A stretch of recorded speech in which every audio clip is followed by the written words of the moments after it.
Introduction. There is an outdoor recreation boom sweeping the entire Western world, in this continent in particular. There has been nothing like it in the past. Yes, the out-of-doors has always had an appeal for some, but they have been a small minority. 2 decades ago you could go on a canoe trip in the summer months in the wilderness of Quetico and not see another soul for an entire week. Not today. You're lucky if you see only 3 or 4 canoeing parties a day. Arctic rivers that have not seen a white man's canoe since the big fur trading era, today are being traveled regularly. The old trails of the western mountains, untrodden since the days of mountain men and early prospectors, are being hiked and backpacked today. During the height of summer, camping areas in many parks are full. In the past, being a fishing and hunting outfitter was a risky business. It still is, but today many outfitters in the more popular areas have no difficulty in attracting clientele. This phenomenon is worldwide.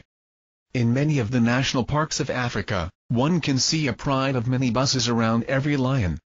I have even met a convoy of 2 Land Rovers on safari in the middle of the Kalahari Desert in Botswana.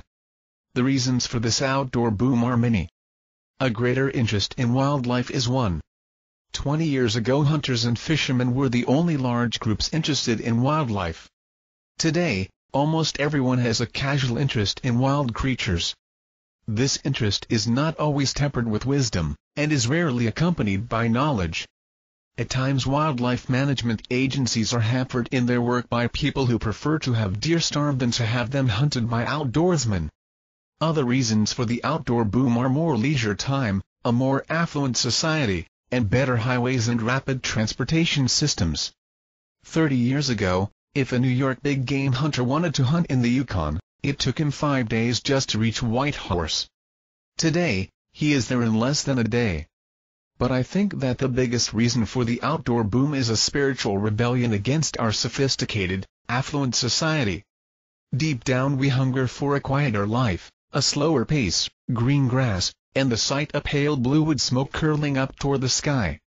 We want to get away from it all, but at times we bring it all with us in the form of tent cities and slums.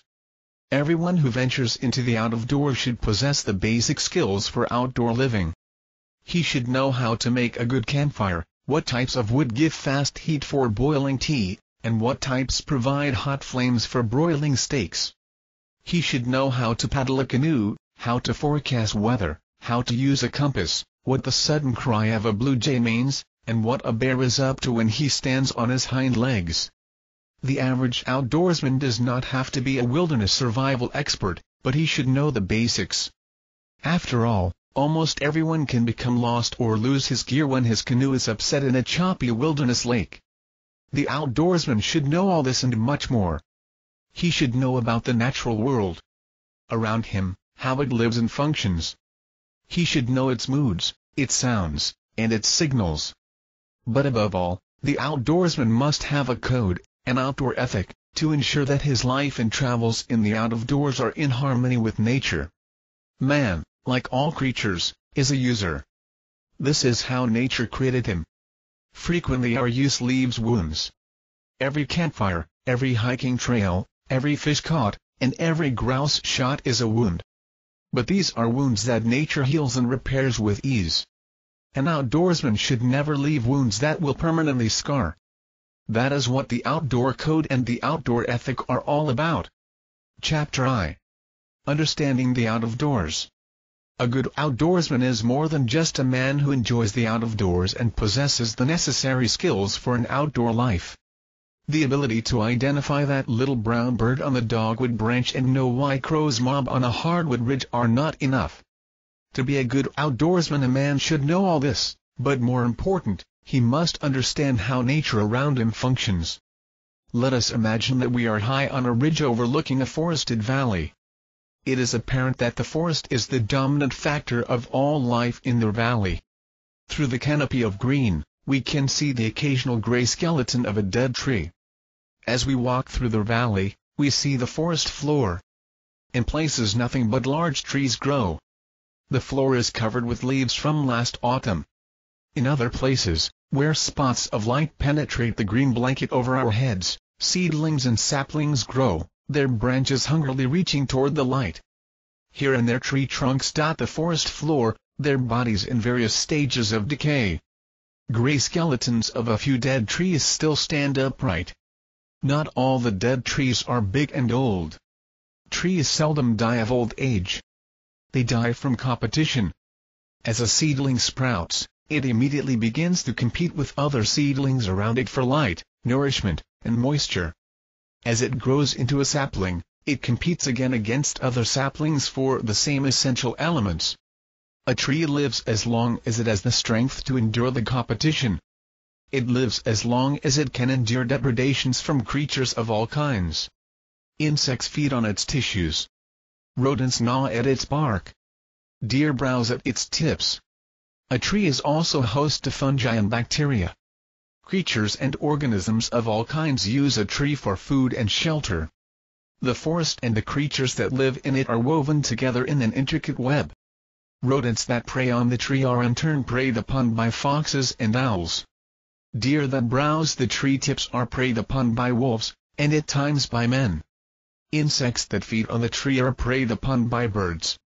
And birds that live among the branches of the tree scatter the seeds of trees so that new trees will grow. When a calamity strikes a part of the forest, a portion of that web, its impact reverberates throughout all the other strands of the web.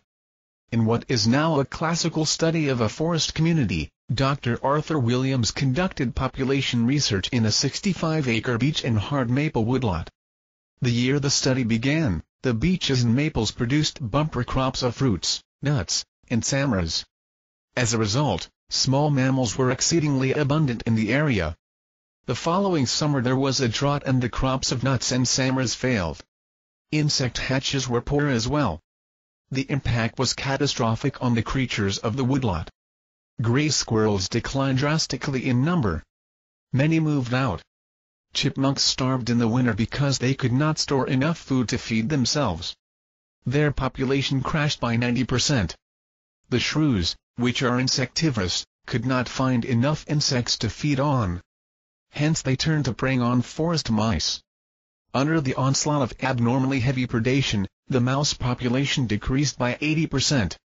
As the population of mice declined, the shrew population also dropped by 65%. Why? They starved. The failure of the nut and samara crop also had an impact on the larger mammals. In the autumn, the woodlot held about 40 cottontails. 2 red foxes and several skunks hunted there frequently. The next spring only 2 rabbits remained. The reason was the lack of mice. The foxes were forced to spend more time hunting cottontails because mice, their usual prey, were reduced to such low levels by the shrews. Skunks, which also prey on mice and on insects, left the woodlot completely. The following year the maples and beeches produced normal crops of samaras and nuts. Mice, chipmunks, and squirrels increased to their usual numbers. By autumn, there were over 50 rabbits in the woodlot. Why? During the year when the mice and cottontails were reduced in numbers, no animals browsed and gnawed on the twigs and shoots of the brush and the young maples and beeches. Everything grew in profusion. There was a superabundance of food the following year, and the rabbits multiplied. There is no doubt that similar fluctuations occurred among the birds, seed-eaters, insect-eaters, and birds of prey. But since birds can move about much more readily, they were less affected than the cottontails, chipmunks, mice, and shrews, who are homebodies. The forest and its creatures live together in an intricate web. Each year some must die to nourish and make room for others, spending their entire lives in one small home range. Although the actions and interactions of the plants and wildlife in this woodlot were under scientific scrutiny, any observant outdoorsman could have made reasonably accurate deductions as to what was happening, the reasons for it, and what might happen in the future. A good outdoorsman understands the outdoor world around him. Long before such biological terms as ecology, habitat, ecosystem, carrying capacity, annual turnover, and environment became common usage, many old-time woodsmen knew about them. They did not know the words themselves, indeed they would not have known what they meant, but they knew the happenings behind these terms. A decade or more ago, towards the end of winter, I spent a few days with an old French-Canadian trapper. When the talk turned to what kind of a season he had had, he showed me a stack of 24 lynx pelts. "Been getting a few more every year for the past 8 or 9 years, he said. "But this will be the last good year for them cats. There ain't no rabbits anymore, and these lynx were kind of poor. Some wasn't very big. It'll take the rabbits a few years to come back, and then I'll start getting them cats again," he continued. The astuteness of his conversation struck me later. I am sure that he never thought of his observations as being particularly noteworthy, but they were. He had summarized not only the essence of a predator-prey relationship, but also an understanding of the complexity of the snowshoe hare lynx cycle. He knew that as snowshoe hare populations increased in their 10-year cycle, the number of lynx would also increase, but when the snowshoe hare cycle crashed to its low point, the lynx population would also decline, but 1 year after the hares. The fact that the cats were thin and that some, the young of that year, were somewhat smaller than normal showed that they were undernourished. Observations and deductions such as these can be made by anyone who understands what is happening around him. A South Dakota pheasant hunter can get a fairly good idea of the kind of fall pheasant season he can expect by remembering the severity of the previous winter and the temperatures and rainfall of the spring that followed it. If the winter had had deep snow, pheasants would have survived only in the best of covers. This means that the breeding population would be lower than average. If the spring had been wet and cold, the size of hatches and survival of pheasant chicks would be poor. Low breeding populations and poor hatches and poor survival of chicks means low populations of pheasants in the fall. In midwinter, with little snow, pheasants will survive even in marginal covers. A high breeding population in the spring will result. If the spring is favorable, good hatches and high chick survival rates will result. A high breeding population, good hatches, and good survival of chicks will mean a bumper crop of ringnecks in the fall. Every outdoorsman should understand the basic law of nature, the principle of carrying capacity. The tenets of this law can be seen on almost every outing, even in a city park. If you want to see certain species of wildlife, you go to places where they are abundant. For example, if you want to see a white-tailed deer, you go into a young forest with much brush and sapling growth. The deer here have plenty of browse. Mature forests have low carrying capacity for deer, because tender shoots and branches are too high for the deer to reach. On the other hand, if you want to see wild turkey, you must go to mature forests because only mature forests bear mast for turkeys to feed on. The main reason why any species of animal is abundant is because the habitat is suitable for its mode of life. In other words, the habitat has the capacity to support that species, to give it food and shelter. But there is more to it than that. The carrying capacity of any habitat is limited. Just as a bridge with a warning sign 8-ton limit has a limited carrying capacity, so any given habitat has one as well. For example, nearly every winter many of the northern Great Lakes states report starvation among deer. This is simply the law of carrying capacity in action. If there are too many deer for the habitat to support, some of the deer must die. This carrying capacity is not static. In a severe winter of deep snows, the carrying capacity is decreased because the deer herds will confine themselves to sheltered areas. Conversely, in mild winters, deer herds spread out and thereby increase the carrying capacity of the forest. Their survival rate in mild winters is high. Some years ago, Missouri biologists carried out a 3-year study on bobwhite quail in 2 areas of the same size holding about the same numbers of quail. In one area all hunting was banned and conservation officers enforced the ban. In the other area hunting was allowed during the normal quail season. At the end of every winter, the bobwhite populations in these 2 areas proved to be the same. The law of carrying capacity was the reason for this. There was no way that the quail could increase beyond the winter carrying capacity of their range. Nature would not let them. In one way or another, the surplus quail were disposed of. If a city park has a carrying capacity of 50 robins, every spring you will find not more or less than that number, regardless of the number of young robins that were hatched the previous summer. In lakes, food is frequently the determining factor in carrying capacity. With fish, carrying capacity can be expressed in terms of pounds per acre. If a lake has sufficient food for 1,000 largemouth bass to grow to 1 pound, then 200 bass would be able to grow to 5 pounds each. Carrying capacities of habitats increase and decrease with time. Forest fires may be devastating when they are burning, but they bring benefits as well. We have made a cult of Smokey the Bear, but in many cases this has been at the expense of wildlife. A forest fire is only temporarily destructive. Any moose hunting guide in northern Ontario will tell you that the best moose hunting is on old bums, about 20 years after the fire. There is a lot of sapling. Trees live only as long as they can endure competition from other trees and depredation from bacteria, fungi, insects, and mammals. But even when a tree dies, it decays and nourishes others' growth and feed for moose at that time. Indeed, as nature repairs the damage by establishing young forests, a great variety and abundance of wildlife develop in the early stages. Wildlife biologists have recognized this and are now actually burning marginal forests to create better wildlife habitat. The carrying capacity of most habitats can be increased or decreased. When a farmer decides to clean up a brushy fence row, or clear the fence completely so that his big farm machinery can work more effectively, he is destroying the home of a variety of birds and small mammals. When a marsh is drained or a new expressway is built, the same thing happens. The reason that bluebirds have decreased in numbers in many areas is a byproduct of our search for beauty.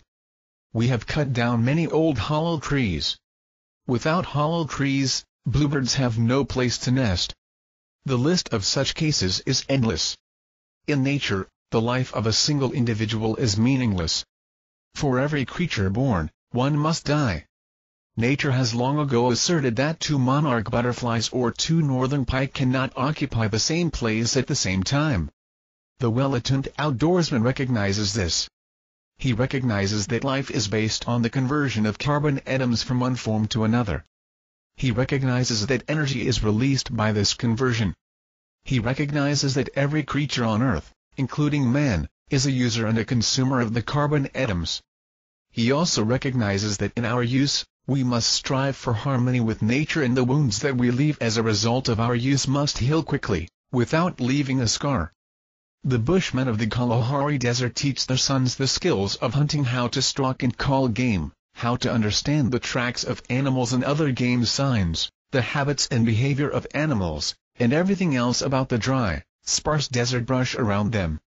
The boys learn from childhood. They are taken on hunting forays at a very early age, and there is no doubt that experience is a good teacher. It takes mud on your boots and many hours of observation, both in sunny weather and foul, to learn about the habits and ways of wildlife. But there are other ways of learning many outdoor skills. For example, I have learned to identify many birds without leaving my living room. 2 bird feeders outside the window and a bird guide were a great help. One feeder contained seeds for the seed-eating birds, while the other held suet for the insect eaters. In my spare moments, I would watch the birds. Whenever a strange bird visited one of the feeders, I would identify it with the help of the bird guide. Once I learned how to spot their key identifying features and learned to recognize the more common ones, I was ready for the birds in woodlots and wilderness areas. One can learn a great many outdoor skills from books. Indeed, this is one of the reasons for writing this one. I don't mean to imply that books are a substitute for actual experience. They can do that, but they can give you the basic instructions, a foundation that will make the learning process in the field much easier. They can save you time, money, and mistakes. From books, you can learn the basics of using a compass, sharpening a knife, choosing a canoe, setting a snare or trap, identifying tracks, or identifying wild plants, whether edible or poisonous. The list is endless. Once you know the basics, experience will give you proficiency. None of us has enough time to learn all these skills by trial and error, and learning solely by experience is a matter of trial and error. Aside from books, instruction from someone who knows is another way to knowledge. In many cases teachers are superior to books. Learning how to cast with a fly rod is much easier with proper instruction than reading a dozen chapters on casting in a dozen fly fishing books. The same can be said about paddling a canoe, sharpening a knife, and a host of other things. There is no doubt that an experienced, skillful partner from whom one can learn is an invaluable asset. Phonograph records and tapes can be used to learn how to call ducks, geese, and crows, or how to imitate the plaintive distress call of a rabbit, which will attract such predators as foxes and coyotes. Recorded bird songs are an excellent way to learn to identify the songs of birds. However, there are things that books and people can explain, but never really teach. To become a good outdoorsman, one needs exposure to the out-of-doors, but one also needs some basic aptitudes, keen powers of observation and an alert mind capable of rational and logical thinking. Unfortunately, not everyone possesses these traits. Some people never learn to think or to see beyond the obvious. With many people it is not a question of ability, but of concentration. A business executive going on a weekend backpacking trip will not think beyond the obvious if he is subconsciously thinking about a Monday morning sales meeting. Our way of life, our society, frequently makes such strong demands on us that we cannot divorce ourselves from them and immerse ourselves completely in our recreational pursuits. I learned at an early age that a flock of crows cawing angrily and milling about meant that they had an owl or a hawk up a tree. Birds of prey, particularly the great horned owl, are traditional enemies of crows. If you are a bird watcher, coming across a group of angry crows like this could mean an opportunity to see a hawk or an owl. A blue jay calling from the same spot probably indicates that it has spotted some predator, perhaps a fox, and is boldly scolding the predator and announcing its presence. The blue jay will also call when it sees you slipping through the woods. I doubt if there is a deer hunter around whose presence has not been broadcast by a blue jay. When a beaver far down the lake slaps his tail on the water and dives under, it means only one thing: something has frightened it. It may have been a fisherman, but if you are deep in the bush where few people travel, it could have been something else. I saw my first pack of timber wolves, a bitch with several half-grown cubs, under exactly this kind of circumstance. I had stopped fishing for a moment to see what was alarming the beaver, when suddenly the wolves emerged from the woods and began walking along the shore. They passed across a small bay, no more than 120 yards from me. Since that time, I have seen other wolves, black bear, moose, and deer under similar circumstances. Training your senses. There is no question that our lifestyles have dulled our sense of sight, hearing, and very probably smell as well. It is not that our eyes are less sharp or our hearing less keen than those of our ancestors, but we don't use our eyes or our ears in the same way. 8 or 9 years ago I took a city friend moose hunting, his first moose hunt. Before dawn the first morning we walked to a beaver meadow and sat down on a high ridge. As the first arrows of light hurled themselves across the yellow grass, we began glassing the meadow for moose. "There's nothing there," my partner said almost out loud. "I wouldn't say that." "I see a cow with 2 calves," I whispered. "Where?" "Over the clump of spruce. Those moose are just inside the bush." My partner focused his binoculars on the spot I had indicated, but still could not see the moose. They blended fairly well with the dark spruce, but to me, they were not all that inconspicuous. What gave them away were their backs, the only horizontal lines among a mass of vertical ones. Not until one of the calves moved was my partner able to pick them out. Looking for horizontal lines in a forest is one of the first tricks I learned in the outdoors. Sure, I see a great many fallen logs and rocks, but I also see game which would otherwise escape my notice. Another thing I learned early is never to look for an entire animal. You will seldom ever see one in a bush until you have waited it out and it steps into the open. If you want to see a squirrel on a high oak, don't look for a squirrel. Rather look for the tip of a tail, the odd comer of a head sticking out, or a bump on a branch that may be the bushy tail's back, and so on. You must also learn where to look. This requires a fair amount of knowledge about the habitats of animals. Don't expect to see a goshawk sitting high in the top branches of a dead elm. Generally goshawks sit in the middle branches and nearly always in live trees that offer some cover. They prefer to sit on the edges of clearings, not outside, but only a little way into the bush. Similarly, you will seldom see an old buck deer walking out in the open in broad daylight. The only time he will be in the open is at dusk or dawn when something has really scared him, but then he will be running. Big old bucks prefer to travel in some cover, just inside the tree line, by a brushy fence row, or along a wooded ridge. That is where you should be looking. Incidentally, foxes usually behave in the same way. A fox may lie down in an open field to sun itself, but it will have gone there at dawn. Once it's there, it will stay there, relying on stillness and camouflage for protection, unless someone or something frightens it. One of the things that separates a seasoned woodsman from a beginner is the ability to interpret signs.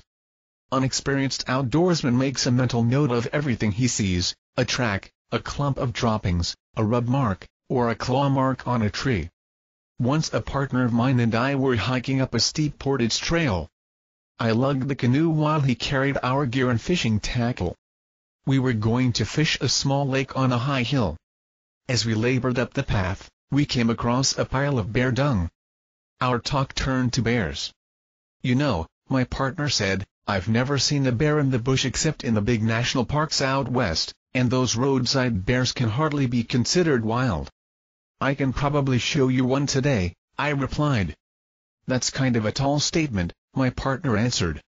It was obvious that he was more than skeptical about my claim. I said nothing. Coming back late that afternoon, I put the canoe down at a sharp ridge and told my partner to leave the gear beside it.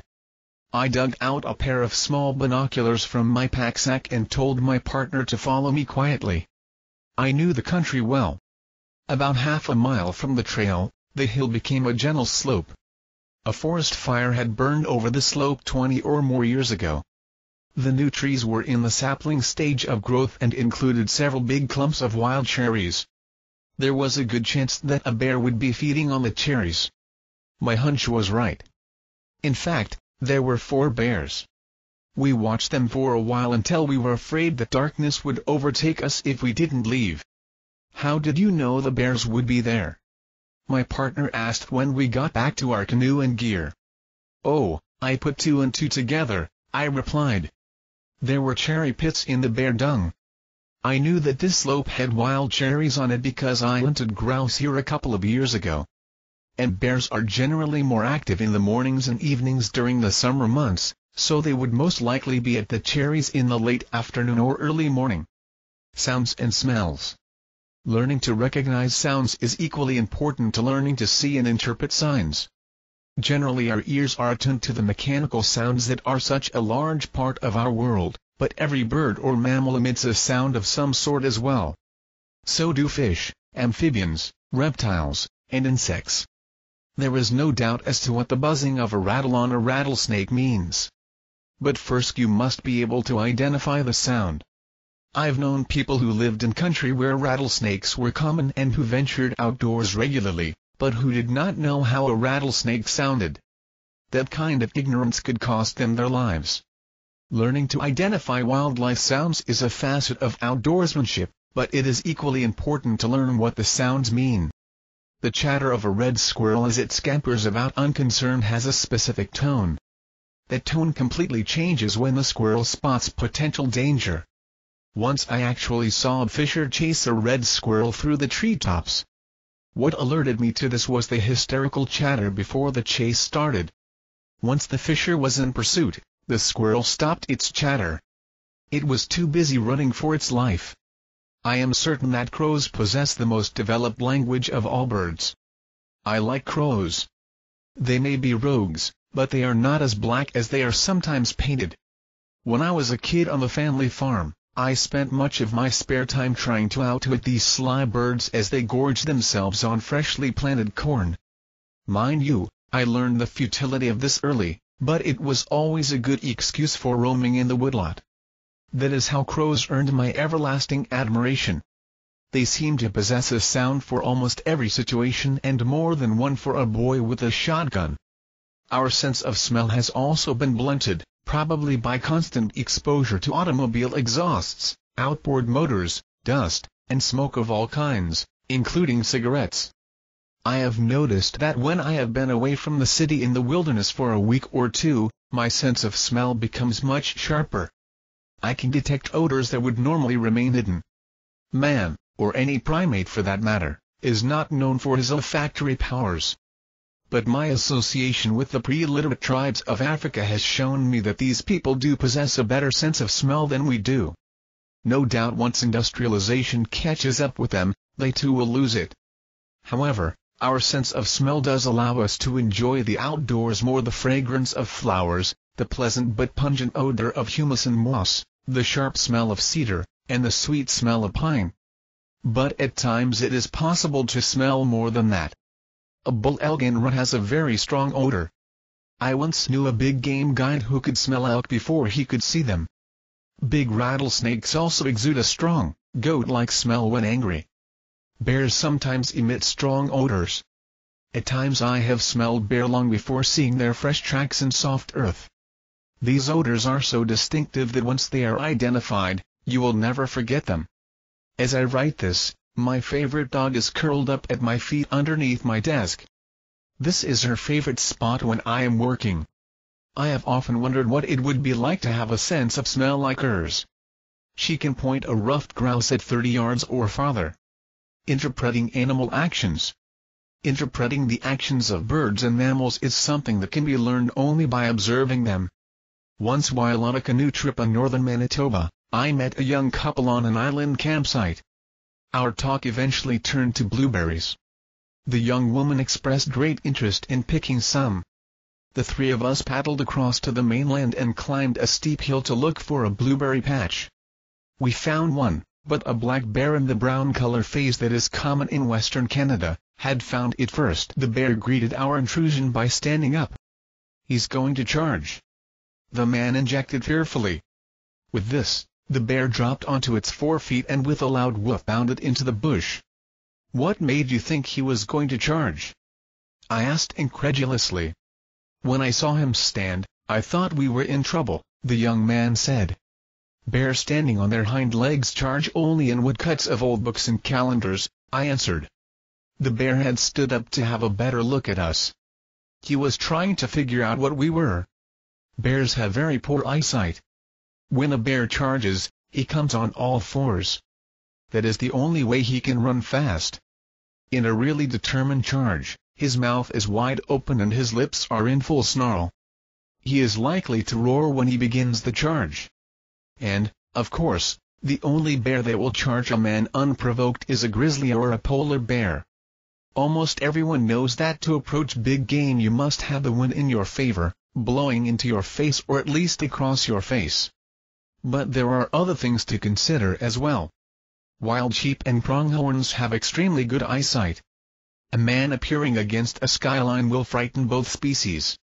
If you want to get close to a bighorn or a pronghorn, walk below the ridge top, stealing only peaks over the hilltop. Sheep are generally easier to approach from above. They don't seem to be as watchful in that direction, probably because potential predators such as wolves, cougars, or bears generally approach from below. Get above the sheep if you want to have a closer look or if you want to get within camera range. If you want to see big game, pay close attention to thermal breezes. As the air heats and cools in hilly, rolling country, it causes thermal breezes. At times these breezes are so gentle and faint that you may not notice them. In the morning, when the sun's early rays hit the side of a mountain that has been cool all night, the air at the lower elevation warms up and gently flows uphill. In the late afternoon, when the hillside becomes dark, the reverse happens and the thermal breeze flows downward. To someone out for a stroll, thermal breezes mean nothing. But if you are hunting big game, with a camera or a rifle, these breezes become important. They can carry a warning scent from you to the animal, spooking it before you can even get close. Chapter 3 Wildlife Hazards. The Western Mountains are a spectacular sight, but a mountain slope without wild sheep is just a landscape. It is wildlife that makes landscapes come alive.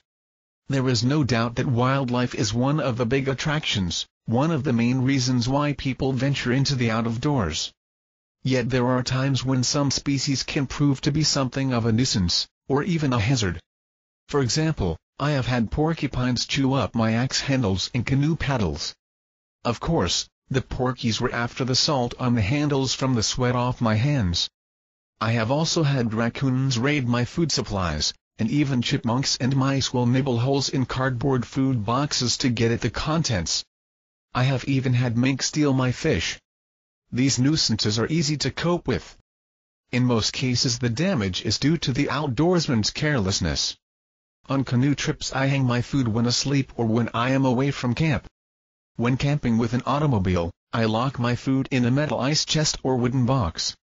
I now keep my axe and canoe paddles by my side when asleep, or in a tent when I am away. And I have never minded sharing my catch with a mink, particularly if I can get a look at this attractive little fur-bearer. However, every outdoorsman must recognize that there are species of wildlife that are potentially dangerous. All bears are potentially dangerous, particularly females with young, and bears that just feel threatened. Bull moose during the rutting season have been known to be cantankerous.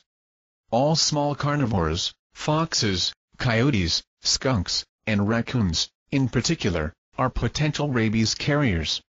Of course everyone realizes that poisonous snakes are dangerous. Porcupines are dangerous to dogs. But most dangerous of all are big game animals on roads and highways. There are ways to cope with all these potential hazards. Bears. All bears can be dangerous. The black bear seldom presents any real hazard. Sows with cubs have attacked people when they believe that the cubs were threatened, but unprovoked attacks are extremely rare. Black bears can be a nuisance. I have had black bears raid my food supplies and even break into my tent. I have had them steal moose meat from me. Black bears raid garbage containers and panhandle in many of the national parks. These half-tame bears are very dangerous because they have no natural fear of humans. I remember one particularly stupid incident of a black bear badly mauling a woman tourist. The woman was feeding the bear cookies while her husband was filming the event, but the woman ran out of cookies and the bear became angry because his supply of cookies had suddenly been cut off. Grizzly bears, and in this I include the big Alaskan brown bear and polar bears, are much more dangerous and more aggressive than black bears. They are also much bigger and much stronger. The polar bear is dangerous because he seldom, if ever, comes into contact with humans. Polar bears have actually come up to people from a great distance. Grizzlies attack people with some regularity. The grizzly has been known to attack completely unprovoked. Some years ago one grizzly killed 2 young women in one of the big national parks while they were asleep in their sleeping bags. Sows with cubs are more prone to attack than lone bears. If you ever accidentally come between a sow grizzly and her cubs, she will attack. But a grizzly at a food site, such as a winter-starved elk, is also dangerous. If the bear thinks that you are out there to steal his food, he may come at you. More than one big game hunter has been charged by a grizzly that claimed the hunter's kill. Of course a wounded grizzly is very dangerous. If he gets away into thick cover, the deck becomes vastly stacked in his favor. I figure there is better than a 50-50 chance that the hunter will be mauled or killed. Both polar bears and grizzlies will also raid food caches if they come across them. But they are not the raiders that the black bear is. This may be because they are not as numerous as black bears and because they live in areas where large numbers of people never venture. No one should venture into bear country without being observant. If you see a bear, give him a wide berth. Go ahead and watch him, but from a safe distance with binoculars. When traveling in the grizzly country of the western states, western Canada, and Alaska, I would use binoculars to glass the countryside whenever possible before walking through it. If the cover is too thick, make a noise as you walk, talk, sing, whistle. Some hikers carry tin cans filled with pebbles to rattle. Nearly every bear will run if he gets a chance, if he's warned that a human is present. When walking in thick cover, as on a forest trail, look at the trail for grizzly tracks. If fresh tracks are present, be extra cautious. Both grizzly and black bears have very poor eyesight. Their senses of smell and hearing are excellent, perhaps better than that of a white-tailed deer or an elk. Bears nearly always begin their charge with a roar. There is no mistaking their intention. Their lips are furled and their jaws are wide open. Incidentally, the old trick of playing dead when being mauled by a bear seems to work. There are a number of incidents when this has saved the victim's life. The fact that bears can be dangerous should not deter anyone from venturing into bear country. If you exhibit a trace of caution and common sense, you will be in no danger. Walking across the average city street presents greater danger than hiking in bear country. Other wildlife: deer, elk, caribou, moose, wild sheep, mountain goats, bison, cougars, and wolves present no danger. They are all very fearful of man. Cougars and wolves have been known to follow people, but this seems to be largely due to curiosity.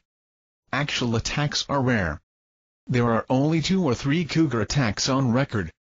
Similarly, there are very few wolf attacks on record, and there is a strong probability that the attacking wolves were rabid. Bull moose during the rutting season have been known to chase people, to attack horses, and even to attack automobiles and trains. But such incidents are very rare.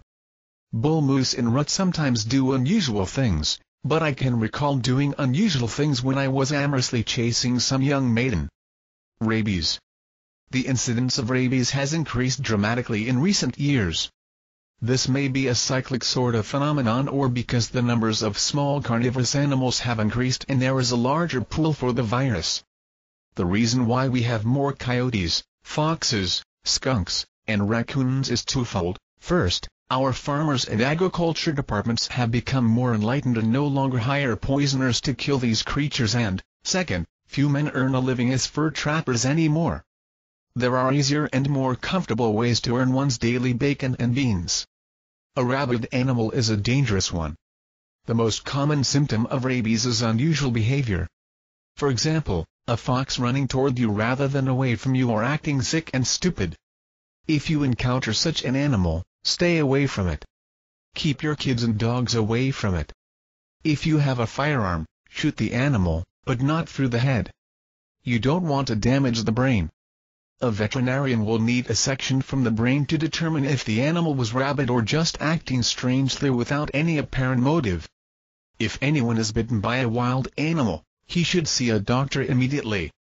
It is even more important than to kill the animal that did the biting, so that it can be diagnosed for rabies. If the doctor cannot learn whether the animal was rabid, he will have to assume that it was and begin a series of anti-rabies injections. If your dogs go with you on outdoor rambles, they should be vaccinated against rabies and receive proper boosters regularly.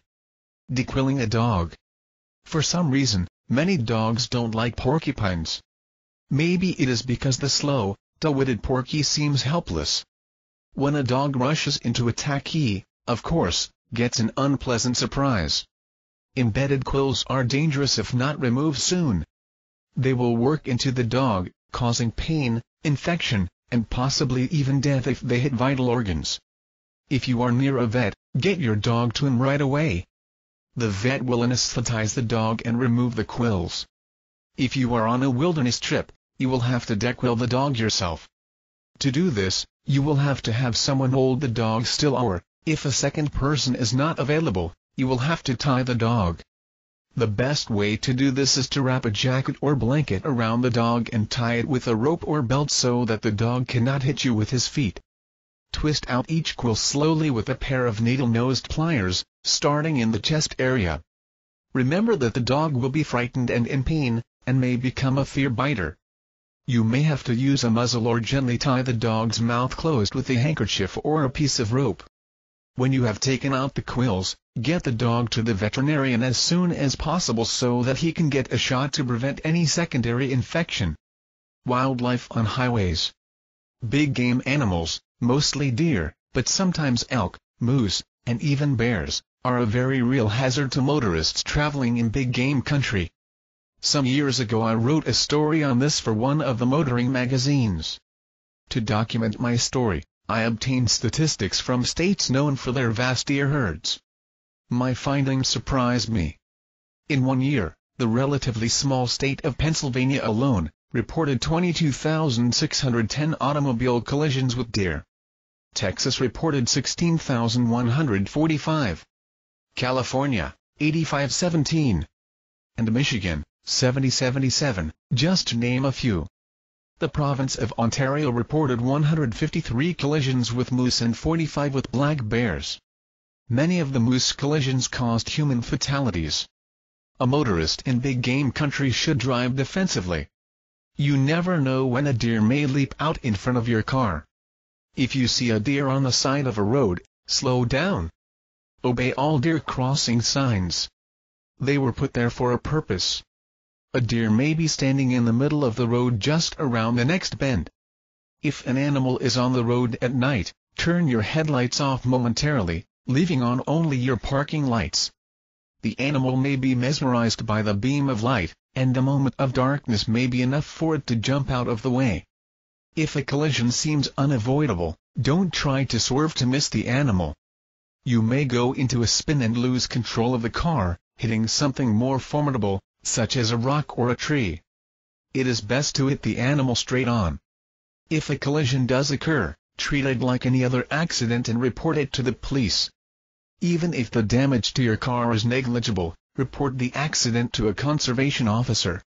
If the animal is seriously injured, he will want to track it down to prevent further suffering. He may be able to salvage some of the meat for a charitable institution. He may also want to take biological data from the animal. Above all, don't go near the stricken animal. Wounded deer have been known to lash out with their hoofs and cause injuries. Wounded moose or bears are even more dangerous. Let a police officer or a conservation officer deal with the animal. Snakes. Snakes have been feared, vilified, and venerated by man from time immemorial. Generally, Western culture has been anti-snake. And even today there are still ignorant people around who kill every snake on sight. But we are slowly becoming more enlightened and are starting to realize that snakes are an interesting group of animals. Of the 200+ species of snakes found in the United States and Canada, only a few are poisonous. Many species, even the poisonous ones, are very beneficial in controlling populations of small rodents. However, there is no question that care should be exercised by anyone venturing into the out-of-doors in country where poisonous snakes are common. The outdoorsman should not only be able to recognize poisonous snakes, but should know the type of habitat that they prefer, the precautions to be taken against being bitten, and what to do in case of a snake bite. There are two families of terrestrial poisonous snakes on this continent, the coral snakes and the pit vipers. The latter group includes the rattlesnakes, the cottonmouth, and the copperhead. The coral snakes. The eastern coral snake is found from the Carolinas to central Texas. It is 20 to 30 inches long and has bands of red, yellow, and black along its body. The key identifying feature of the snake is that the red and yellow rings touch each other. There are a number of harmless snakes that also have brightly colored bands, but in these species the red and yellow rings are separated by a black band and the red and yellow rings do not touch. The eastern coral snake is a secretive creature. It is rarely seen in broad daylight. It preys on frogs, lizards, and other snakes. The venom of the snake is highly lethal and can be treated only with anti-venom and medical care. There are a number of subspecies or races of the coral snake, such as the Texas coral snake and the Arizona coral snake. All of the coral snakes have a small mouth and short fangs. For this reason they cannot bite through clothing and sturdy footwear easily. However, naked toes and fingers are vulnerable. The pit vipers. The members of the pit viper family are characterized by deep facial pits on each side of the head, a little less than midway between the eye and the nostril. The mouths of these snakes have large, hollow fangs mounted on short maxillary bones. When the mouth is closed, the fangs are folded against the roof of the mouth. The fangs rotate into an erect position only when the snake opens its mouth. The heads of most pit vipers are triangular in shape. The copperhead is a fairly large snake, generally running between 24 and 36 inches in length. It has a coppery red head with an hourglass pattern, hence its name. Its back and sides are covered with chestnut markings that are narrow at the top of the back and wide on the sides. Dark, rounded spots mark the belly. There are several races of copperheads. The markings of these races vary slightly in detail and color. Copperheads are found from Massachusetts south to Florida and from southern Illinois and Iowa to Texas. They live in a fairly wide range of habitats from rocky, wooded hillsides to low ground near swamps. Small rodents are their chief prey, but frogs are also eaten. A great many snakes such as the milk snake, the fox snake, the hog snake, and the water snake are killed annually because they are mistaken for the copperhead. Although a fair number of people are bitten by copperheads, deaths are virtually non-existent. The copperhead is not a serious threat to life. The cottonmouth is a close relative of the copperhead. It is an even larger snake, 30 to 48 inches, and is almost entirely aquatic. It is olive brown or almost black in color when viewed from above. It has dark crossbands on its back and a light belly. The inside of the mouth is white, hence the name cottonmouth. The cottonmouths are found from Virginia to Key West, west to Oklahoma and central Texas.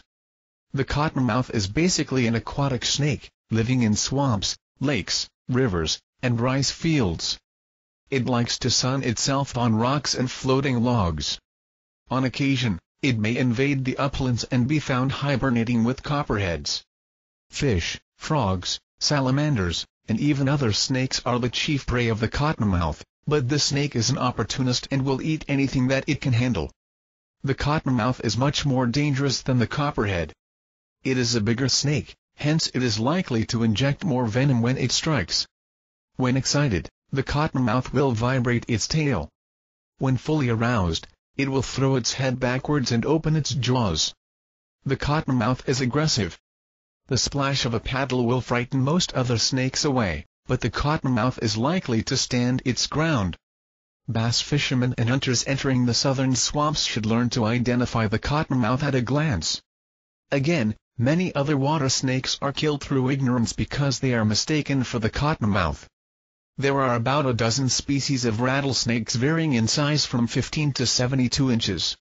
They range from New Hampshire, southern Ontario, and southern Saskatchewan southward right to the Gulf Coast and into Mexico, and from New Jersey to California. As a group, the rattlesnakes live in a variety of habitats from rocky forests, to wet bottomlands and marshes, to deserts and grasslands. The hallmark of these snakes is, of course, the rattle on the tip of their tails. The rattle consists of loosely attached segments which strike against each other when the tail is vibrated. The rattle is best described as a buzzing noise, somewhat similar to that made by cicadas. The larger species produce the loudest noises. Generally rattlesnakes rattle only when angry or aroused, as a warning, but don't count on this. In cool weather the snake may be too lethargic to vibrate its tail. Certainly every outdoorsman should learn to recognize the rattle of a rattlesnake, as well as the snakes themselves. The best way to learn to identify the rattlesnake, in fact, snakes of all kinds, is from exhibits of mounted specimens in museums or from live specimens in zoos and snake exhibits.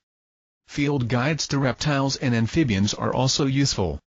By and large, the larger rattlesnakes, the diamondback and the timber rattlesnake, are more dangerous than the smaller species. Although all rattlesnakes, if given a chance, will try to escape, the larger ones are less apt to do so. When aroused, they will face the intruder and rattle vigorously. Unfortunately, the diamondback and the timber rattlers live in country frequented by many fishermen, hikers, and campers. There is no reason why anyone should ever be afraid of venturing out of doors into country where poisonous snakes are known to live. Snake bites are actually a very rare occurrence when compared to the host of other accidents that can befall an outdoorsman. We are many thousand times more likely to be killed driving to our favorite camping area or trout stream than we are to be bitten by a poisonous snake. Snake bites are rarely fatal. Less than 2 people in every 1,000 that are bitten die. Yet everyone traveling through country where poisonous snakes are known to be abundant should exhibit a bit of caution. Being observant is the first line of defense. Wearing good, sound, leather boots is another. The upland bird hunter can even obtain snake leggings made of aluminum mesh. If you are rock hounding or climbing in snake country, watch where you put your hands and what you grab. The same goes if you are picking berries or mushrooms. Use tools to overturn rocks and logs. Learn to recognize the buzzing rattle of a rattlesnake and even the bilegoat odor that an aroused rattler sometimes emits. I don't believe in killing any poisonous snake just because it is poisonous. In my opinion, the only time a man has the right to kill something is when he intends to eat it or when his life and possibly his property is being threatened or attacked. I have traveled through parts of the world where venomous snakes were abundant, and I have never been confronted or threatened by one. But if a rattlesnake suddenly crawled onto my back lawn and I had no way of disposing of it alive, I would kill it. This would also apply to a poisonous snake on a public campground where young children were playing. Treating a snake bite. There is a lot of controversy surrounding the treatment of snake bites. In the past, the recommended procedure was to apply a tourniquet, make an incision around the bite, and suck the fluids from the wound. This has generally been discredited by the medical profession because in many cases this treatment has been known to cause much harm. However, there are other things that can be done. Obviously, the victim should be taken to a hospital as quickly as is feasible. If possible, the victim should be carried to a vehicle. If the victim has to move on his own, he should do so by walking slowly. The victim should be kept calm. No alcohol or other stimulants should be consumed by him. In short, everything possible should be done to keep his heartbeat normal. If the bite is on the extremities, a tourniquet may help to keep the venom contained. Be sure not to have the tourniquet too tight and to loosen it every few minutes. You must not stop all circulation. Keep the bitten extremity lower to the ground than the heart. This will slow the movement of venom to the heart. The use of ice as a cold pack in treating snake bite is also very controversial. It has been known to cause tissue damage and other problems. If ice has any beneficial role to play, it is only during the first hour or so after the bite. Injections of anti-venom are the usual way of treating snake bite. Antivenom, or AV as it is usually called, is a horse serum. Its misuse can be fatal. Generally it should be injected by a physician. It is available only on prescription. People who spend much time in country where poisonous snakes are abundant may wish to consult their family doctor about prescribing an AV kit so that they have it with them in case of emergency. AV is not always available in small hospitals. Many doctors may be reluctant to issue prescriptions because the AV kit comes with a syringe which has a needle about 1.5 inches long. It takes a fair amount of expertise to use such a needle. The needle is always injected into a thick muscle mass such as the buttocks or thigh. There is a further danger in the use of AV with people who cannot tolerate horse serum. One thing is certain about snake bite. People in good physical condition are less apt to die or have serious problems than people who are soft and out of shape. Also, physically larger people tend to have an easier time. Children are more susceptible because they tend to panic and they are small. Other reptiles. There are 2 poisonous lizards in the world, and both are found in the southwest, the Gila monster and the Mexican beaded lizard. Again, the bite of these lizards is seldom fatal. Indeed, people are seldom bitten by them. There are only little more than 30 recorded instances of bites to people. The Spanish explorer Francisco Hernandez recorded, back in 1577, that the bite was painful but not fatal. There are a few other reptiles that one should be cautious of. The American alligator and American crocodile are 2 obvious ones, but they are seldom encountered in the wild except in the coastal regions of Louisiana and wilderness areas of Florida. Neither of these large reptiles has the dangerous reputation of some of the African species. The snapping turtle can inflict a painful bite, but does so only when someone annoys it on land. In water, the turtle makes every effort to get away. Some of the larger water snakes will bite if handled carelessly. The bites of these snakes are not poisonous, but in some cases they have been known to cause nausea. The best precaution against wildlife hazards is to watch all wildlife with interest but at a safe distance. There is no reason why anyone should cause intentional stress to a wild creature by approaching it closely just to satisfy his idle curiosity. Chapter 4 Beating the Bugs. One of the biggest annoyances in the out-of-doors is biting and stinging insects. Indeed, some of these insect stings can be dangerous to hypersensitive individuals. but there are ways that biting insects can be beaten, or at least their bites kept to a minimum. Let's discuss the potentially dangerous insects first. Wasps, hornets, and bees. Wasps, yellowjackets, bumblebees, and honeybees all carry venom that, on an equal volume basis, is as dangerous as the venom of a rattlesnake. Obviously these insects inject only minuscule doses of this poison at a time, but the venom is known to have an accumulative effect. The first few stings may bring on only normal symptoms of pain and slight swelling in the area of the injection.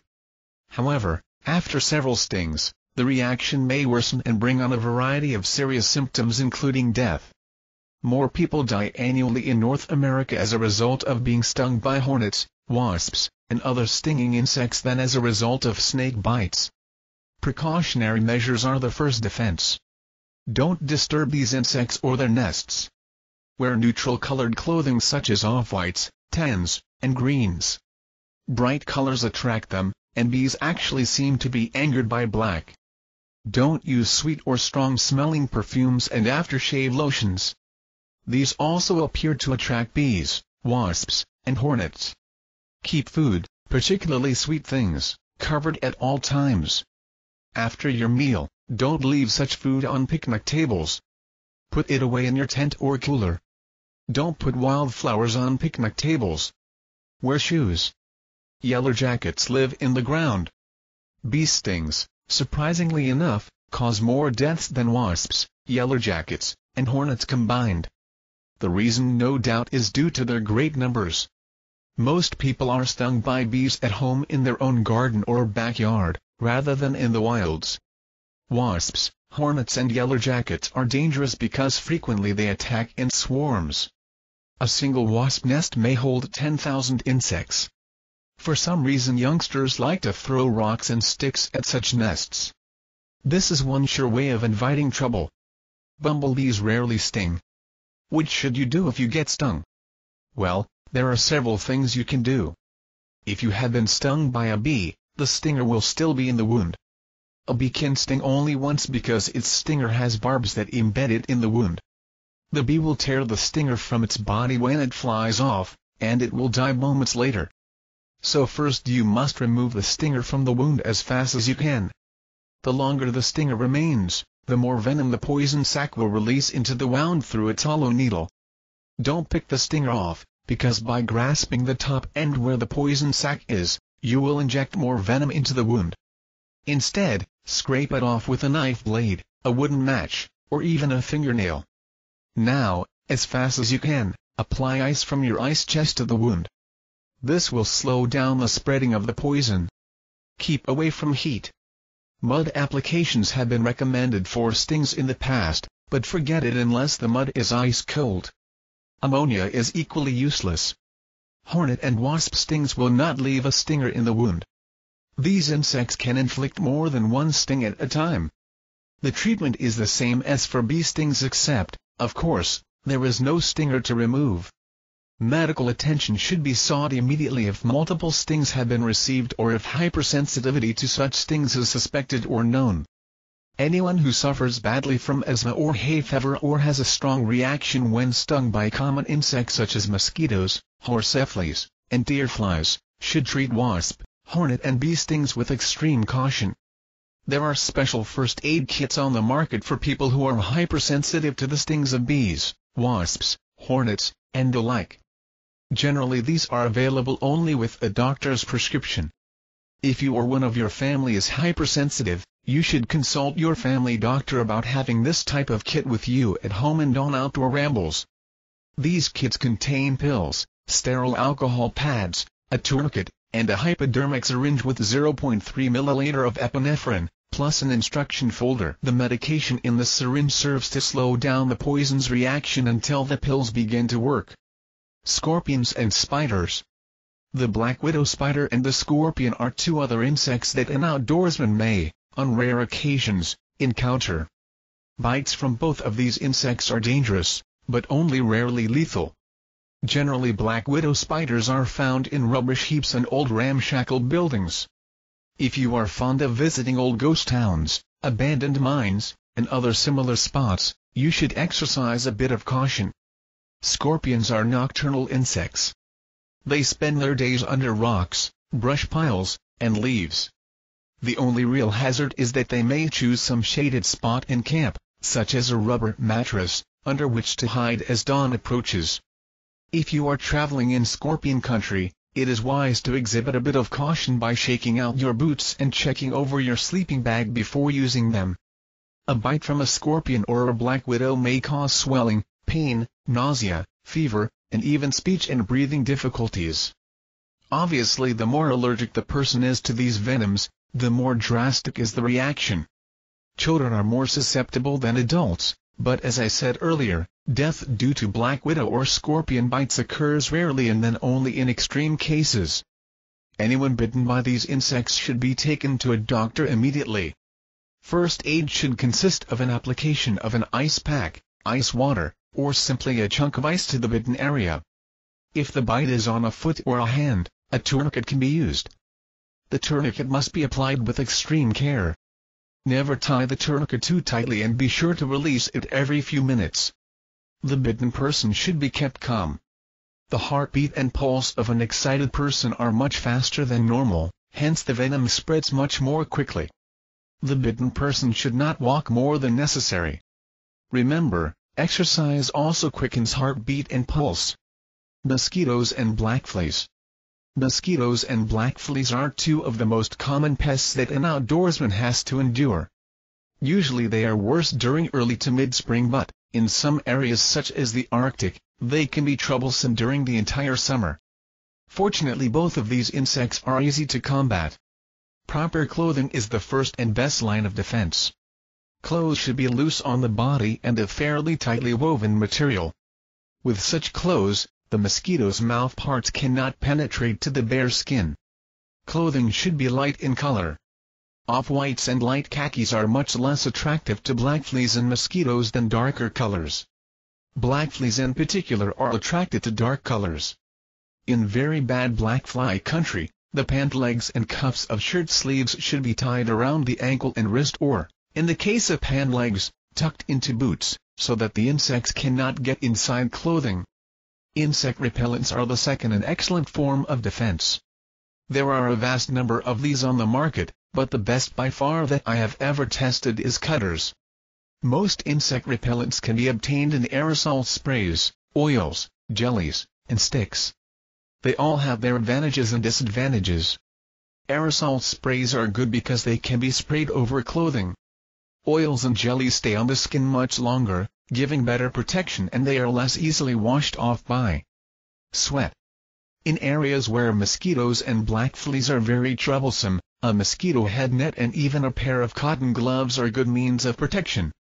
These are particularly good if you are doing something like wildlife photography where you cannot move about or swat at insects without alarming your subjects.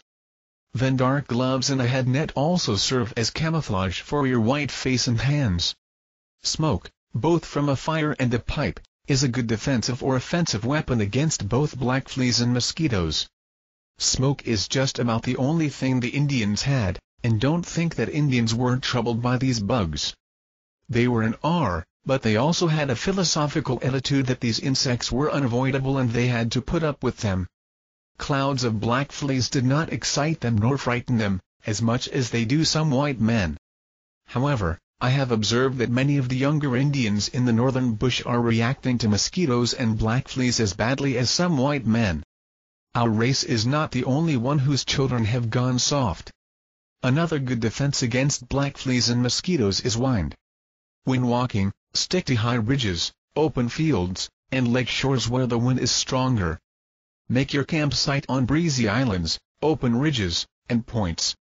Your tent should have a good fly screen and a sewn-in floor. Black fleas breed in running water. That is why they are more troublesome in the spring when the runoff is strong. Once the upland rills have dried up, black fleas decline in numbers very sharply. If you are out during black fly season, it is a good idea to make your camp away from running water, away from the fly source. On the other hand, mosquitoes breed in stagnant water. Once such pools and ponds dry up, mosquitoes also decline in number. Again, You can minimize the effect of these insects by making camp as far away as possible from their breeding habitat. With mosquitoes, it is the female that causes the problem. The male is strictly a vegetarian. The female needs a blood meal, protein for the development of eggs. Horseflies and deerflies. Deerflies and horseflies are two very aggressive insects. They will follow and attack incessantly. Loose, tightly woven clothing is the best defense. Insect repellents help, but they are not as effective against mosquitoes and blackflies. A head net is very effective where these two insects are most troublesome, but generally the peak deerfly and horsefly season is in the summer when hot weather makes a head net even more uncomfortable than deerfly or horsefly bites. Both of these insects are most common in areas where cattle and horses are abundant or in good big game country. The more deer, elk, or moose in an area, the more deerflies and horseflies. If you are rambling about in big game country hoping to see, photograph, or bag a deer, elk, or moose, you will have to put up with these flies during the summer and early fall. Chiggers and itch mites. Chiggers are almost microscopic. One of these little red devils is about 1/200.005 of an inch long.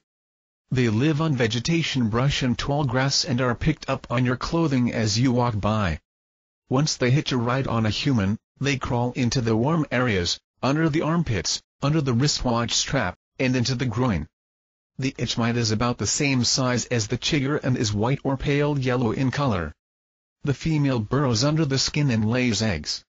As it burrows, it feeds on the tissue and releases a toxin that dissolves tissues and causes swelling and itching. If you are traveling in chigger and itch mite country, keep away from stands of thick, lush vegetation whenever possible. Keeping pant legs inside boots may also help. Dusting ankles, wrists, necklines, and other exposed areas with powdered sulfur is a good bet if chiggers or itch mites are really bad. In the evenings, if at all possible, take hot, soapy baths or a shower. Water will wash chiggers and itch mites off. There are also ointments on the market that kill both of these insects. Drugstores in chigger and itch mite country generally stock these ointments. Ticks. Ticks are very common insect pests. They live by sucking blood. They can also transmit a disease known as spotted fever, but this disease is not at all prevalent. Most ticks are brown or green in color and are about 1/4 of an inch long, before they gorge themselves with blood. Blood-filled ticks may be several times the length of ticks that have not fed. Ticks are picked up off vegetation and, like chiggers, they crawl to some area of bare skin. Here they bite painlessly through the skin and bury their heads in. A favorite area for ticks on humans is the back of the neck along the hairline or the back of the ears. When traveling in known tick country, check your clothing carefully and your body every night. Insect repellent sprayed on clothing acts as a deterrent to some extent. Exercise great care when removing ticks to ensure that you do not simply tear off the body and leave the insect's head or mouth parts under the skin where they may fester. Ticks may be removed with tweezers in one hand and a pin or needle in the other. The pin or needle is used to pry the mouth loose. A slower and safer way to remove ticks is to coat the insect heavily with a greasy lotion, Vaseline or molten paraffin. These materials shut off the air supply from the insect and eventually force it to let go.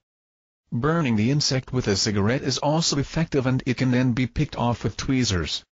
Dabbing the insect with rubbing alcohol will generally also make it let go. One last tip about ticks. Dogs are very susceptible to them. If you are out with your dog in tick country, examine the animal very carefully every evening. Caterpillars. There are a number of caterpillars: the puss caterpillar, the hag moth caterpillar, and the saddleback caterpillar, that have irritating secretions in their hairs. These secretions can cause itching and nasty, painful blisters. If you cannot recognize the different species of caterpillars, don't touch any of them, just look. Coping with itching bites. The bites of blackflies, sandflies, mosquitoes, itch mites, and chiggers all itch. The severity of the itching depends on the sensitivity of the individual bitten and, of course, on the extent of the bites. Swelling is usual, particularly from mosquito and itch mite bites. Scratching the bites can cause a secondary infection to develop and it, of course, makes the itching worse. Use ice to alleviate the swelling. A mixture of baking soda and water in a thick paste will help to alleviate itching. Calamine lotion is helpful and should be included among items to take when venturing into bug country. The commercial preparation Absorbine Jr. is also good for treating mosquito bites that itch and have swollen. Chapter 5 Poisonous Plants. There are a number of members of the plant world that are poisonous to man in one form or another. The chapter on wilderness survival delves a little into plants that are poisonous to eat. This chapter deals with plants that most commonly produce an adverse reaction when touched: poison ivy, poison sumac, and poison oak. At one time or another most outdoorsmen come across one or all of these plants. However, some people react to them much more severely than others. Some people don't react at all. All of these plants produce toxic chemical agents that can cause anything from mild itching to severe blistering when they come in contact with skin. For sensitive people, only a small amount of the toxic material is needed to produce a severe reaction. Most commonly people come in contact with the toxins of these plants by walking through a patch or rubbing against poisonous climbing plants on trees and fences. However, there are other ways in which the toxin can be transferred. Often dogs pick up the toxin on their coats and transfer it to persons who touch them. Insects pick up the poison on their feet and then land on exposed hands or arms. Hikers pick it up on their boots and pant legs and then touch it with bare hands when removing their clothing. The chemical that causes all the misery is a phenol found in the sap of the plant. This is why it is much more prevalent during the spring and early summer, the growing season, than during the fall or winter. The best method of dealing with poison ivy, poison sumac, and poison oak is to learn to recognize the plants and to avoid contact with them. Poison ivy. Poison ivy is by far the most common troublemaker. Commonly it grows in thickets, open woods, sandy or rocky places, and on fence rows through most of the United States except in some very arid regions. It is fairly abundant in southern Quebec, Ontario, the Great Lakes region, and the Midwest. It is not known to grow above the tree line. Poison ivy is a twining, climbing vine that is almost shrub-like in appearance, but it can also support itself by aerial roots on the trunks of trees and on fences, or it can be found in partially shaded woodlots among low-growing plants such as ferns. Poison ivy has one easily recognizable characteristic: its compound leaf consisting of 3 leaflets. These leaflets are a bright, glossy green, oval-shaped, and smoothly textured. They are clustered together and have sharply tipped points and widely serrated edges.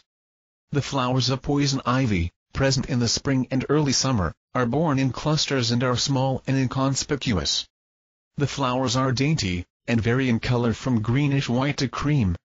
Clusters of berries, also greenish-white or cream, develop from these flowers, and become hard and waxy when mature. These berries persist through the winter and are a favorite and harmless food for many species of birds.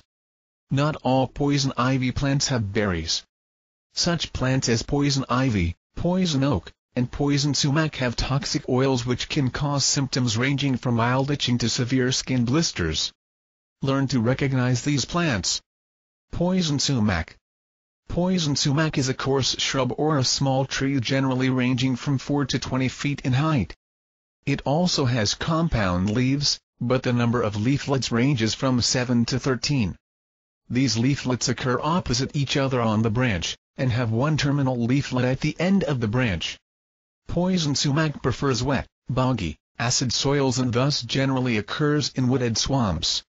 Its range extends through most of the south and southeastern United States, along the east coast into New England, through New York, the Great Lakes, and the Midwestern states, and through southwestern Quebec and southern Ontario.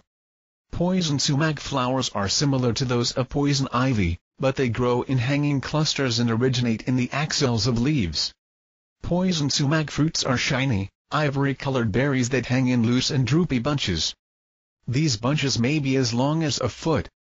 The berries persist throughout winter and provide food for many bird species. Poison oak.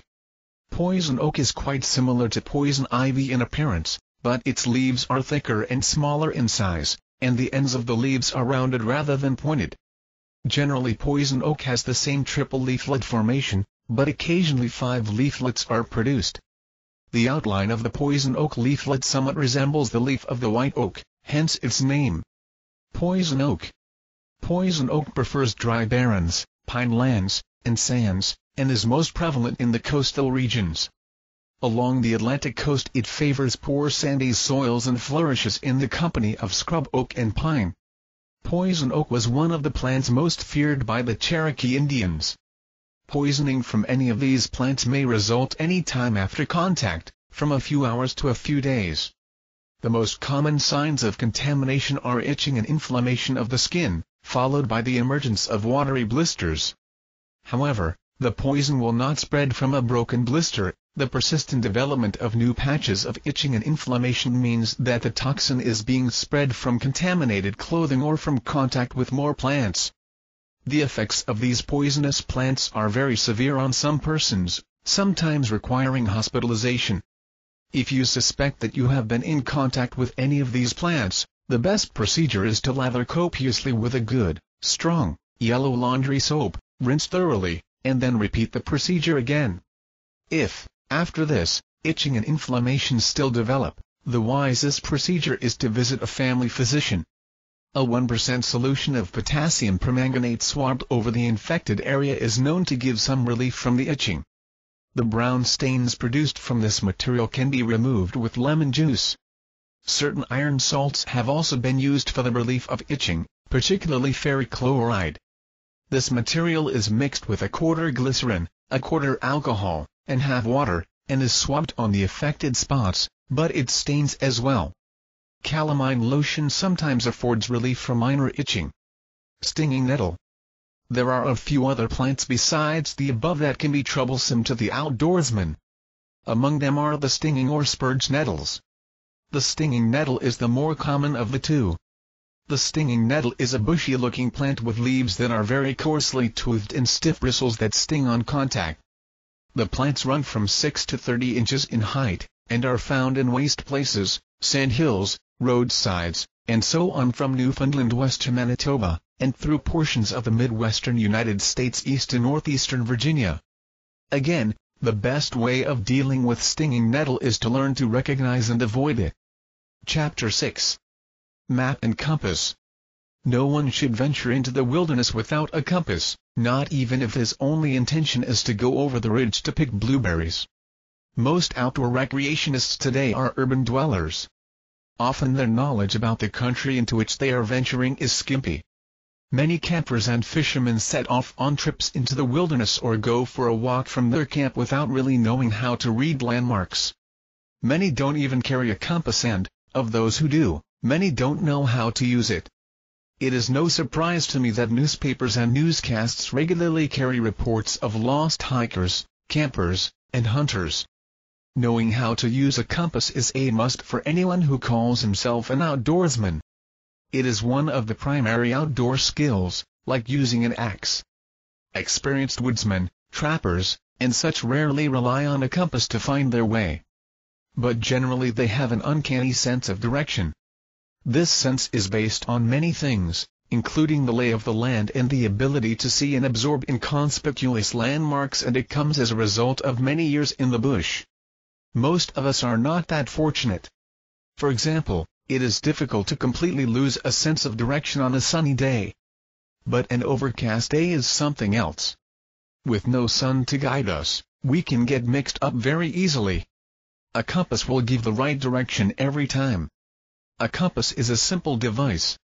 It is a steel needle, magnetized so that one end will always point to the Earth's magnetic pole, which lies 1,000 miles south of the true North Pole and a little west of the 100-degree meridian.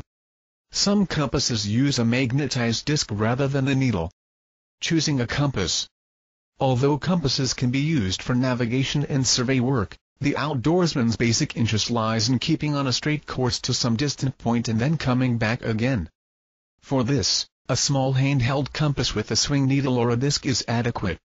Such compasses come in many styles. The more sophisticated ones have needles that float in oil to dampen their swinging and have sights for taking headings. Others have levers which allow the needle to be taken off the pivot when the compass is not being used. I think that the very simple compasses are not wise choices for the serious outdoorsman. They are frequently chosen because they are small and inexpensive. A good compass, such as the Sova and others in its class, can be used for fairly sophisticated work. These are sturdy and dependable. For approximately $15 to $20, they are a good life insurance policy. All magnetic compasses react to iron and steel, and other magnets, including other compasses. If you are carrying something made of iron, a rifle, a knife, or a belt buckle, it can throw the needle off. A simple test can be conducted to check for this. Simply place the compass on a low stump and walk away a few steps, giving the needle time to come to a full stop. As you turn, watch the needle to see if it swings towards you as you approach. If it does, you must find out what is causing the needle to deviate and get rid of it whenever you take a compass reading. Using map and compass. Since the compass needle points to the magnetic pole, you must compensate for the difference between the positions of the true North Pole and the magnetic north. This difference is called declination, and it varies from nearly 0 degrees to 25 degrees east or west depending on what part of the continent the reading is being taken from. The near 0 degrees applies if the reading is taken when the magnetic north and the true north are in line. However, the only time declination is of concern is when you are trying to follow a map that has both magnetic variance lines and grid lines based on the true north. Declination needs to be known for navigation. Both geodetic survey and U.S. coast maps show magnetic variance as dotted lines and grid lines as solid lines. Declination is always given in degrees east and west. But more about this later. The elementary way of using a compass is as a direction finder. No one should venture into a wilderness area without a map, a good compass, and a knowledge of how to use both. To do this, you must simply wait until the needle stops, turn the dial until the north arrow and the needle are aligned, and then use whatever bearing will bring you to your destination. In such elementary compassing, declination is ignored. However, this technique works well only when short distances are involved or when the objective is large such as a road or a river and you don't care where you hit it. A variation of this technique can also be used to reach an objective that is visible only at times. In this case you simply take a compass heading and use it whenever you lose sight of the objective. However, for more sophisticated compassing such as hitting a bay on a small lake many miles away, a map is needed on which the location of the camp is pinpointed. The technique here depends on the type of compass. Determining a course with a simple compass. 1. Draw a line from your starting point to the objective. 2. If the map has no north-south line running across your intended line of travel, then draw one by joining 2 points of the same longitude. 3. Place a protractor along the north-south line with the center point at the junction of your path of travel and the north-south line. 4. Read the bearing of the path of travel in degrees at the outer margin of the protractor. Let us say that it is 80 degrees. 5. Now you must convert the map's true north bearing to a magnetic north bearing by applying the declination shown on the map. Let us assume that the declination is 10 degrees E. Then the bearing you have to follow to reach your objective is 70 degrees E. The declination 10 degrees E, minus the reading of your path of travel is shown by the protractor 80 degrees. Determining a course with a Sova or other good quality compass. 1. Place your map on a flat, level surface. If you wish, you can draw a line from the objective to the starting point, but this is not necessary. 2. Align the transparent plate of your compass along the path of travel so that the line of sight is pointing in that direction. 3. Turn the compass until the lines on the housing are parallel to the north-south lines on the map. If the map does not have north-south lines, you will have to draw one crossing your path of travel. The north arrow on the housing will now be pointing to true north. 4. Turn the compass housing the number of degrees of declination marked on the map. If the declination is east, this means a clockwise turn. If the declination is west, an anti-clockwise turn. The index pointer now reads the magnetic bearing of the path of travel. 5. To travel the line of direction required, turn the whole compass without moving the housing so that the north end of the needle points over the north end of the engraved arrow. The course to travel will be the line of sight or the direction of the sides of the transparent plate. Occasionally someone gets lost in spite of having a compass and knowing how to use it, usually because the traveler lacked confidence in the compass. He knew that the compass was wrong and that his sense of direction was right. Compasses seldom lie. They may be affected by something outside the magnetic influence, but that's up to the compassman to discover ahead of time. The compassman may also make mistakes. If he reads the headings incorrectly, he cannot blame the compass for getting him lost. Learning how to use a compass can be great fun. The way to start is in territory that you know. If you can follow bearings with good accuracy in familiar country, you are ready for the wilderness. No one should go into an unfamiliar wilderness area without a good map. For canoe tripping, a map with a scale of 2 miles to 1 inch is fine. For hiking, a map with a larger scale is better, preferably one with contour lines. Familiarize yourself with the map first. Look at the topographical features that you will encounter along your route or path of travel. Learn the legend. To protect your map from moisture, cover it with clear, self-adhesive plastic sheeting or spray it with a clear plastic spray.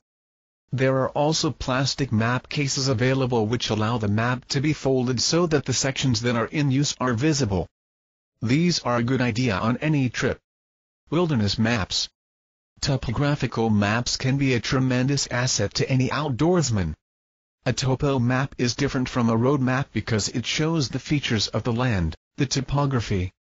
Also, it shows the type of vegetation, old logging roads, foot trails, cabins, mining and lumber camps, power lines, streams, swamps, and springs. By studying a topo map, an outdoorsman can get a good picture of what an area looks like and what he can expect to find there. Of all the millions of words that have been written giving advice to outdoorsmen on virtually every form of outdoor recreation, surprisingly little has been said about the usefulness of topographical maps. I would no more dream of going on a wilderness trip of any sort, fishing, hunting, backpacking, canoeing, ski touring, or snowmobiling, without a topographical map of the area, than I would of going without an axe. The topographical map will not only show me landmarks, help me with navigation, and tell me what kind of terrain lies ahead, but it will give me an idea of the type of wildlife and fish habitats I might encounter. Marshes may hold waterfowl. Small, spring-fed mountain streams and ponds may have trout. The marshy lakes of northern Canada are ideal places to look for moose during summer and early fall because moose like to feed on aquatic vegetation. The list of possibilities is endless. Even in settled farm country, topographical maps are of immense value. I have used them to locate tiny hidden trout streams, small marshes where other waterfowlers are seldom encountered, likely-looking woodcock covers along streams, and moist swales, and high hardwood ridges with interesting snowshoeing and ski touring possibilities. By using the topo maps first and scouting the area, I am able to get away from the hordes of other outdoorsmen by finding little pockets of woodlands tucked away out of sight from roads. The key to using a topographical map lies in learning the symbols and codes. They tell the story of what actually lies on the ground. Generally the maps cover one quadrangle, 1/4 degree of latitude and longitude. The scale of the map can vary, but the larger the scale, the more detail the map shows and the more valuable it is. The most useful scale is a 7.5-minute quadrangle series. On this scale, 1 inch on the map represents about 2,000 feet on the ground. Topographical maps in the United States can be obtained from the Map Information Office, U.S. Geological Survey, Washington, D.C. 20,244, for states east of the Mississippi. Maps of states west of the Mississippi can be obtained from the Map Information Office, U.S. Geological Survey, Federal Center, Denver, Colorado, 80225. In Canada, topo maps can be obtained from the Map Distribution Office, Department of Mines and Technical Service, Ottawa. First you will need an index sheet for the state or province you are interested in, telling what maps are available. With this index, you will get instructions as to how to order individual maps. You can then select the maps for the area you want and order them. Topographical maps are quite inexpensive. Topographical maps for national parks can be purchased over the counter at all park headquarters. It is also possible to purchase topographical maps of national forests in the United States at the U.S. Forest Service Regional Center in Atlanta, Georgia, Milwaukee, Wisconsin, Albuquerque, New Mexico, Denver, Colorado, Ogden, Utah, Missoula, Montana, San Francisco, California, Portland, Oregon, and Juneau, Alaska. One last tip. When maps are requested by mail, you should allow about 4 weeks for delivery, so plan your trip early and order your maps well ahead of time. Chapter 7. Optics for the Outdoorsman. If someone were to ask me what piece of outdoor equipment gives me the greatest pleasure, I would have no difficulty in answering binoculars. Aside from my knives, binoculars are the only piece of equipment I use year-round. Canoes, tents, snowshoes, fishing rods, shotguns, and rifles all have seasonal uses, but not binoculars. I generally carry a pair of binoculars, or at least have a pair handy, on almost every outdoor ramble. When the fishing has hit the doldrums, binoculars have never failed to provide me with entertainment. I have watched ospreys fishing, beavers repairing their dams, and minks hunting for meal along a lakeshore. In the bluebird days of fall, I have pleasantly idled away many hours in a duck blind watching marsh birds and other creatures, and more than a little of my reputation as a big game hunter is the result of using binoculars. On a big game hunt, I consider binoculars to be much more beneficial than the scope on my rifle. As a bird watcher and a wildlife photographer, I have found them to be indispensable. Curiously enough, binoculars do not actually extend your range of vision beyond what you can see with the naked eye. In other words, they don't help you see farther. What they do is make distant objects look more detailed, larger, and clearer. They do this not only by magnifying, but also by gathering and transmitting light through the lenses and prisms to the eye. Binocular savvy. Magnification. The magnification is one of the principal considerations in selecting binoculars. There is a tendency among inexperienced outdoorsmen to select binoculars with high magnification. The theory is that if it is higher in power, it has to be better. This is wrong. Binoculars of high power are difficult to hold steady. The tremors of your hand are magnified in proportion to the magnification of the binoculars. Binoculars of a moderate power, 7x or 8x, are the best all-around choice. Although binoculars can be had with 16x or 20x magnification, these require tripods for satisfactory use. About the highest practical magnification for an outdoorsman is 10x. Brightness. The relative brightness or the ability to gather light is another important feature to consider in binoculars.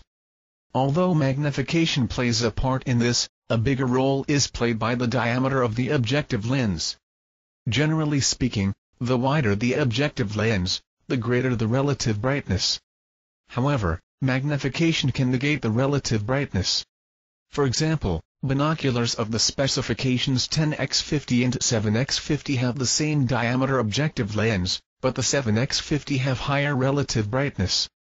Binoculars with very wide objective lenses are generally bulky and heavy and should not be selected where compactness and weight are important factors. Field of view. The field of view is the width or diameter of the circular view that you see through the binoculars. It is always measured at 1,000 yards. A wider field of view allows the viewer to take in more territory without moving the glasses. A wide field of view is an asset, particularly when viewing fast-moving objects at close range. Again, the higher the magnification, the lower the field of view. There are binoculars on the market with extra-wide fields of view. These sell at higher prices than the same binoculars with standard fields of view. Focusing. There are two different focusing systems in binoculars, central focusing and individual focusing. In binoculars with individual focusing, each eyepiece is focused individually according to a calibrated scale on it. With central focusing, both eyepieces are focused simultaneously by turning a knurled knob between the barrels. On most such binoculars, the right eyepiece has a scale for adjusting the visual difference between your two eyes. Very few people have the same vision in both eyes. The advantage of centrally focused binoculars is the ease and convenience of focusing. Most high-quality binoculars manufactured today have central focusing. Individual focus binoculars are fine if only one person is using them because the focus will not be changed. They are somewhat simpler in construction, hence they are less expensive. Coating on high-quality binoculars, the lenses are always coated with magnesium fluoride on the air-to-glass surface. This coating eliminates reflections and glare and allows greater light transmission. Reflected light bounces off the prisms in the binoculars, reaching the eye as haze and making the image less sharp. Alignment: the barrels of binoculars must be in perfect alignment, or your eyes won't be able to make one image out of two. You can safely assume that any new pair of binoculars, when purchased, will be in perfect alignment. However, with cheap and flimsy binoculars, the alignment can change with use. When a change in alignment is only slight, your eyes can compensate for it, but using non-aligned binoculars will cause you eye strain and headaches. The best protection against non-alignment lies in the reputation of the manufacturer and his guarantee. All high-quality binoculars are sold with a guarantee of anywhere from 5 years to a lifetime. Definition: the clarity and sharpness of binoculars changes from the center to the edge of the viewing field. No binoculars have perfect center-to-edge definition. However, in binoculars with good optics, the edge definition has deteriorated to such a low point that it is almost unnoticeable. When purchasing binoculars, compare the edge definition in binoculars of different price brackets by focusing on a flat surface such as a wall. Coloring: high-quality binoculars are always corrected for colors most noticeable to the eyes. Look through binoculars at a dark object against a bright sky to see if you get rainbows or strong color fringes. These color fringes impair good definition. Other features when purchasing good binoculars: examine their general appearance. Make sure that the binoculars are well finished. See that the focusing mechanism and the hinges work smoothly. Look at the external covering on the barrels to ascertain that it is attached well. If you can afford only low-priced binoculars, shake them to see if any screws or prisms are loose inside. Look at the external parts to see how well they are cemented together. Give the objective lens a tap with your knuckle to make sure that it is mounted solidly. Read the manufacturer's guarantee and compare it with the guarantees of competitive brands. Selecting binoculars. Buying binoculars can be a baffling business. There are a great many models to choose from and in many price ranges. Binoculars with seemingly similar features can vary as much as $200 in price. And then there is the question of magnification and the diameter of the objective lens. Almost everyone knows that binoculars designated as 7x35 or 10x50 means that the binoculars rated as 7x will magnify 7 times, while those rated at 10x will magnify 10 times. The figures 35 and 50 are the diameters of the objective lenses in millimeters. The best all-around binoculars for the outdoors are 7x35. Such a glass is easy to hold without undue hand tremor. It has good light-gathering abilities for forest use on dark days. It is an excellent choice for bird watching, hunting, and even for spectator sports. Another good choice is 8x30. It offers a bit more magnification, but less light-gathering ability. It is suitable for big game hunting and bird watching. Another popular glass is 9x35. This is a binocular for open country, mountains and plains. It is not as easy to hold steady as a 7x35 and is best used when the viewer can sit down and brace his elbows against his upright knees to steady his hands. Binoculars such as 10x50 are for long-range viewing, but they are too bulky and heavy if you have other gear to carry as well. For night use and for navigation, 7x50 are the best bet. These binoculars are also bulky and heavy, but they have tremendous light-gathering ability. On the other hand, binoculars such as 6x25 are a little too small for general use. However, Because of their small size and lightness, they can be shoved into the pocket of a jacket and taken along when bulkier and heavier binoculars would be left behind. This is why I own such a pair. Most high-quality binoculars today are made in the United States, West Germany, and Japan. The only American manufacturer is Bausch & Lomb. Their binoculars are expensive, but of outstanding quality. The 9x35 Bausch & Lomb binoculars are the choice of many knowledgeable mountain hunters. One can hardly go wrong in choosing binoculars by Bausch & Lomb. 3 outstanding German makes are Zeiss, Leitz, and Hensoldt. Zeiss lenses are world-renowned and their binoculars are excellent.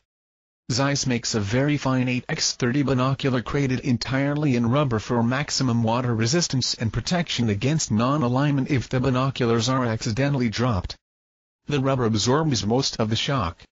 Leitz, the manufacturers of Leica cameras, make several models of roof prismatic binoculars. These Leitz trinovid binoculars have their prisms arranged in a different way which makes them very slim and light. Indeed, Leitz binoculars are 1/3 to 1/2 lighter and 1/4 to 1/3 less bulky than binoculars with comparable magnification and objective lenses of the conventional petroprism design. The trinovids are made in 7x35, 8x32, and 10x40. The 10x40s are smaller and lighter than conventional 7x35s. The only hang-up with these Leitz binoculars is their price, over $400 for the 10x40s. The other powers are a little less expensive. Excellent binoculars are made in Japan. Indeed, the Japanese have captured most of the low and medium-priced binocular market. Such camera manufacturers as Pentax and Nikon both make good, medium-priced binoculars. But perhaps the best-known brand is Bushnell. Bushnell glasses are excellent, and are made in many styles ranging from low to medium in price. I have used Bushnell binoculars in 7x35 and 6x25 with great satisfaction.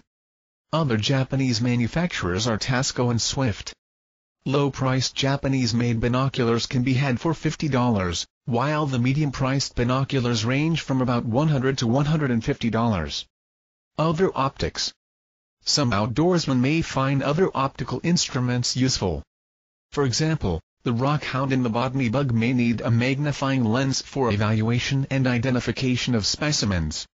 A serious bird watcher and a big game hunter in the mountains may want a spotting scope.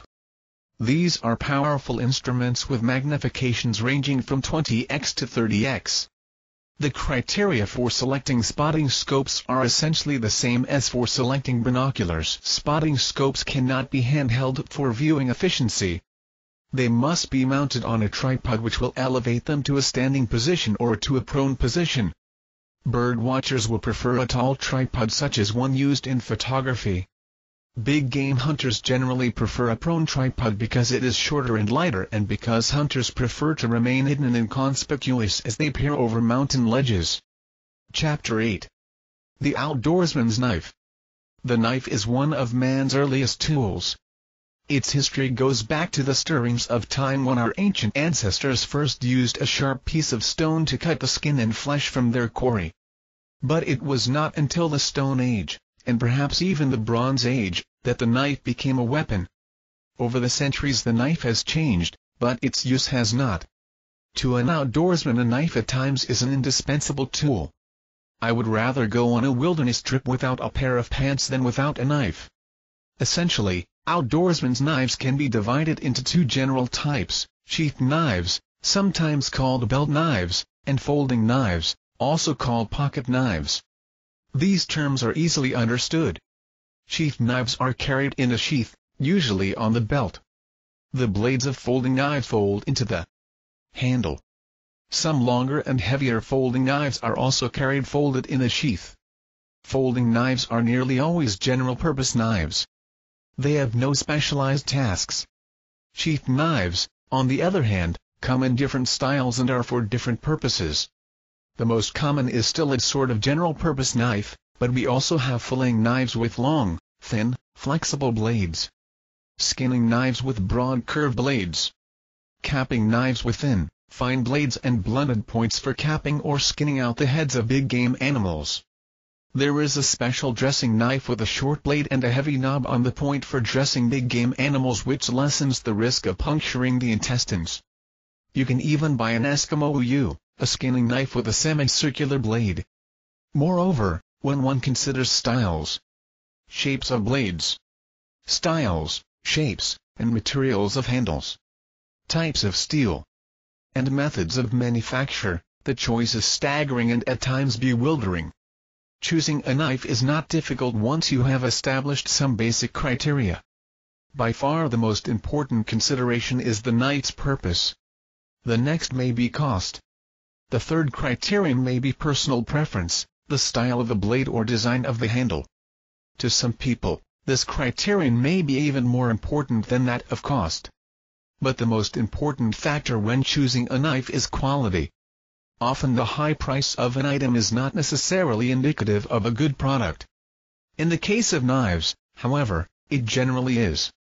There is a big difference in quality between a fine, custom-crafted knife made by one of 24 custom knifesmiths and a $4.95 knife that you may find at the sporting goods counter of a discount department store.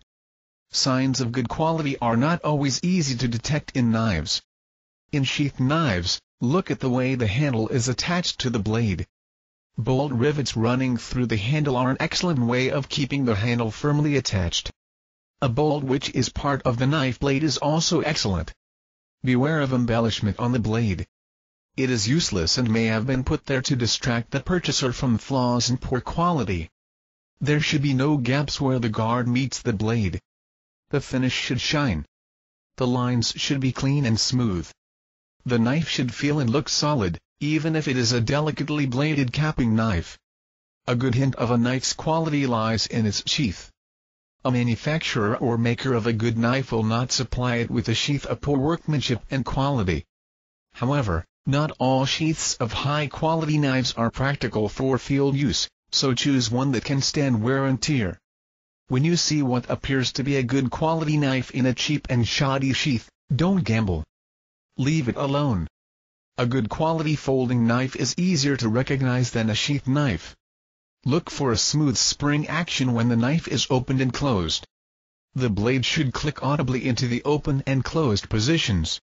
When a folding knife is closed, the point of the blade should be covered by the sides of the handle. When the blade is opened, the blade should not move from side to side. Such a movement indicates a loose pivot rivet. The handle, or rather the covering on the folding knife's body that serves as a handle, should be firmly attached. If it looks rather flimsy, don't risk buying it. To fully understand the underlying features of knives, one should know a little about how knives are made. Essentially, a piece of good steel of about 1% carbon content is heated until it is a bright, glowing red.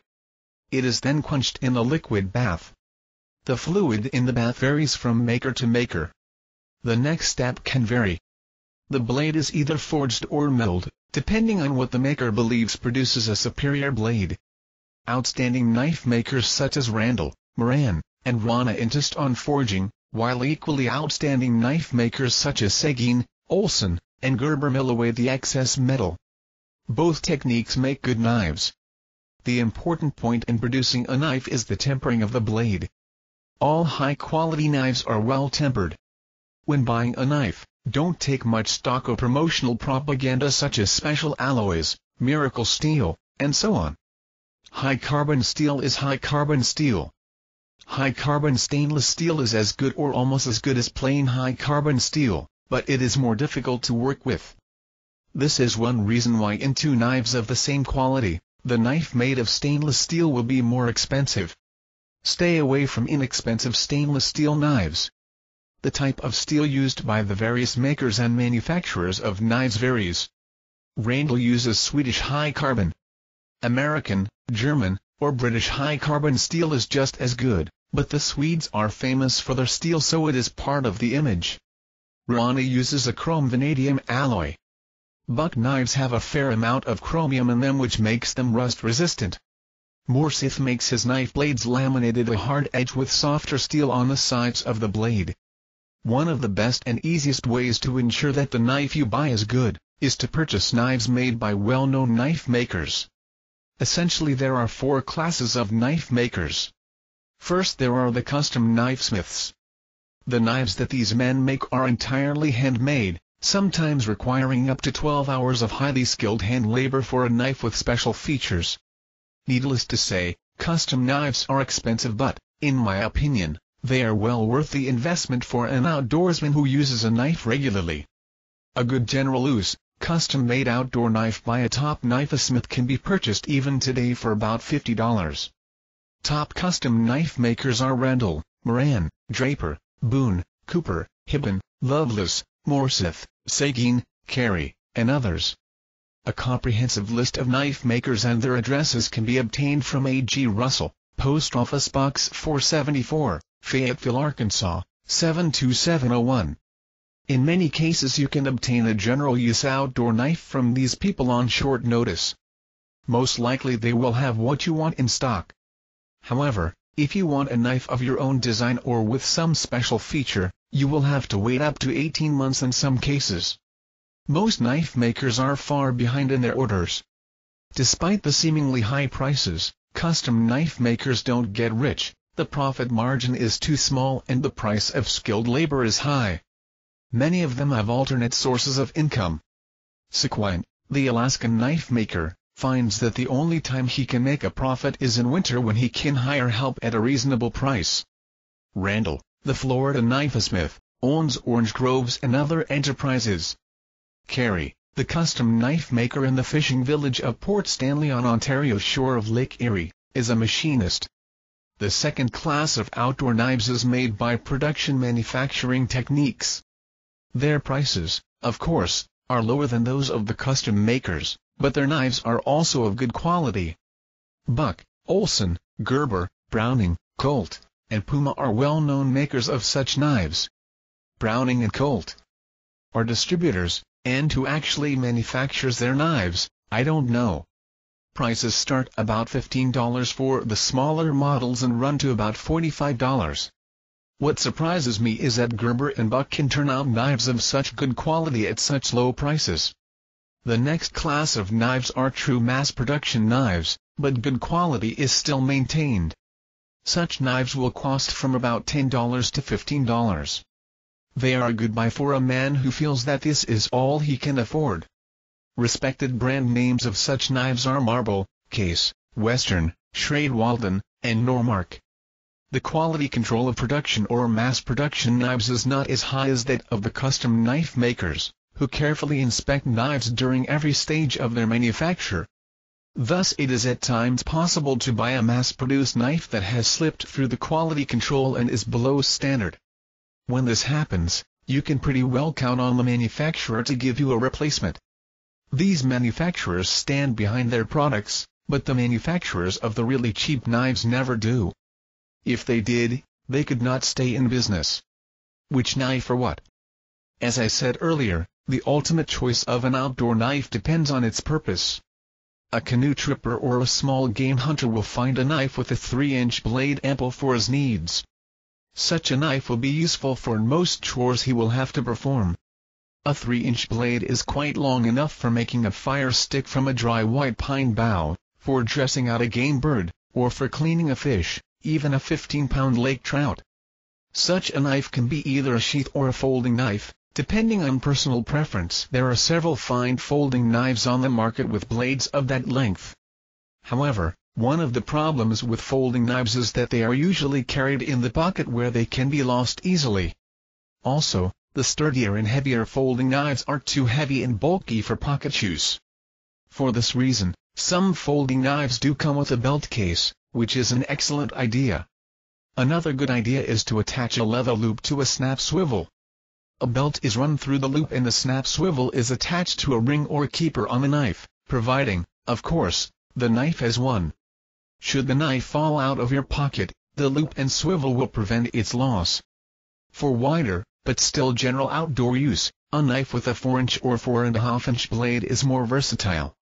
Such a knife will perform almost anything that the smaller bladed knife will and then some.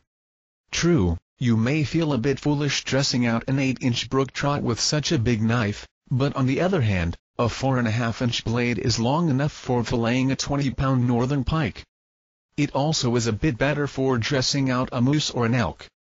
Not that a 3-inch blade won't do the job in a pinch. I know that it will, because I have done it more than once. But a 4.5-inch blade is a better choice. In fact, for dressing moose and elk, a 5-inch blade may be even better. However, in my opinion, a blade longer than 5 inches is not needed. Any woodsman will tell you that the mark of a greenhorn is a long-bladed knife. Of course, for special tasks, you should have a special knife. The most common specialty knife for an outdoorsman is a filleting knife. Such a knife should have a long, flexible blade. Although the flesh of a fish is soft and easy to cut, a filleting knife must be able to take a sharp edge. Filleting a fish is actually a fairly precise task. Another specialty knife is a skinning knife. Such a knife generally has a broad, curved blade. Basically it is designed for skinning fur-bearing animals. For skinning deer or other big game animals, a skinning knife is not really needed. A capping knife, as was explained earlier, is a specialized skinning knife used for capping out the heads of big game animals. Generally capping knives have broad, thin blades. Although any small-bladed knife can be used for capping, the special knives make the job easier and perhaps present less of a risk of nicking through the head skin. The average outdoorsman does not need a skinning or a capping knife. On the other hand, a big game hunter who usually hunts without a guide may find a capping knife very handy if he ever bags a head of mounting size. Every well-designed knife has a certain visual excellence. The design may be fairly conventional, as in the Rana or buck knives. It may be subtly classical, like the Morsethier knife. Or very contemporary, like the knives of Gerber. But beyond the looks, there is also a feel. A knife must feel comfortable in your hand. If it feels awkward and clumsy, don't buy it. Look for another design or style. One thing I would advise is that you avoid too many gadgets on your knife. My remarks here are directed more towards folding knives. Scissors, screwdrivers, and the kitchen sink may be fine for a knife designed for the Swiss Army, but such a knife is not really needed in the outdoors. Usually gadgets on such knives do not perform the tasks they were meant for, or at least they don't perform them well. I prefer a pair of good scissors in my first aid kit and a set of small and handy screwdrivers with my gun cleaning equipment. The only gadget I think is useful is a bird gutting hook, seen on some of the European folding knives. Aside from knife design, consider the handle. Handles contribute to the feel and the look of a knife, as well as to the overall design. Knife handles are made from exotic woods, staghorn, micarta, leather, metal, synthetics, and even ivory. I have even seen knife handles made from the feet of the small European roe deer. Such handles give me the willies. They were not meant for outdoor use, for wet or even, at times, blood-covered hands. Any of the other materials I have mentioned make suitable handles. Those on buck knives are made of epoxy. Gerber knives have cast aluminum handles. When I first heard of them I thought they would be slippery when wet or when grasped by a wet or bloody hand, but this is not the case. These handles are well designed for a solid grip under all conditions. Randall makes knife handles according to the customer's preference, from ivory to leather. Leather, wood, and staghorn are probably the most common materials for knife handles. They are all good when well made, and they all look good. How many knives? You may need more than one knife, a knife for each major task. This, of course, depends entirely on what you do or want to do in the out-of-doors. A canoe tripper may need only one knife. A folding knife with a 3-inch blade or even a sheath knife with a 4-inch blade will do. The same applies to campers and hikers. A small game hunter will never need more than one knife, one with a 3-inch blade. A deer hunter would find such a knife adequate as well, unless he wanted to cut through the rib cage and quarter the animal. A larger, heavier knife would be needed for this purpose, but a light axe, hatchet, or meat saw would be even better. A big game hunter should have a knife with a 4 to 5-inch blade and possibly a capping knife. A fisherman should ideally have 2 knives, one for dressing fish and one for filleting. However, Both tasks can be performed with a thin-bladed knife with a 4 to 5-inch blade. From this we can see that an outdoorsman with many interests may need 3 or even 4 different knives. Indeed, when going on a long trip into the wilderness, one should carry a spare knife for general use. More knives are lost than ever wear out or break. Knife care. A knife is easy to care for. With proper care, any knife of good quality can last a lifetime.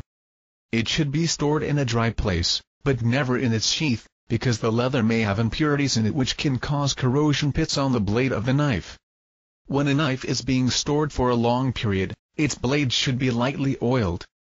Whenever a knife gets wet, it should be dried as soon as possible. This includes stainless steel knives. Water does not do wooden or leather handles any good at all.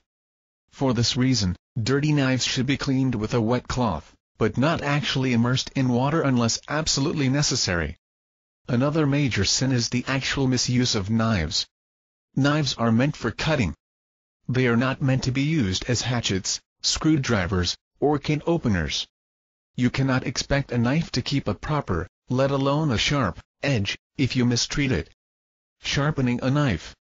A dull knife is a useless knife. A dull knife is also dangerous. More strength has to be exerted to make a dull knife cut, sometimes causing it to slip. A cut with a dull knife is more hazardous than a cut with a sharp knife because a dull knife tends to tear a wound, destroying more cells and making a wider gash that takes longer to heal. The cut of a sharp knife is finer. Less tissue is destroyed. The cut doesn't bleed as much, heals faster, and is less prone to become infected. A properly cared for knife is never allowed to get too dull.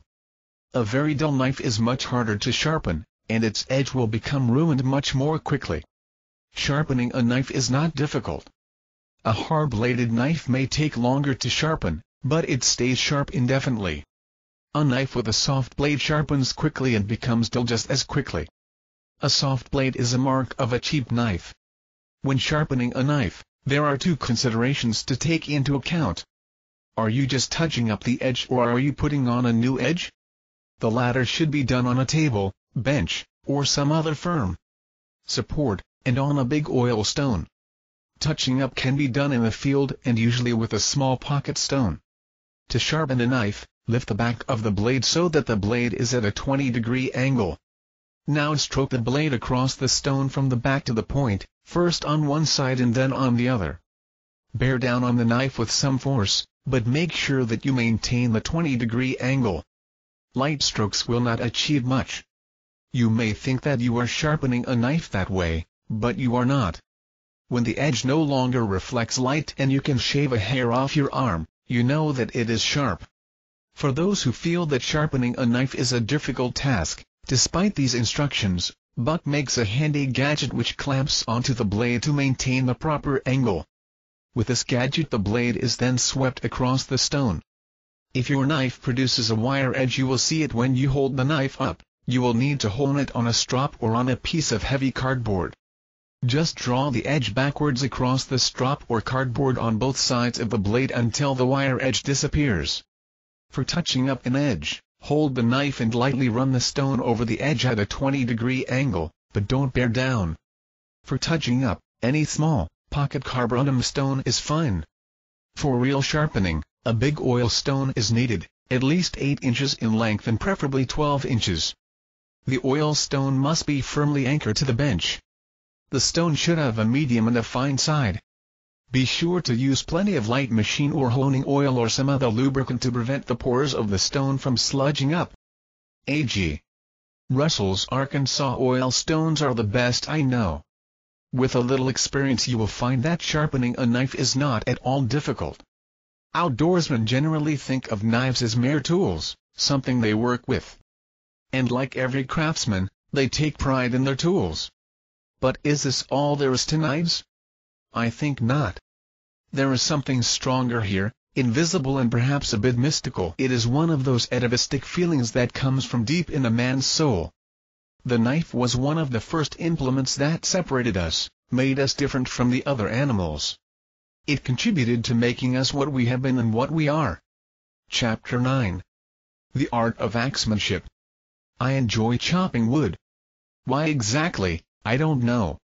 Probably it is a symbolic sort of satisfaction, a spiritual rebellion against our mechanical age. It is unlikely that the kids playing street hockey outside my window as I write this, will ever know how to use an axe. When my father was a boy, one of his daily chores was to bring in a bundle of kindling for the kitchen stove and the stove in the parlor.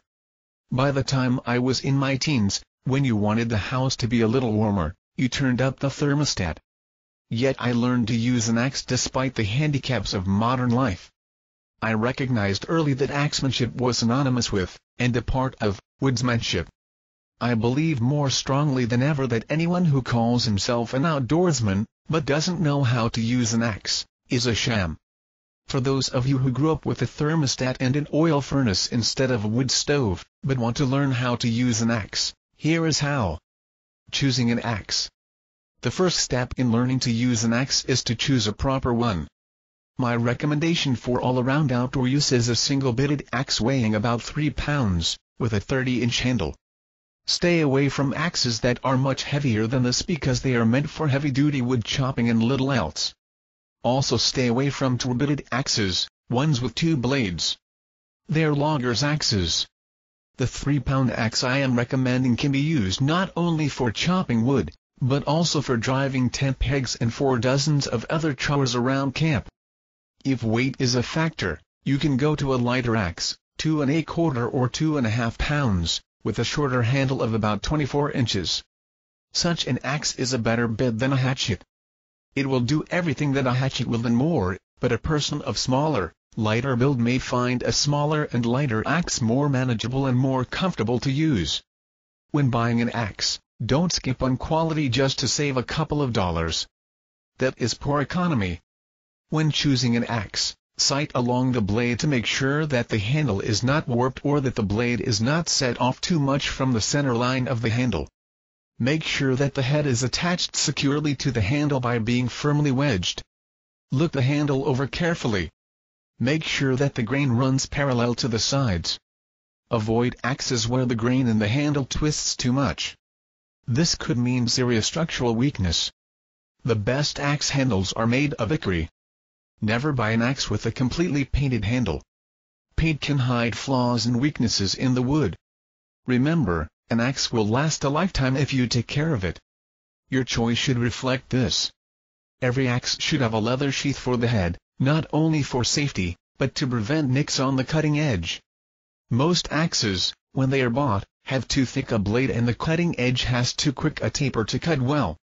It should be ground down a little. If you do this on a power grindstone, keep the blade cool by dipping it continuously in a bucket of water. If you let it overheat, you will draw or ruin the temper. An axe can be sharpened quickly on an emery wheel, but eventually this ruins the blade. Coarse sharpening can be done with a fine file. Then switch to a coarse stone and finish sharpening with a medium stone. The best stone for axe sharpening is a round one. It has no sharp edges to rub through a packsack, so you can carry it with you whenever you take the axe. An axe should never be left lying around. It can cause accidents or accidents can happen to it. Keep it hung in its sheath or sink the blade into the top of a stump. The handle of the axe is its weak part. At home it is easy to replace. All you have to do is buy a new one, drive the stub out of the axe, insert the new handle, and wedge it firmly onto the axe. But if your axe handle breaks deep in the bush, that is a different matter. Stones and hardwood pegs may be used to drive the broken stub of the old handle out. If this doesn't work, you will have to bum the stub out. Bury the axe head up to the eye in loose earth. Build a fire around it and keep burning until the stub bums off and becomes loose enough to be driven out. To improvise a temporary handle, use any hardwood. To drive the sap out of green wood to toughen it, roast the wood in warm coals. This will season it somewhat. Cutting with an axe. Now, let's fell a tree for firewood. The best wood is a dead, standing tree. It is dry, seasoned, and will burn well. Dead trees and branches lying on the ground are generally damp and make smoky fires. First, walk around the tree to determine which way it leans. That is the direction you want to drop it, because it is easier. If there's a standing tree in that direction that might hang it up, then plan to drop it slightly to one side. Consider also the direction of the wind. It is much easier to drop a tree with the wind than into the wind. Dropping a tree crosswind represents no major problem unless the wind is very strong. Before starting, make sure that there are no branches, small saplings, or brush within reach of your axe. They could deflect your axe and cause an accident. The secret in cutting with an axe lies in the grip. Grasp the helve, the old term for the handle, with both hands close together near the butt. Touch the blade of the axe to the tree to get the right distance. As you raise the axe over your right shoulder, slide your right hand up providing you are right-handed about 3/4 of the way towards the head of the axe. As you bring the axe down, slide your right hand down the handle until it touches your left hand. Strike so that the blade cuts into the tree at about a 45-degree angle to the grain. Don't attempt to put excessive force into the swing. You cannot get any accuracy this way. The fastest chopping is achieved with many fast and accurate blows, not with brute force. The first notch is made near the bottom of the tree on the side on which you want the tree to drop. Make the notch about halfway through. Tyros generally start by making their notches too narrow. Narrow notches make cutting difficult. A good rule of thumb is to make the notch as wide as the diameter of the tree that you are cutting. Your next notch should be a few 3 or 4 inches above the first one and directly opposite it. When the tree begins to fall, step away to one side of the cut, not behind it. Should the top branches of the falling tree catch on another tree, the butt may snap and fly backwards several feet. Many injuries have been caused by backward flying butts. The next task is to limb the tree. Stand on the opposite side of the tree from which you want to remove the limbs. In this way, if the axe glances off the tree it will glance away from your legs. Work from the butt to the top, chopping at the bottom side of the branches. Limbing goes fastest this way, and it is easier to make the cuts flush with the trunk. The next step is to cut off the crown. On small trees, this can be done with one notch all the way through. Bigger trees may require 2 notches, opposite one another, with each going halfway. To cut the trunk into usable lengths, simply chop 2 notches halfway through the trunk on opposite sides of each other as before. This is easier than using one deep notch from the top down. You should always stand on the trunk with your feet spread wide and chop between your feet. To split these pieces, use the butt section as a chopping block. Lean the chunk to be split against your chopping block and strike a good hard blow on the upper end where the piece is resting. If the halves are still too large, split these the same way into quarters. Don't neglect the larger branches for firewood. Cut these into desired lengths by holding them across the chopping block with one hand and striking them at a slight angle with the axe. The chop should be delivered at the center of your chopping block where the branch is firmly supported. To chop up kindling, always lay the piece to be kindled horizontally across the chopping block, grasp it at the lower end, and strike the top. Once the axe is embedded in the piece, you can slam it down vertically to complete the cut. Never hold the piece to be kindled upright with one hand and chop with the other. That is an easy way to cut your hand. Chapter 10. Chainsaw Tactics. Chainsaws, particularly the small 6.5-pound Outdoorsman's models, have become widely used tools. There are many reasons for this. The biggest one is that the chainsaw can perform many tasks quickly and easily, leaving time to enjoy more leisurely outdoor pursuits. Obviously, chainsaws are taken into the outdoors only where their extra weight and the weight of the gasoline needed to operate them present no transportation problems. I use a chainsaw on many automobile camping trips, but I would never take one on a backpacking trip or on a canoe trip. Then my axe goes with me. Indeed, I have an axe handy even when felling trees or bucking logs with a chainsaw. So do lumberjacks and pulp cutters who use their chainsaws to earn a living. Although I consider myself to be fairly handy with a chainsaw, I am far from being an expert. To write this chapter, I have sought the advice of experts on the staff of McCulloch, the chainsaw manufacturers. Choosing a chainsaw. Choosing the right chainsaw out of the many models available is not difficult, once you have decided on the features you are looking for. After that, it is simply a matter of elimination. Most chainsaws use an integral two-cycle gasoline engine for power, dependability, and efficiency. Chainsaws driven by electric motors are also available, but these are limited in power and mobility. There are two types of chain drives available in chainsaws: direct drive and geared drive. Geared drives are used mostly by professionals who use heavy chains and want maximum lugging power. Direct drive chainsaws are lighter, have fewer moving parts, and are easier to use. Little effort is required to use these saws, as the fast-moving chain pulls the saw through the log. Direct drive saws are the right ones for outdoorsmen. For the outdoorsman or the casual user, the smaller and lighter weight chainsaws are probably the best choice. Saws in the 6-pound class weighing about 8.5 pounds complete with barn chain are usually rugged, dependable, and easy to use. Other small saws range from 10 to 14 pounds, plus barn chain. Engine displacement is the guide to a saw's power. Saws are available with from 1.5 to more than 9 cubic inches displacement. A saw in the 2 to 3 cubic inch range is a good choice for the outdoorsman.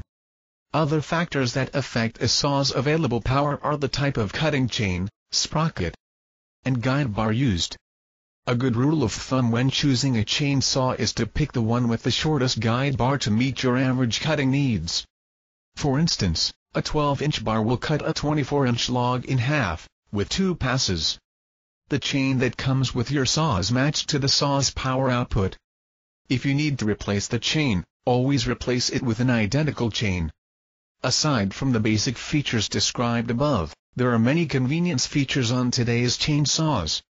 Some outdoorsmen consider easy starting to be an important consideration because cutting can require frequent stopping of the chainsaw while moving from one spot to another.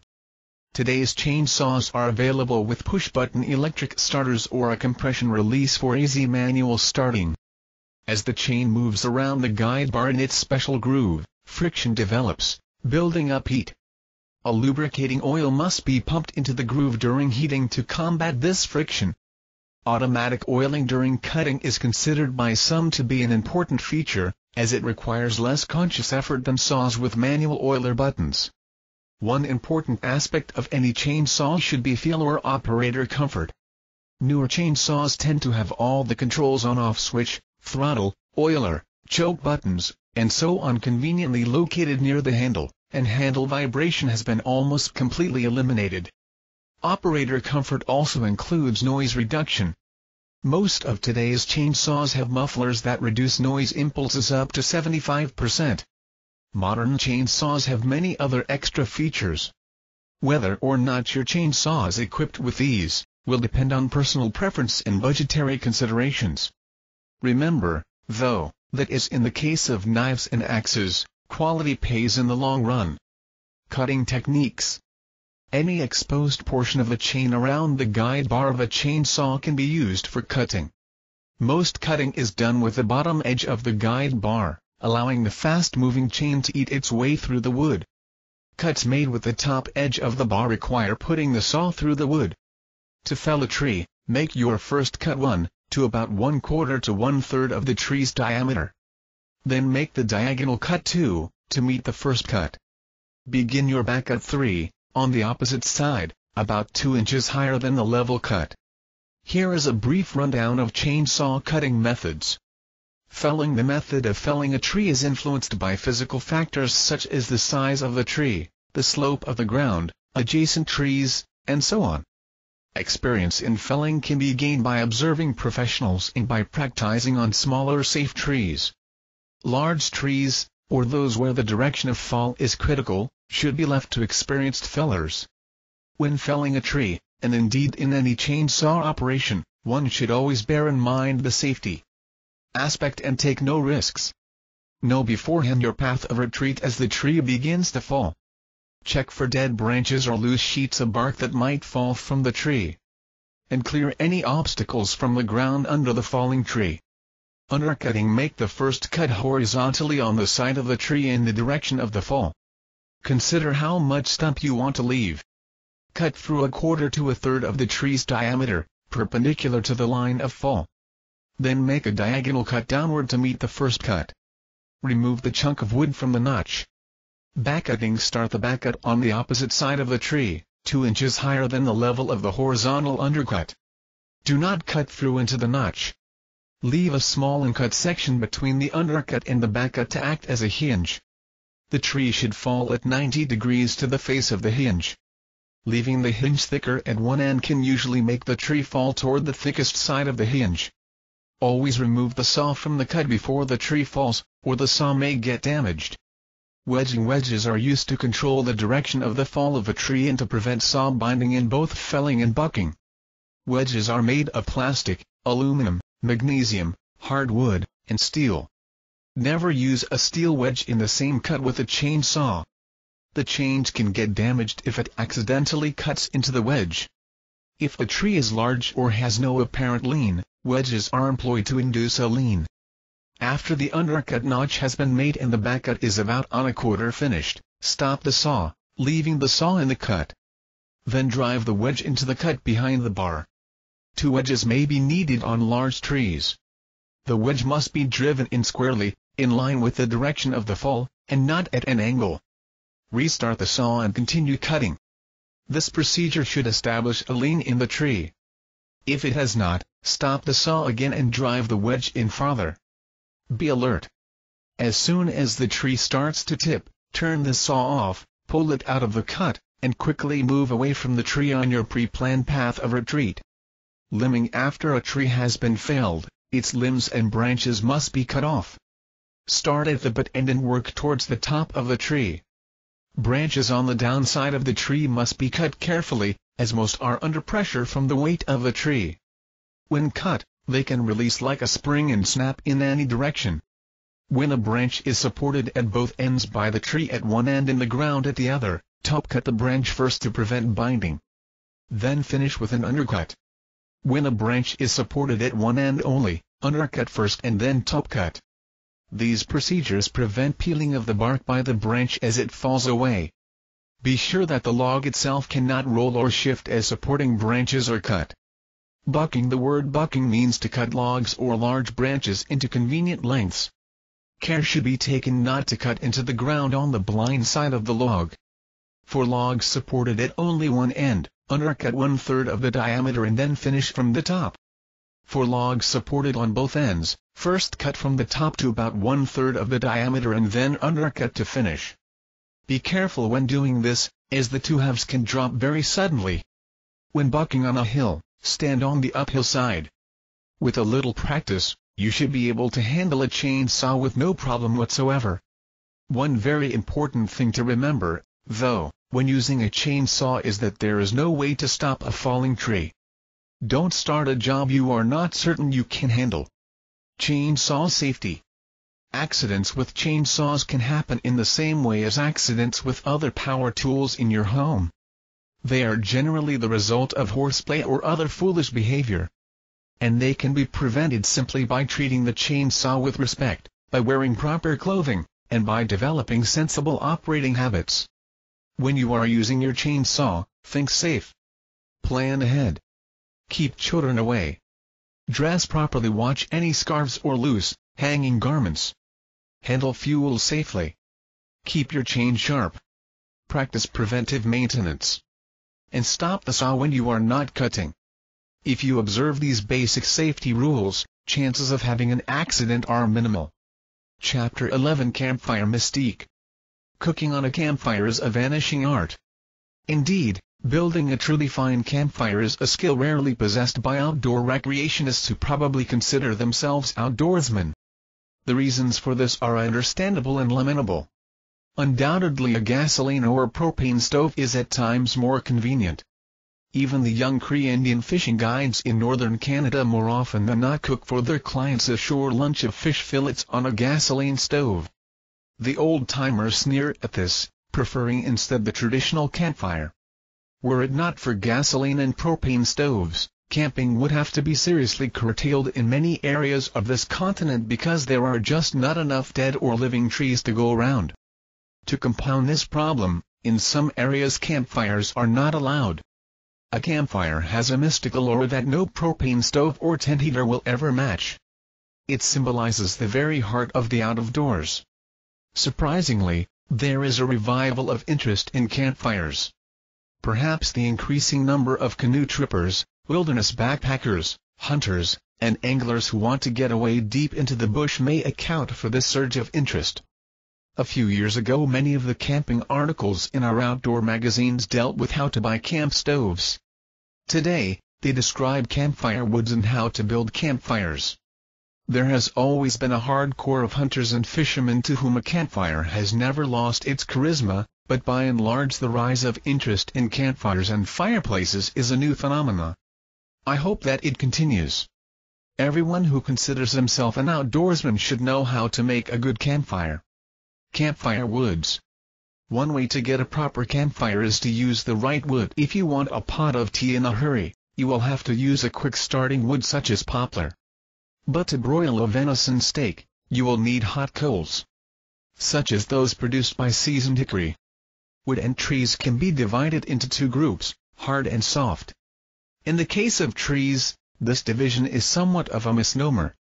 Conifers are called softwoods, while deciduous trees are called hardwoods by forest workers from pulp cutters to forestry engineers. Although all evergreen trees have softwood, so do many species of hardwood or broadleaf trees such as poplar, alder, and basswood. The hardwoods with truly hardwood are oak, hickory, maple, birch, and sweet gum. The hardwood or deciduous trees. Alder. The alder is a fast-growing tree of swamplands and stream bottoms. It is found from Alaska to the Gulf Coast, from Newfoundland to the Midwest, and from the Rockies to the Pacific. It bums fast, with a quick flame and strong heat, but it also bums out quickly. Alder tends to split and snap, so watch for sparks. It is excellent for quick boiling and cooking and is good for baking. Because it burns fast, have plenty of it cut. It makes excellent kindling when well seasoned. Ash. There are about 15 species of ash in eastern North America. Their range extends from central Ontario and British Columbia south to Florida. Ash, particularly the red, white, and black varieties that are most often used as campfire wood, live on moist sites. All ash are heavy hardwoods. They don't make good kindling because they tend to start burning slowly. White ash can be used for firewood green, while red and black ash should be seasoned first. They all throw good strong heat, and produce coals which are ideal for broiling and frying. Basswood. The linden, as the basswood is sometimes called, is found from Maine to the Dakotas and from southern Ontario to Kentucky. It is very light and soft. When used for fuel, it should be well seasoned.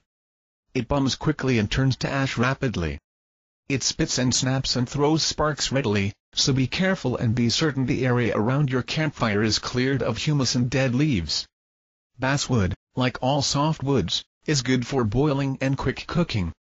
Birch. The birches, black, yellow, and white, make good firewood. Black and yellow birch are superior to white.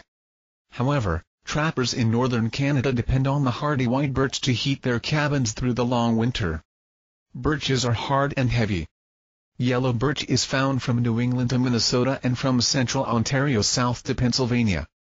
Black birch ranges from southern Maine and southern Ontario to northern Alabama along the Appalachian Mountains. White birch, sometimes called paper or silver birch, is found from Alaska south through Canada and the Great Lakes states to the Atlantic seaboard. The bark from all these birches is easily stripped off and makes excellent kindling. Birches burn well even when wet. They start readily, and bum slowly and with an intense flame. The coals retain heat for a long time and are good for frying a steak or simmering a stew. Beech. The beech is a very hard wood. Its range extends from central Ontario to the Gulf of Mexico and from Maine to Kansas. It will burn when green and give off plenty of heat. Many outdoorsmen rate beech as highly as oak. The coals retain heat for a long time, making them a good bet for frying and broiling. Hickory. All the hickories are excellent campfire woods, with the shagbark being the best. There is no doubt that hickory is the finest of all campfire woods. The hickories are found in a variety of forest habitats, and their general range extends from Maine and southern Ontario south to Louisiana and Texas.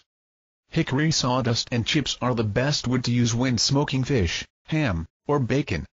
A hickory smoked ham is far superior to the synthetic chemical smoking process used on supermarket hams. Similarly, a good steak, beef or venison broiled on a thick bed of hickory coals, is much tastier than charcoal broiled steak. It burns with a steady and hot flame, and its coals remain hot for a long time. Hornbeam. There are two species of hornbeams, the American and the hop, and both are very hard and heavy woods. Indeed, the hop hornbeam is sometimes called ironwood. The range of hornbeams extends from southern Ontario through the eastern half of the United States to northern Florida. They do not burn too well when green, but after being well seasoned, they bum with a steady heat and produce hot coals. Maple. There are over 20 maple species in North America, but only the hard or sugar maple makes first-rate firewood. It is hard and burns evenly, even when green. It leaves very hot and long-lasting coals for long cooking or broiling. The soft maples, such as the red maple, burn much like poplar quickly and easily. They are a better bet for quick cooking, but they should not be used unseasoned because they don't bum well when green. How does one tell the soft maple from the hard maple? It is easy by the leaf margins. The lobes on a soft maple's leaf have serrated or saw-like margins, and the underside of the leaf is silvery green. The margins of the leaf lobes of a hard maple are smooth, and the underside of the leaf is dull green. Oak. There are about 60 species of oaks in North America. Most of them make good firewood, but some have to be seasoned first. Probably the best is white oak, which will start well and burn when green. The red and water oak should be seasoned first. The oaks are all hard and dense woods that bum slowly and produce hot coals. The only exceptions to this are the willow oak and the scarlet oak, both of which bum fast. They can be used for quick boiling, while the other oaks are a good bet for long cooking and broiling. Poplar. The poplar family contains the aspens and the cottonwoods. They are rapid-growing trees. Some of the species are the first trees to recolonize old burns. Some species grow on high, dry, and sandy soils. Poplars range from Newfoundland to Alaska through the Rocky Mountain states, the Great Lakes, into New England, and south to Kentucky. Poplar wood is light and soft. It bums quickly when dry. It is also a good wood for fast boiling and cooking, and it is ideal for getting a brown sheen on biscuits in a reflector oven. When dry, it makes good kindling. Sweet gum. This bottomland tree is a beautiful sight in the autumn. It is found from Connecticut to Florida and west to Texas. It has a fairly soft wood and burns quickly, thus it is best used for quick cooking. The softwoods or conifers. Balsam fir. The balsam fir lives on moist bottomlands. Its range extends from Newfoundland to northern Alberta and south through the northern Great Lakes states to the Atlantic seaboard. It is very soft and resinous, with a high moisture content when green. It is difficult to start a flame when green, hence it should be used only when seasoned. It burns quickly when dry and throws a fast heat. It spits and snaps while burning, so be careful. The balsam fir is basically a quick cooking wood. Small, dry, pencil-thick branches make good kindling, even when broken from a live tree. Cedar. The outdoorsman should concern himself with only red, white, and western red cedar for campfires. However, cedars are only third-rate as campfire woods. White cedar and western red cedar live on moist sites, while red cedar prefers open areas. Cedars, as a group, are widely distributed over North America. All cedars are light and soft woods that do not bum well when green. When seasoned, they ignite and burn quickly, but still give off a lot of smoke. When cedar burns, sparks pop and fly, so the campfire must be in an area well cleared of debris and humus. Cedar bark, when dried and shredded, makes tremendous tinder for starting fires. Douglas fir. This large western evergreen is not really a fir, but is related to the spruces. It ranges from southern British Columbia to central California and as far east as Montana. It is a soft and light wood that bums quickly. It tends to be smoky. It is suitable only for quick boiling. Pine. The pines are widely distributed on the sandy soils of this continent. They are light and soft woods. White, red, jack, and lodgepole pines burn well even when green. Pit pine has to be seasoned to burn well. Pines all throw a surprising amount of light and are generally easy to ignite. The pines are for quick cooking. They tend to pop and throw sparks, so be careful. They also blacken cooking pots. If you are using pine as a campfire wood, coat the outside of your pots with soap for an easy cleanup before putting them on the fire. Spruce. The spruces are widely distributed evergreen trees. White and black spruces range from coast to coast and from Alaska to the Great Lakes. Western white, Douglas, Engelmann, and Sitka spruces are western species, while red spruce is found from Nova Scotia through New England to central Ontario. The spruces are light and soft. To be good campfire fuels, they should be seasoned. They start easily when dry and make excellent kindling, but they never burn as fast as some of the other softwoods, hence they are a good bet for all-around campfire cooking, as long as hot, long-lasting coals are not needed. Small dead branches of standing spruce trees make good fire starters, even in wet weather, but they do throw sparks. Tamarack. The larch, as the tamarack is sometimes called, is the only conifer that sheds its needles every fall. There are several species of larch. The larch belongs to the pine family, but is a much better firewood than the pines. Tamaracks range from Newfoundland north to the Yukon and south into the Rocky Mountain states, the Great Lakes states, and into New England. It lives on moist, boggy soils. Its wood is the densest and heaviest of all the conifers, and is best when seasoned. Many Northwoods outdoorsmen prefer the tamarack for firewood over all the other species except perhaps white birch. The larch bums with a strong and even heat, and is fairly long-lasting, but it doesn't leave as good coals as the birch. When burned green, it spits and sputters. Fireplaces. The second secret to a good campfire, particularly a good cooking fire, lies in the fireplace. The type of fireplace you should build depends on the terrain, weather, prevailing winds, and, of course, the length of time you will be using the campsite. The best fireplace is one with a high back for draft and wide arms for pots and pans, and a metal grill or grate. Such a fireplace can be constructed only if there are plenty of the right kind of rocks around. The next best fireplace is the keyhole or flask-shaped ring made of rocks. The fire is maintained in the main portion of the fireplace. Hot coals are raked periodically under the grate into the narrow, lower portion for cooking. Still another fireplace is a double row of rocks with a foot of space between them for the fire. A grate is placed over these rows to support cooking utensils. If no stones or rocks are available, a trench fireplace is a good bet. You must dig deep enough to get into mineral soil. The depth also depends on the size of the fire. The trench fireplace should be dug like a narrow, army foxhole. It must be narrow enough for a grate or iron rods, and the open end should be upwind. A more sophisticated version of a trench fireplace has a small hole upwind which is connected with the fire pit. As warm air rises from the fire, cooler air comes into the fire pit through this hole, assuring better combustion. A fireplace can also be made of 2 logs, preferably green hardwood. The logs are simply laid parallel to each other about a foot or so apart, or they are laid in the form of a narrow V. The V-shaped fireplace is better on windy days in open country. For a quick pot of coffee or tea water, an open fire is generally adequate if there is no wind or if the fire is sheltered from the wind. 3 rocks can be used to support the coffee pot. Soak in 3 metal tent pegs. The pot can also be suspended over the fire with 2 sapling forks and a crossbar. Only the tyro will use a perfect fork. The experienced outdoorsman knows that such a fork is hard to drive into the ground. Select a sturdy sapling with a strong offshoot branch. Such a crotch is easier to sink by hammering on the main stem. The forks and crossbar should always be cut of green wood, if possible. For cooking over a campfire, you do not need any special cooking utensils. A frying pan is a must, as are a couple of pots. You may wish to add a coffee pot as well.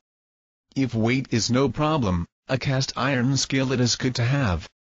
It must be well broken in before you actually use it for cooking.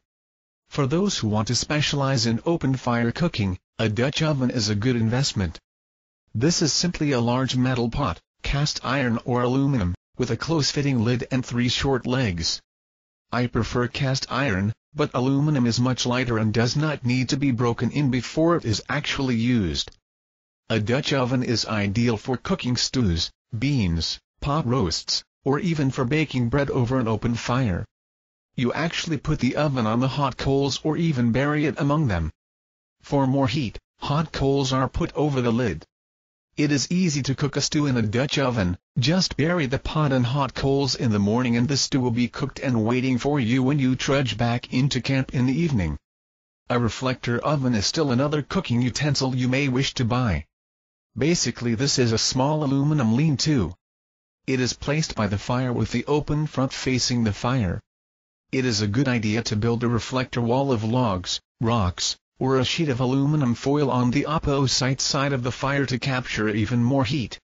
A good cook can bake just about anything from a blueberry pie to biscuits in a reflector oven. Most reflector ovens are made of light sheet metal and bake just about anything from a blueberry pie to biscuits in a reflector oven can be made from aluminum foil stretched over a frame of green sticks. The way to build it is exactly like a canvas or a green bough lean-to that you would build as an emergency. One thing that frequently perplexes the modern cook accustomed to cooking on a stove where temperatures can be regulated, is how to regulate heat. Basically, cooking over a campfire requires constant vigilance. You must check the food constantly so as not to overcook it or burn it. However, there is a rough way of determining the temperature of a fire which may be of some help. Hold your open palm in the same spot where your pot will be and count 1 and 1, 1 and 2, 1 and 3, and so on to achieve 1-second intervals. If you can only hold your hand there for 1 and 1 or not even that, you have a fire of over 500 F. If you can hold your hand for 2 or 3 seconds, you have a fire of about 450 F, plus or minus 10%. If you can hold your hand there for 4 or 5 seconds, you have about 375 F plus or minus 10%. 6 to 8 seconds, 300 F plus or minus 10%. Cooking over an open fire is a skill that separates the tyros from the experts. It is something that every outdoorsman should learn. One does not have to be a gourmet cook, simply skillful enough to put together a hot and nourishing meal. But it has never ceased to amaze me what culinary delights some campfire cooks can come up with. The old log drive cooks were like magicians. They could cook an entire meal in 2 or 3 Dutch ovens.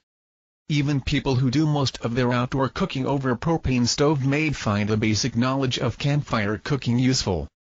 Propane and gasoline stoves have been known to break down. Chapter 12. The ABCs of Canoeing. Every summer thousands of people, particularly young people, discover the simple but rewarding joys of the canoe. Canoeing has never been more popular. The rivers of Canada's north, which have not been canoed since the days of the fur trading brigades 100 years ago, are today being paddled regularly. The urge to get away from it all, the canoe seen as a romantic symbol of rivers flowing free, of wild and unspoiled places, are reasons for the sport's growing popularity. The canoe is a highly versatile craft. It can be paddled, poled, and some can even be rowed. It can be sailed or propelled by an outboard motor mounted on a side bracket or a square stern. It can be quite a tricky craft requiring an expert hand, or, by clamping on outrigger pontoons, it can be transformed into a boat that is safe enough for young children to handle. Choosing a canoe.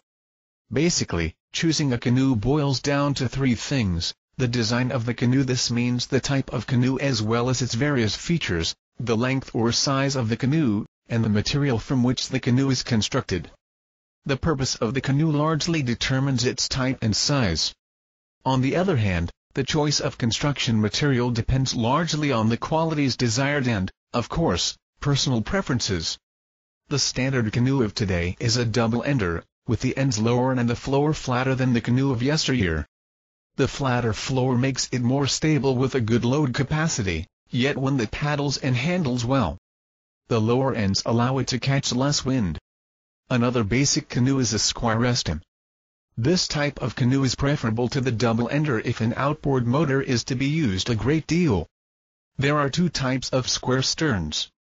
In the more common one, the entire stern is vertical or square. The other type, frequently referred to as the Y-stern, flares up to form a vertical stem only above the waterline. The paddling qualities of the square stern are inferior to those of the double-ender, particularly in fast water. But in the case of the Y-stern, the sharpness of the stem is preserved underwater, hence it paddles as well as the true double-ender. Its only handicap is that the transom can accommodate only a small motor, a 3 horsepower probably being the safe limit, while the more common type of square stem can accommodate a much larger motor, even a 20 horsepower on a big freighter canoe. There are two other basic types of canoes. The racing canoe, designed for competitive sport, is a long lean craft. It is available in various lengths, some as long as 24 feet with a very narrow beam of 26 inches or less. There are also canoes with kayak-like characteristics, again narrow-beamed. These are usually decked, have cockpits, and come in various sizes. Their principal use is in river touring. They have a limited load capacity and hence are not really the best choice for extended camping trips into the wilderness. However, with ultralight camping gear, they can be used. There are other specialized canoes such as the Y-beam Sportspool, which is designed principally with stability in mind. Such a craft is useful for fishermen and hunters who want a light and very stable canoe with a shallow draft. This canoe is a poor choice for fast water because it is difficult to paddle. Its shallow draft also makes it difficult to control in high winds. In spite of its poor paddling quality, the Sportspool can be rowed with sea-reed success, and indeed the manufacturer equips it with oarlocks and oars. Another specialized canoe is the ultralight miniature. At one time these were made entirely of cedar planking by the pioneer canoe enthusiast, Henry Rushton. One of the more famous Rushton canoes was the Nessmuk, a mere 10-footer weighing 15 pounds, 9½ ounces, and named after the pioneer canoeist and wilderness writer, George Washington Sayers, better known by his pen name Nessmuk. Today, the Old Town Canoe Company has introduced a fiberglass version of the Nessmuk. This new craft is 10 feet long and weighs 18½ pounds. This is a great canoe for a man who wants to follow Nessmuk's bidding and travel alone into the wilderness. The expert canoeist will find the Modem Nessmuk a real fun canoe, a pure joy to handle. Most canoes today have keels. The keel has some important advantages. It tends to stiffen the hull and saves wear on the canoe bottom. For paddling in lakes and slow rivers, the keel helps to keep a straight course. But for river travel where white water is likely to be encountered, a keel is a handicap. A keelless canoe is much more maneuverable. It responds to paddle strokes much more quickly, making it easier to avoid rocks and other obstructions. Hence the choice of a canoe with or without a keel depends largely on where the craft will be used. Canoes have been made of various types of materials from Indian birch bark to thin cedar planking, pressed paper, rubber, canvas-covered wood, and, of course, in the last 20 years, of aluminum and fiberglass. Today canoes are made only of canvas-covered wood, aluminum, and fiberglass, and even the canvas has been replaced by synthetic fabrics. Indeed, aluminum and fiberglass are probably now more popular than wood and fabric. The main reason for this is that aluminum and fiberglass lend themselves better to assembly line production than wood and canvas, which makes them cheaper at the retail level. The best construction material for canoes is a controversial topic among canoe buffs. The reason is that every material has its advantages and disadvantages. Also, every canoe buff has his own prejudices and preferences. Wood and fabric canoes are cooler in summer and warmer in winter than aluminum or even fiberglass. They are much easier to repair than aluminum, or perhaps even fiberglass. This can be a very important consideration on a wilderness canoe trip. Wood is also much quieter than aluminum and a little quieter than fiberglass. Wood and fabric require no built-in flotation chambers to keep the canoe afloat in case it overturns. However, wood is expensive and requires maintenance. A 16-foot canoe wood and fabric can cost up to $100 more than a fiberglass or aluminum canoe of the same length. the wood also has to be varnished and, if it is canvas covered, the canvas must be painted. Fiberglass is less noisy than aluminum. Also it stays cooler than aluminum in the hot summer sun. Like the wood canoe, fiberglass tends to be more elastic than aluminum and usually will take a harder blow without puncturing. Some canoe buffs claim that fiberglass is smoother, that it slides off underwater rocks more easily than aluminum or fabric. Fiberglass is, of course, largely maintenance-free and reasonably easy to patch in the case of punctures. The real disadvantage of fiberglass is that it is fairly heavy, but it isn't possible to make a fiberglass canoe that is as light as aluminum and at the same time as sturdy. Aluminum canoes are also maintenance-free, certainly in fresh water. They are fairly rugged, although they may dent. It is perhaps for this reason that many canoe liveries use aluminum canoes. Aluminum canoes can be made fairly light with good carrying capacities, hence many canoe trippers prefer aluminum. But aluminum canoes are generally both noisy and hot. Next to construction material, canoe size is the most problematical aspect for the novice. For two-man canoe trips of several days to several weeks, nothing under 16 feet is recommended and a 17-footer is even better. Although either size will accommodate two people plus their gear, the shorter canoe may ride too low in the water for easy paddling. If such a canoe is selected carefully, it is still light enough to be portaged by one man and can be carted up fairly easily. The small canoes, up to 12 feet, are usually one-man canoes. Because they are easy to cart up, they are popular with fishermen and hunters. Generally speaking, the small canoes are less stable and therefore less safe in the hands of anyone less than an expert. The only exception to this is the wide-beam sportsboat which, because of its wide beam, will accommodate two men and has great stability. Canoes of an intermediate length, 14 or 15 feet, are usually chosen by the novice who believes that the full-size canoes are too long for him. However, the intermediate canoes are too long for one man and for a long canoe trip, too short for two men plus all their gear, as the canoe will probably ride too low in the water for easy paddling. A good rule to follow when trying to decide on what length of canoe is, when in doubt, buy the next longest size. Canoes much longer than 18 feet are more difficult to cart up and are harder to portage, particularly where the portages are steep and winding. But of course such canoes have amazing stability, and even when fully loaded, don't draw much water. The giant Rupert House canoes are rarely used for recreation. The only place they are seen regularly is in Canada's far north. These 24-foot square westerns are still the main means of transportation for the Indians around the Hudson Bay coast. Choosing a paddle. Choosing a paddle is not at all difficult. Length is one important consideration. The voyageurs of old recommended that the bowman's paddle should reach from the ground to his chin, while the sternman's should go from the ground to his eyes. The modern canoe tripper is unlikely to choose paddles of different lengths. A compromise length from the ground to the nose is a good bet. The blades should not be wider than 4.5 to 5 inches. Paddles can be made of several different woods. For rapids and shallow water, hardwoods such as ash, hard maple, and yellow birch are best. These woods can take a fair amount of punishment on rocks, sand, and gravel. Of these, maple is the poorest choice because it has a tendency to warp. Don't leave wet paddles in strong, direct sunlight to dry. This promotes warping and even splitting. For deep, open water, spruce paddles are excellent. They are light and very strong for their weight. Spruce is also the best choice for women or young boys. Loading, launching, and landing. Loading a canoe is a chore that should be planned a little ahead of time. It is a good idea to carry everything to the water's edge and then systematically load the canoe. If waves are likely to be encountered, the load should be moved a little left. If the bow is a bit overweight, it will ride up slowly with the waves and a wave may come in and hit it before it goes up.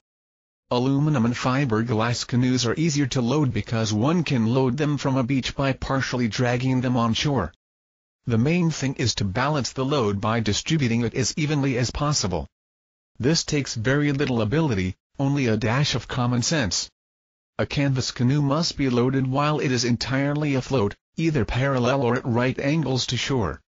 If there is any chance of encountering rough water, it is a good idea to lash the bundles to the thwarts. Or, a line can be run on the inside of the canoe round each thwart and the gear can be attached to this line with snap swivels. Should the canoe swamp or overturn, valuable gear will not be lost. Another good idea with rough weather in mind is to put some light poles on the bottom of the canoe and pile the load onto the poles. This will ensure that the gear does not get wet from the bottom due to any water that splashes in. A tarpaulin can be used to cover or wrap the entire load or the important portion of it to keep it dry from the top. When packing, remember that the spare paddle must always be on top and within easy reach, in case it is needed in an emergency. When you see a loaded canoe with the spare paddle buried on the bottom, you know that a couple of greenhorns are off on their first trip. If one of them snaps his paddle on a boulder in white water, he will need that spare paddle fast. But that is one way to learn. Launching a canoe must be done with specific water conditions in mind. Generally it is best to launch its stern first, but on a stormy lake or in rapids this may be dangerous. Launching a canoe stern first has the advantage of the sternman's being in place to steer the canoe immediately. He often does all the steering. The canoe should be launched approximately at a right angle to shore. The sternman should get in even if the canoe is only half afloat.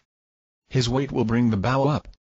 Then he can back the canoe out so that the bow is in water deep enough to float even when the bowman gets in. The bowman now takes hold of the bow, puts one foot into the canoe, and shoves off with the other. With a bit of experience, this maneuver can be done without getting the feet wet or scraping the canoe. A canvas canoe should never be scraped. Actually, it is unwise to scrape even an aluminum or fiberglass canoe. One of the key things to remember is to select a good launching spot before you load your canoe. It is very embarrassing to have your bowman leap in, only to have the canoe hang up on a rock because of the weight. When you see canoeists pushing with their paddles to get off, you know that you are looking at tyros. Landing a canoe is like launching a canoe in reverse. An unfamiliar landing site should always be approached with caution. There are times when a bowman may have to jump out if shallows come up suddenly. It is the bowman's responsibility to watch for boulders and shallows. An aluminum canoe can be run up onto a beach of very fine sand by fast paddling and the sternman bending aft to raise the bow. This will not hurt the canoe, but it should never be attempted with a canvas canoe. Paddling a canoe. There are many strokes that can be used to paddle a canoe. The choice of which stroke to use depends largely on what the canoeist wants to achieve. It also depends on the number of paddlers and their position, but for all practical purposes a canoeist needs to know only about 4 or 5 strokes to paddle a canoe satisfactorily. The bowman always sets the paddling pace, but the sternman has the choice of sides because he has to steer as well as paddle, and it is only natural that he steer on the side which is more comfortable for him. In most cases the sternman should be the more experienced canoeist. In rapids, the bowman must choose where to go because he is in front and in a better position to see. Normally the sternman and bowman sit, but in white water or rough water they should kneel in order to lower the center of gravity. On launching a canoe or landing, the sternman should also kneel. French-Canadian voyageurs and Indians always knelt on their canoes, but their leg muscles were used to this form of exercise. Most of us find kneeling to be an uncomfortable position for long periods. Both the sternman and bowman should have at a moment's notice something soft to kneel on. It is, of course, the position of the stern seat, set closer to the stern than the bow seat is to the bow, that gives the sternman the steering advantage. The aft position allows the stem paddler to pivot the canoe at its midpoint more easily. To change positions, it is best to land the canoe first. It can be done on water but it takes a little practice. On signal, the sternman kneels and leans forward. The bowman then backs up, crouching and holding onto the gunwales until he reaches the kneeling sternman. The sternman slides between the legs of the bowman and moves forward. The bowman then takes his new position in the stern and the sternman moves up to the bow. This maneuver is harder to execute with baggage, but it is safer then because a loaded canoe is more stable. The bow stroke. This is the most elementary stroke. It is simple and natural. The trick is not to make it too long. Let us assume that the paddle swings through a 180-degree arc from the time it is dipped into the water until it is withdrawn. For the first 90 degrees, the paddle is deepest in the water. As it rides up during the other 90 degrees, it lifts water instead of pulling at it. It is no longer contributing much to propelling the canoe forward, but your muscles are working as hard, so take the blade out of the water as it passes your hip. The stroke may not look graceful, it is short and choppy, but it will be much more efficient and less tiring than a longer stroke. It will also allow you to paddle faster. The riverine tribes of Africa use this stroke to great effect in their dugout canoes. The paddle should act as a lever, with the lower hand being the fulcrum. The trick is to use not only your arms, but to use some of your body weight from the shoulder and arm as well, by leaning in a little. This is done by keeping the upper arm stiff for a fraction of a second as you make the stroke. The bow stroke is used solely to propel the canoe, but it is not used only in the bow position. The quarter sweep stroke. The stroke is used by the bowman to help turn the canoe faster than the sternman could turn it alone. Of course, it should be done only at the sternman's request. The bowman leans forward stretching his arms, and sweeps the paddle in an arc, back until it is at right angles to the craft. The quarter sweep is much more effective from a kneeling position because the sweep begins further forward. If a really tight turn is needed, the sternman will do a reverse sweep on the opposite side. Bow draw. The stroke is used to make the canoe turn or change direction sharply. The paddler simply dips the blade fully in the water and pulls it towards the canoe. This draws the canoe towards the paddle. The paddle is lifted straight up for the next stroke. With this simple stroke, a canoe can be moved sideways very quickly and easily. Sculling draw. This stroke is simply a figure 8 underwater. The lower arm and hand must do most of the pushing and pulling, while the upper hand and arm act as a pivot. This is a very useful stroke in fast water where it is unwise to lift the paddle out of the water. Rudder stroke. This stroke is not actually a stroke because the paddle is not used to pull the canoe. It is simply a steering stroke where the blade is rotated from side to steer the canoe. Pitch stroke. This is one of the most useful strokes for the lone canoeist. The angle of the stroke, its pitch, changes gradually as the stroke is carried out. It is also used by the sternman instead of the bow stroke, which would overpower the canoe. The key element of a pitch stroke is wrist action. The same sweep is used as with the bow stroke, but the wrist is rolled outward. Also, the upper hand is rolled out toward the gunwale. In this way, the canoe will move in a straightforward direction. If the bow tends to wander a little in one direction, the paddler can compensate by pushing out the blade and by moving the upper arm towards himself. Fishhook stroke. The stroke is easy to teach, but that is its only virtue. The experienced single paddler soon learns that the pitch stroke is much more efficient in propelling the canoe forward in a straight course. The fishhook stroke resembles the letter J, and indeed it is at times called the J stroke. It is begun like a bow stroke, but this forces the bow of the canoe off the straight course. Thus the paddler compensates by pushing over or doing the draw stroke at the end of the bow stroke to get the canoe on its forward direction again. The fishhook stroke makes the canoe move in a zigzag fashion. But since the paddler must in one motion carry out 2 strokes, he uses up twice as much energy. The pitch stroke accomplishes the same thing but more efficiently. It is, of course, harder to learn. Indian stroke. The stroke is sometimes called the hunting stroke because it is meant to be done silently. It is simply a pitch stroke in which the paddle blade is never lifted out of the water, but simply knifed forward on its edge. It is this feature that makes it quiet.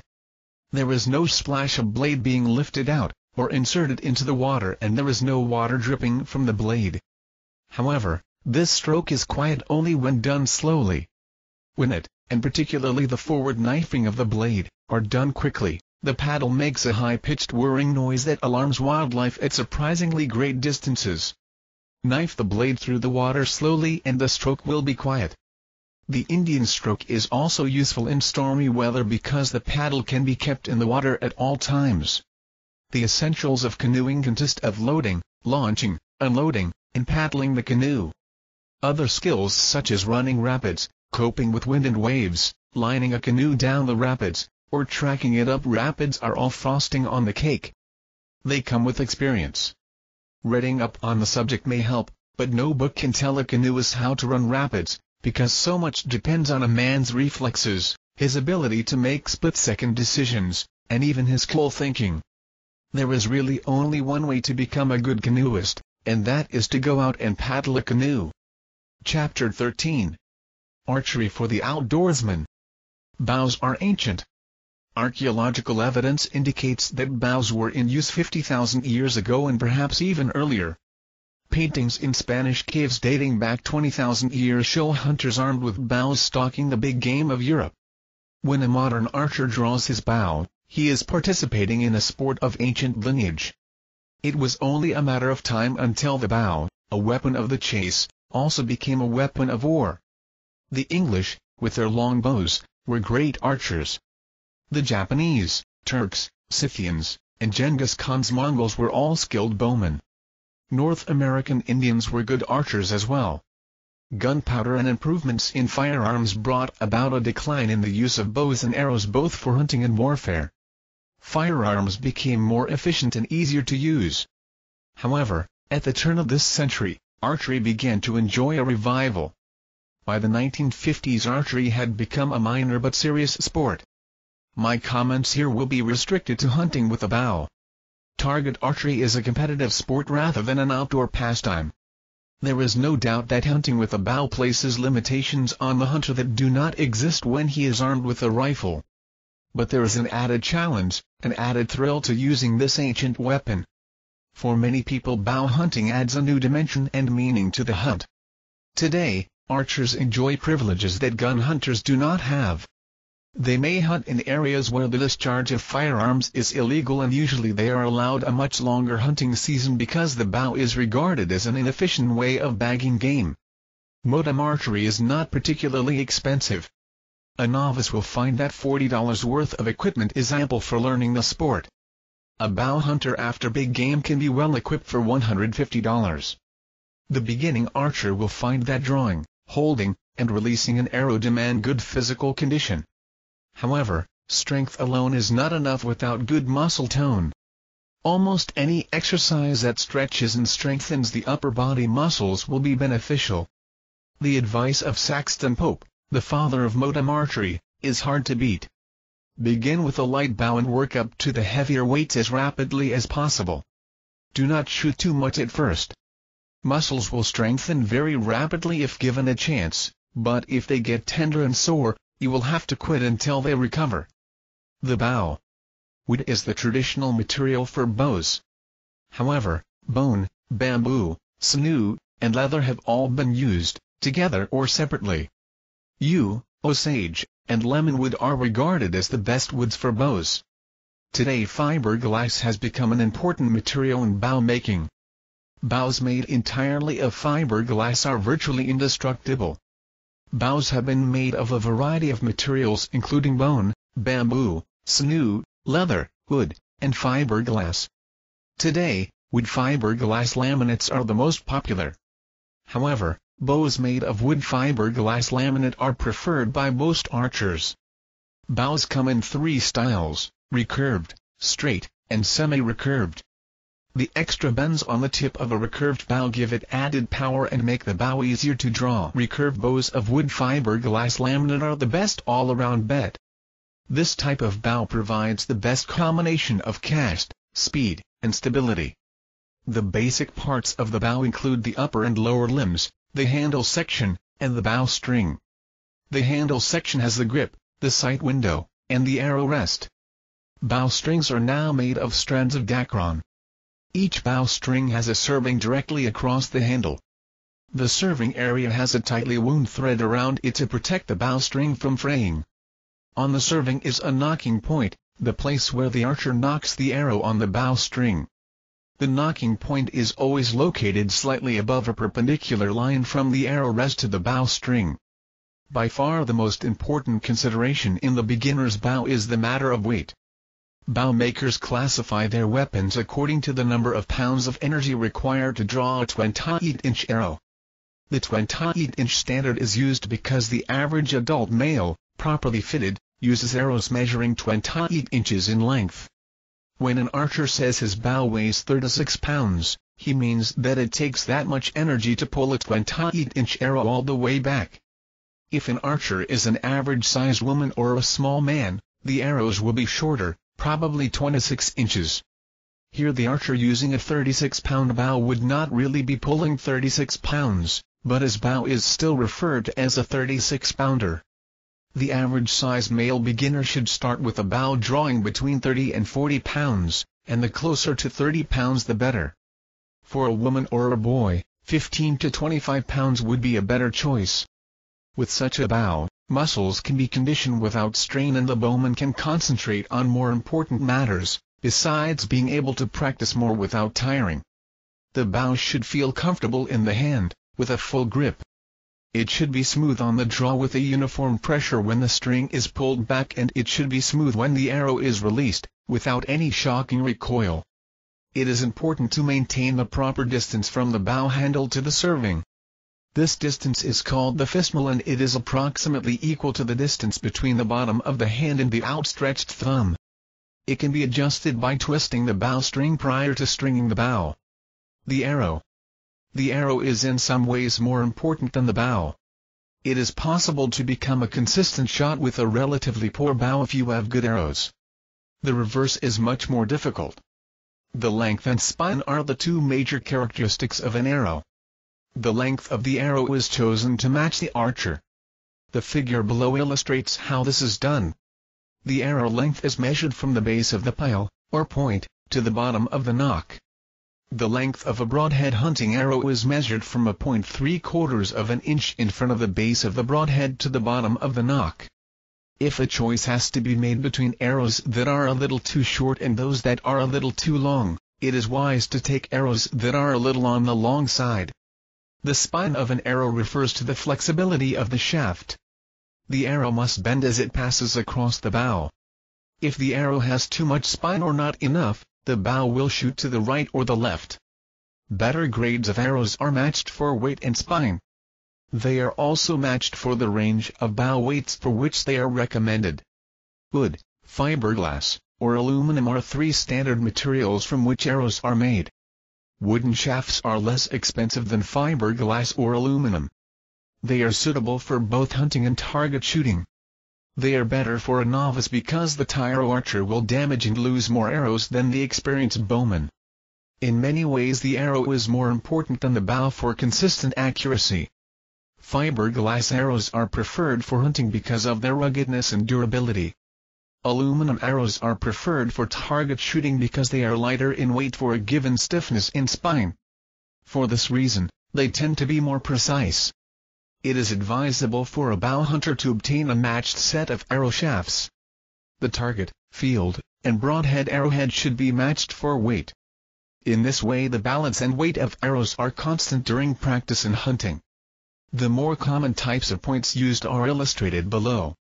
The broadheads, hunting points, are about 3 inches long and 1 1/4 inches wide, made of tempered steel. They can have 2, 3, or 4 cutting edges which must be honed to razor sharpness to ensure proper killing efficiency. There is another type of arrowhead called the blunt. This has a flat face. It is a hunting point for small game who are killed by the shock of the arrow on impact. Arrow shafts are made of wood, fiberglass, and aluminum.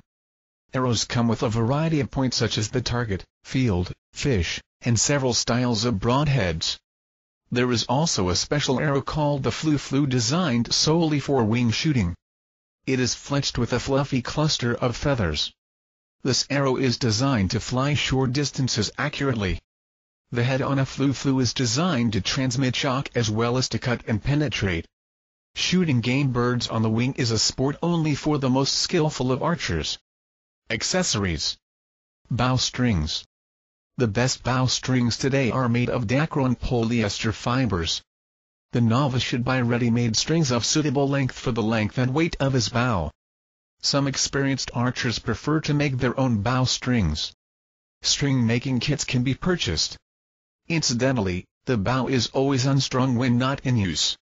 Gloves, tips, and finger tabs are 3 types of protective devices for the fingers of the string hand. Leather fingertips are the most popular, but all three devices are used.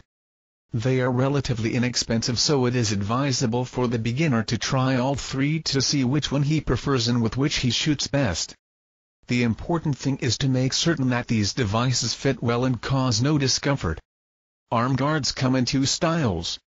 One is a sort of strip guard reinforced with a steel stay and is strapped around the forearm.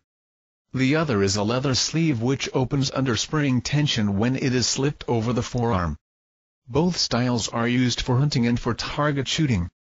Arm guards are used because a bowstring repeatedly slapping the wrist will cause flinching and hence poor release. Quivers come in several styles: a belt quiver, a plastic bow quiver which attaches to the bow and supposedly has the arrows ready for a quick shot, and a leather pouch type of quiver which is worn across the back. Again, experience will dictate your preference. Clothing for archers should be comfortable, soft, and of camouflaged material. The archer needs all the help he can get in stalking within 50 yards or less, dependable shooting range. Archery requires patience and perseverance, not only when hunting but also to become a reasonably good marksman. Generally bow hunters are above average woodsmen. They have to be, or they will not be successful. I have also noticed that among bow hunters there are few poor sportsmen. The discipline required for archery keeps the less desirable types away from this sport. Chapter 14. Snowshoes and Snowshoeing. I stopped and looked down over the snow-covered valley. The sun, just rising over the far ridge, hurled its javelins of light onto the snow. It would be a fine day for snowshoeing. A fine day for getting the desk kinks out of my legs. As I tugged at the bindings on my feet to make certain they were secure and had not loosened, I thought of the anthropological heritage of the webbed foot. In the forested northern regions of the world, the discovery of the snowshoe must rank higher in importance than the discovery of the wheel. The snowshoe made permanent settlement of the northern boreal regions feasible and less precarious. It made it possible for man to expand and inhabit areas where the snow depth presented an impossible barrier to successful hunting and food gathering. Snowshoes and skis share ancient common origins. They were first used by the hunting peoples of central Siberia around 4000 BC. The first instruments were neither snowshoes nor skis as we know them, but rather snowshoes of short, light planks. It is difficult to know when they diverged, forming the webbed foot and the slim ski. But the snowshoe as we know it had its greatest development on this continent, while the ski developed in the Old World. The ancestors of our present-day Indians brought the snowshoe with them when they crossed from Siberia into Alaska. Without snowshoes, the southward expansion through Alaska would have been difficult. Similarly, without snowshoes, the Athabascan and Algonquin Indians would not have been able to expand into the northern forested zones of this continent. Before the coming of the horse, the Indian tribes of the northern prairies depended heavily on winter hunts for buffalo. In deep snow, the bison were very vulnerable to men on snowshoes, who could navigate in the deep snow. The European settlers, notably the French, quickly learned the value and use of snowshoes. The French-Canadian fondness for snowshoes exists to this day. It is doubtful if the northern portions of this continent would have been explored and settled by Europeans as rapidly as they were without the snowshoe. The canoe was the principal mode of travel of the early explorers, but they came for one thing, furs. Without the snowshoe, trapping would have been difficult. Without fur, there would have been no incentive to explore. Snowshoes are as indispensable to the modern trapper today as they were to the Indian trappers and coureurs de bois of old. Every time an outdoorsman dons a pair of snowshoes, he relives this ancient and honorable lineage. His motivation may be different, just a bit of exercise and a lungful of frosty forest air, but an umbilical cord still binds him to the past. The snowshoeing clubs of Quebec still cling to the traditional clothing of the early colonists and coureurs de bois on their outings. Traditions die hard. Selecting snowshoes. There are essentially 5 basic styles or shapes of snowshoes. Understandably they have many variations and their names depend on where they are used. The Algonquin style. This is the most versatile and useful type of snowshoe, and also the most popular. It is sometimes called the Maine or Michigan model. The shape is a classical teardrop with a fairly long tail. The long tail serves to make the snowshoes track in a straight line. It also makes these snowshoes a bit tail-heavy, which helps in keeping the snowshoes toe up. The Algonquin is the best all-around choice. It is ideal for semi-open forests, but can also be used effectively in heavy bush. It is a good trail snowshoe. The pickerel type. This snowshoe is similar to the Algonquin type, except that it is much longer and narrower and has a marked upturned toe. This snowshoe is sometimes called the Alaskan, the Yukon, or the Western model.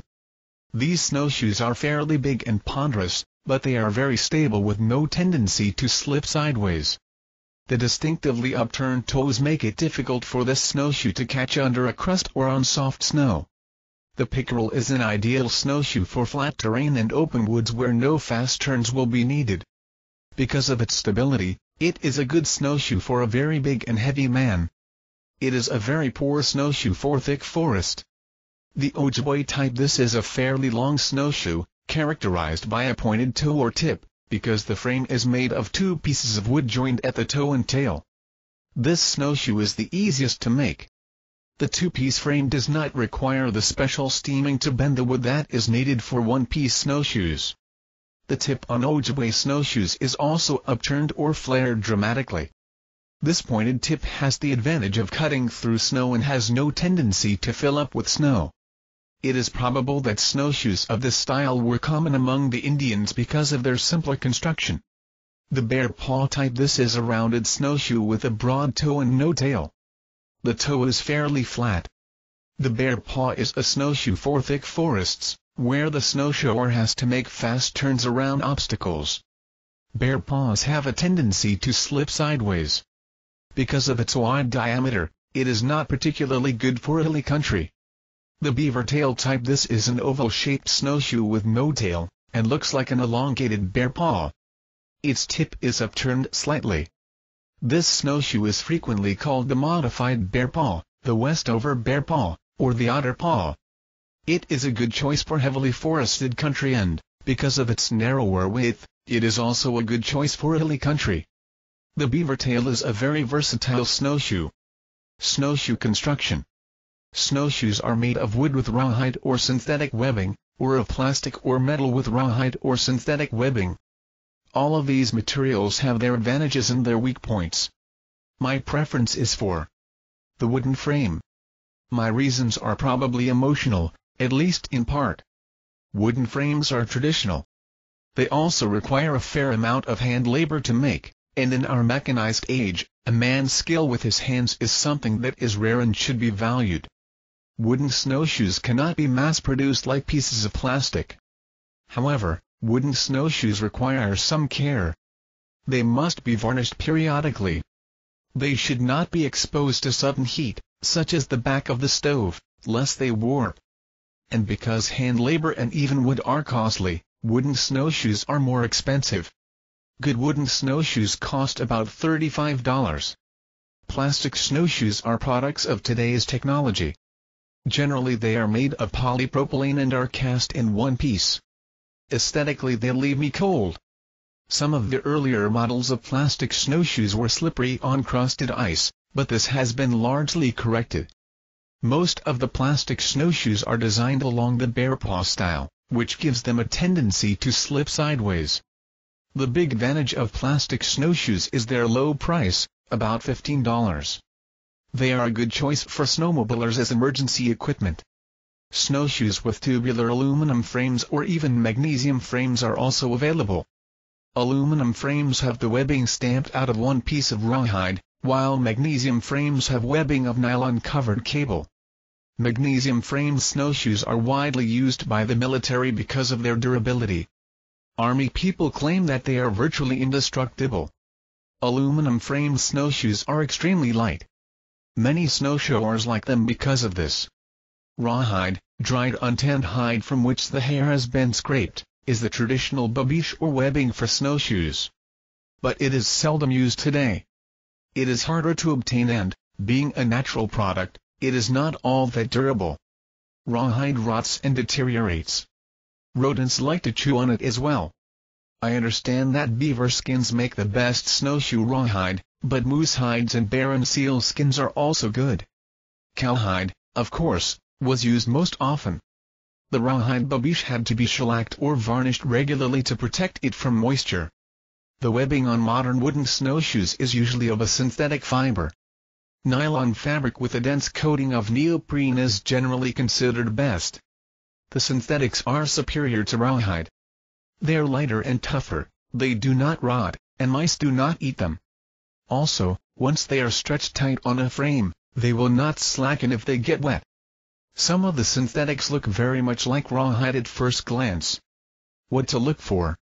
The best wood for snowshoes is white ash. The snowshoe frame should have no knots in it or other defects, and the grain should run straight. The crossbars on the snowshoe should be mortised into the frame tightly and neatly.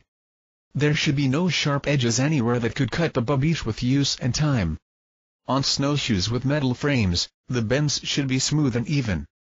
If there are welded joints, be sure that they are sound and neat in appearance. This is an indication of conscientious workmanship and tight production standards. Snowshoe Size Guide. Weight of the snowshoer in pounds bare paw. Approximate snowshoe size in inches. 110-130 130-160 160-180 180-200 200 plus. 13x32 13x34 14x34 15x34 15x36. Beaver tail. 110-140 140-180 180 plus. 12x30 12x34 12x38. Algonquin. 40-69x30 60-91 1x36 90-130 12x42 130-160 12x48 160-190 13x48 190-220 14x48 220 plus 14x52. The babiche, natural or synthetic, should be tight. The webbing in the middle third of the snowshoe, between the crossbar, should be fairly coarse in diameter. This is where the bulk of your weight will be, so it must be strong. Pay particular attention to the toe guard running just below the toe hole. It takes up much of the shock. The webbing on the toe and heel is generally lighter, made of finer strands. Many experienced snowshoers have their favorite weave patterns and styles. The coarser weaves are better for dense or crusted snow, while finer mesh is better for loose and soft snow. However, this sort of refinement need not concern you, as most snowshoes today have some sort of all-purpose mesh for all kinds of snowshoeing conditions. This is fine for most of us because essentially it is a compromise. But I can see that for snowshoe races one would want the best mesh for the prevailing snow conditions. The toe hole is an important feature in comfortable snowshoeing. As you snowshoe, the front of your foot should be able to move in and out of the toe hole with each step. Make sure that the hole is wide and long enough for the boots or moccasins you will be using. The weight of the snowshoes is important. Lighter snowshoes are easier to walk in, more comfortable, and less exhausting, but do not sacrifice lightness for durability. There is a compromise here. Pickerel. 110-140 140-180 180 plus. 110x48 110x56 12x60. The weight of the snowshoer is also an important consideration in selecting snowshoes. The following table will serve as a guide to matching the weight of the snowshoer to the right size of snowshoes. Harnesses. There are several different harnesses available on the market. The problem with harnesses is that a harness of one design is not equally suitable for every type of terrain. I have tried at least 5 or 6 different types, but I have yet to find one that is good for all snowshoeing conditions. The most common binding, and the one I frequently use, is a combination of a wide toe strap, a strap around the heel, and a strap over the instep. All of these straps have individual buckles for tightening and adjusting. There are a number of variations of this type of harness. Of the commercially made harnesses, this type is the best. The old-time trappers and woodsmen used nothing but a length of lamp wick which went around the heel and a piece of leather band for the toes. This is surprisingly effective, although you have to get accustomed to it. Of course, today you have to go far into the bush to find coiled lampwork that you can buy by the yard, but nylon webbing works just as well, even if it is not quite as romantic. One of the most effective snowshoe harnesses is made from the inner tubing of tires. There are two types of these homemade harnesses. One simply consists of a wide leather toe strap with a strong rubber band cut circularly from a heavy truck tire tube to serve as the heel strap. To put it on, you simply insert the toe of your boot under the toe strap and stretch the band over your heel and under the toe of your boot, but across the leather toe strap. The big advantage of this type of harness, aside from its low cost, is that you can slide out of your snowshoes with a twist of your boot. This is a good safety feature when you have to cross ice. Many trappers and woods workers use this type of harness solely because of this. I may, indeed, owe my life to this type of homemade harness. Some years ago, when a Cree Indian trapper, whose trip line I was inspecting, broke his back and suffered severe chest injuries, I took off to get medical help. To make time, I recklessly crossed lakes and swamps that I would most certainly have avoided under normal circumstances. My foolhardiness was exactly that. When crossing a wide beaver pond, I broke through the ice. The fact that I was able to twist my snowshoes off quickly saved my life. After drying myself off by a big fire, I was able to retrieve my snowshoes which had floated up with a long pole, and so continued my mission of mercy. The trapper, incidentally, survived. Another type of tube harness, and a more sophisticated one, is made entirely out of an inner tube, including the toe strap. This is an excellent harness, particularly when made from heavy-gauge truck tire inner tubes. The accompanying diagram shows how this harness can be made.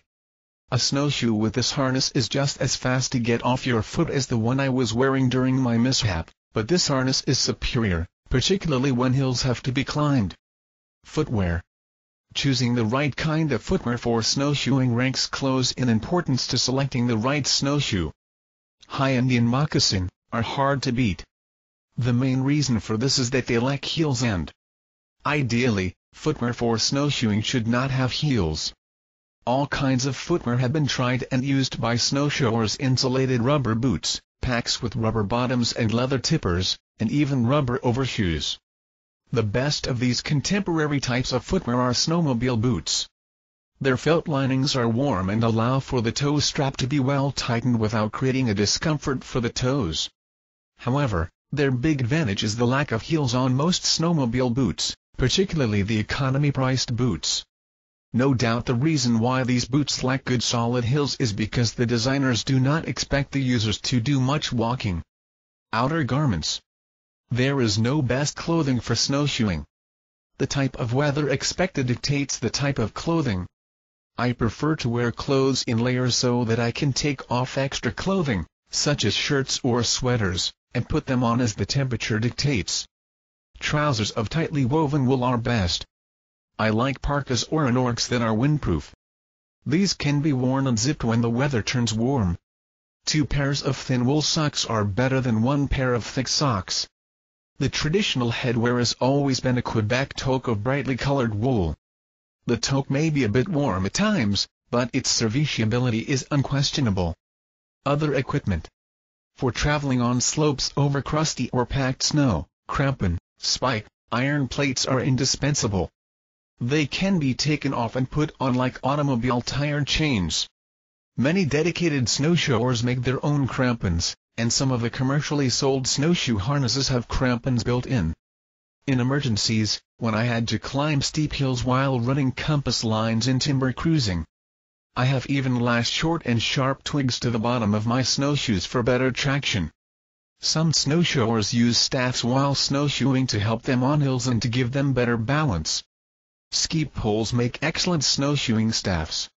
In hilly country, an ice axe can be very useful, particularly when a longer handle is mounted on it with a ski pole basket attached at the lower end. This implement can be used as a staff and as an ice axe. The only other things that snowshoers should carry are some stout cord, some electrical tape, and a folding knife. Any of these items might be needed to make emergency repairs on snowshoes and harnesses while in the bush. Tips on travel. Walking on snowshoes is as easy as walking on bare ground. No training period and no practice are needed. This is one advantage that snowshoes have over cross-country skis. The beginner, the first time on snowshoes, will reach surprising proficiency after the first dozen paces. About the only thing a neophyte snowshoer should keep in mind is to remember to pick up his foot and move it over the edge of the stationary snowshoe, and place it down ahead of the other snowshoe. Snowshoeing does not require any sort of cumbersome gait with the feet abnormally far apart. In breaking trails over new soft snow, the snowshoer should keep the tip of his webs free of snow. The toes should ride high. The way to do this is to take shorter steps. Snowshoes with long tails and upturned tips have a built-in advantage. Sooner or later every snowshoer falls. Generally this happens on slopes or when a snowshoe catches on small stubs, fallen saplings, or other debris on the forest floor that lie buried beneath a blanket of snow. A snowshoeing staff or companion is handy at such a time to help you up. But neither is essential. Just make sure your snowshoes are on a horizontal plane and kneel on them to stand up. If you have a staff, you can use it to support yourself. Small trees can sometimes be useful. A companion can give you his hand and pull you up. And in extreme cases, you may have to unbuckle your harnesses and move your snowshoes under you to form a solid platform. Snowshoeing up or downhill requires a bit more experience. If the slopes are not steep, you can snowshoe up normally. Taking a short run, grasping saplings off brush, or using a staff can all help. Steeper slopes can be traversed by making diagonal tracks across the slope, just as in cross-country ski touring. The length of the zigzags will depend on the steepness of the slope. Snowshoes should be edged so that they are on a horizontal plane. This is not as easy as with skis because the snowshoes are wider. However, it is not at all difficult. Certainly the narrower models are better for this. Making turns on snowshoes is much easier than on skis. You simply move one foot in the direction you want to turn and swing the other in front of it. The tips of the snowshoes move the greatest distance, while the tails just pivot. To make a sharp turn, one snowshoe is turned 180 degrees, and when it is solidly on the snow, the other is brought around beside it. Downhill travel can be done in several ways, depending on the steepness of the slope and the length of the hill. Harnesses have to be tight for downhill travel so that the toe of the boot will not slide under the crosspiece on the snowshoe. If this happens, the snowshoer is likely to fall. If the slope is not too steep, you can walk straight down the hill by keeping your body weight slightly back. The tails of the snowshoe should always be firmly planted first. The steps should be deliberate, almost planned. A snowshoeing staff is handy when walking downhill. Trees, saplings, and large brush can also be used to help you down and to slow your momentum. On hills with no obstructions, one can slide down by sitting or crouching on the back of the snowshoes. The younger snowshoers can also run down hills, and if the drop-off is a short one and the snow is deep and soft, you can even jump. Jumping on snowshoes is fairly easy and, in my opinion, quite safe. Snowshoeing hazards. Snowshoeing over ice can be hazardous. However, a man on snowshoes can cross ice that would break under the weight of a man walking without snowshoes. After all, the entire working principle of snowshoes is that they distribute weight over a wider area. No one should snowshoe across ice if it is less than too thick. Avoid traveling across inlets where a stream flows into a lake. The ice may be thin here because of the current. Boggy PONDQ can also be hazardous because the ice may be soft and spongy due gases. Relatively fast-moving streams are also hazardous to escaping because of thin ice. When crossing a lake or pond, loosen your harnesses and use only the boot toe and toe strap to hold your snowshoe on. This makes walking on snowshoes a little trickier. You have to take shorter steps and not lift your snowshoes quite as high. But if the ice does give way under you, the snowshoes can be kicked off instantly. A lone snowshoer should cut a fairly long, slim sapling and carry it by the middle with him when crossing lakes or streams. Again, if the ice breaks under you, the sapling will hold you up. A group of snowshoers should always have a line with them, at least 30 feet long. This line can be attached to the lead man who tests the ice and breaks the trail when crossing a lake or river. Any ice that does not crack is very likely to be solid and safe. Walking across frozen lakes and rivers safely requires prudence and caution, and a little common sense. Only when a snowshoer is in a hurry or is careless, do mishaps occur. A snowshoer and a ski tour in mountainous country should be careful of avalanches or snowslides. Generally avalanches occur after a heavy snowfall on the hard old snow of steep slopes, or when there is a spring thaw. Overhanging cornices of snow on concave cliffs also start avalanches when they fall. Generally avalanches are triggered by shock waves of sound, by a traveler on skis, snowshoes or snowmobile, or a sudden change in temperature. Usually in mountain country there are avalanche warnings in the news media, so if you are planning a snowshoeing trip where avalanches occur, listen to news broadcasts.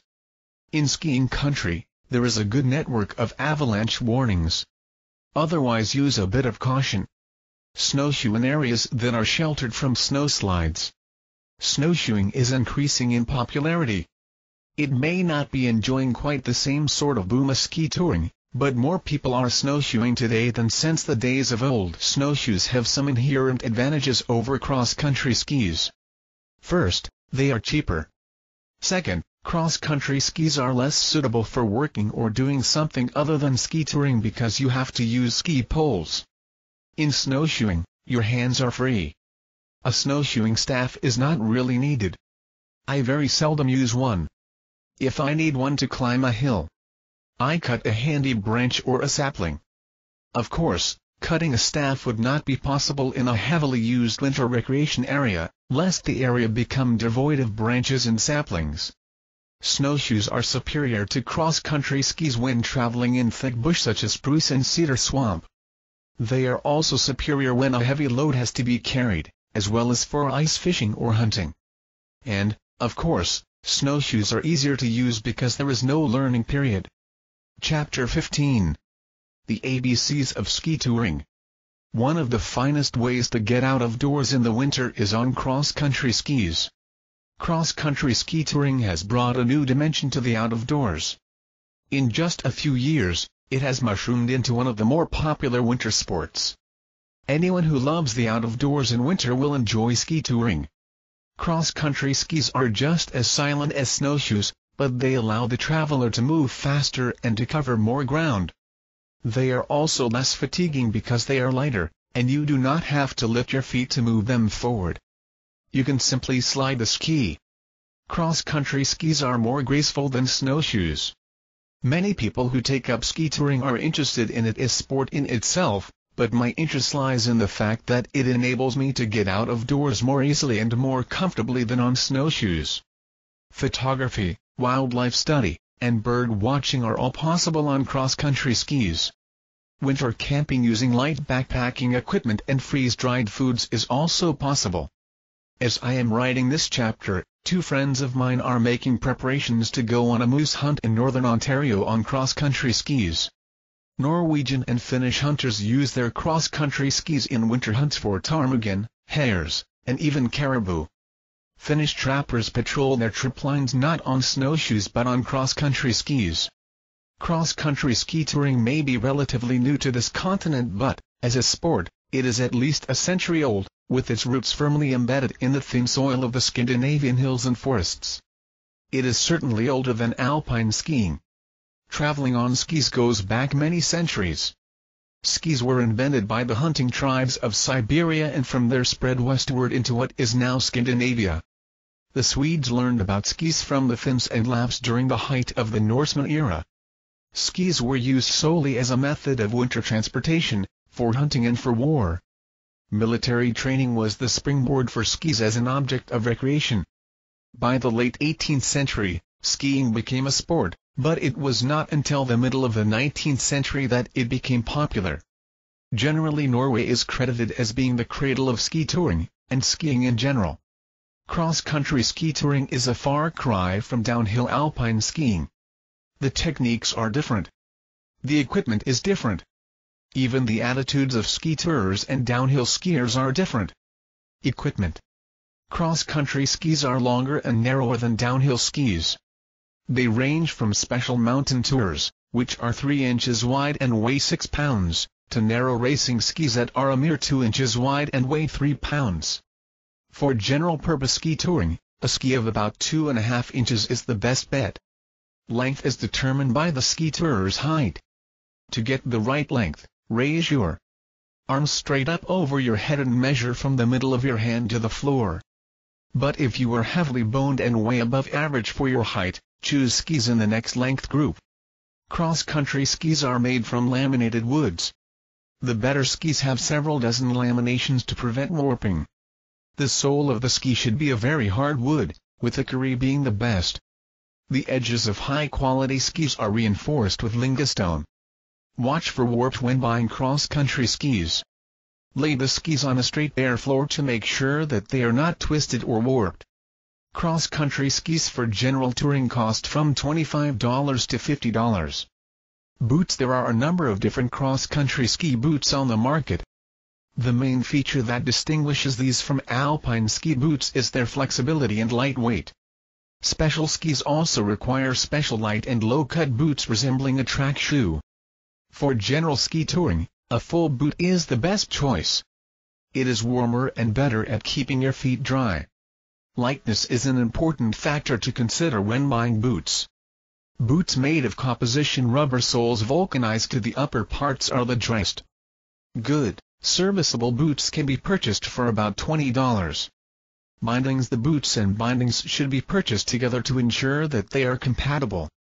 There are essentially 2 styles of bindings, the cable around the heel and the pin. The pin binding is generally used for racing and requires a boot in which the soles project forward.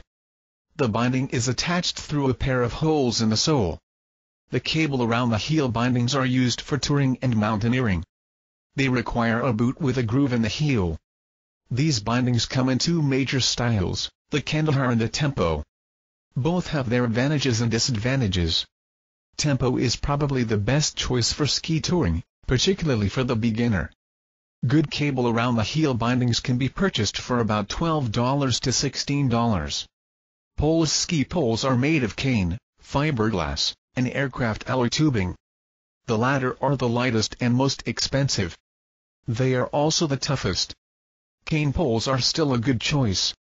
They are strong and light and are the least expensive. Fiberglass poles are also good and cost somewhere between the cane and metal poles. The basket on cross-country poles should be fairly large, particularly if you intend to travel in forested country where snow might be fluffy and loose. The metal tips on the poles should curve forward and should be very sharp. Poles run from about $8 to $20. Rucksacks or knapsacks. The cross-country ski tourer will need some sort of lightweight rucksack to carry a wax kit, some lunch, a teapot, some extra clothing, and possibly a camera and film. If he is going on long tours, replacement tips for the skis will also be needed. Rucksacks can be purchased from $6 to $25 depending on size, quality, and material. Clothing. Ski touring clothes should be light in weight. If you expect to be moving about constantly, then the clothing need not be heavily insulated. The exercise will keep you warm. The thing to avoid is bulky or loose clothing that may catch on branches and shrubs. You should also avoid clothing that will not breathe properly and trap all of your perspiration on the inside. Knickers are traditional for cross-country skiing. However, light wool trousers are just as good for general touring, particularly in woods. Such trousers are more versatile, but knickers are good because they allow easy movement. A light wool shirt and a sweater are a good combination when used with a light, windproof nylon shell. The choice of undergarments is wide. Fishnet underwear is excellent. Long underwear will not be needed except in very cold weather. In cold weather a woolen toque is hard to beat, but in mild weather it is probably too warm and will cause your head to sweat. A simple headband is adequate then.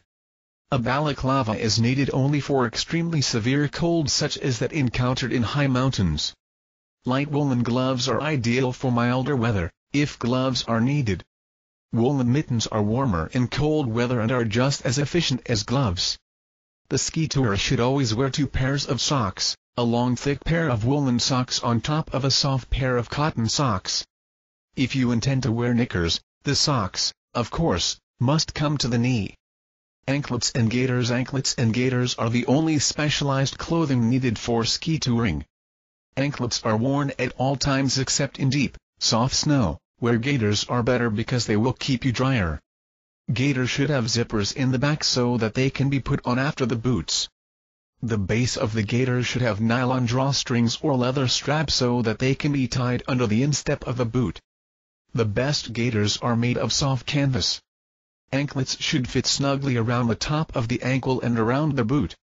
They should have elastic for the instep of the boots. Presuming that one owns a suitable shirt and sweater, the other pieces of clothing for ski touring will cost between $30 and $40. From these costs we can see that one can become well equipped and clothed for the sport of cross-country skiing for about $100. People on limited budgets could even do it for 25 or 30% less. I have seen skis, poles, boots, and bindings sold as sets for $55 in some of the larger department stores. Techniques. The first step is to get the feel of the skis on your feet. Move around. Flex your feet. Pick up the skis by raising your feet. Kneel down.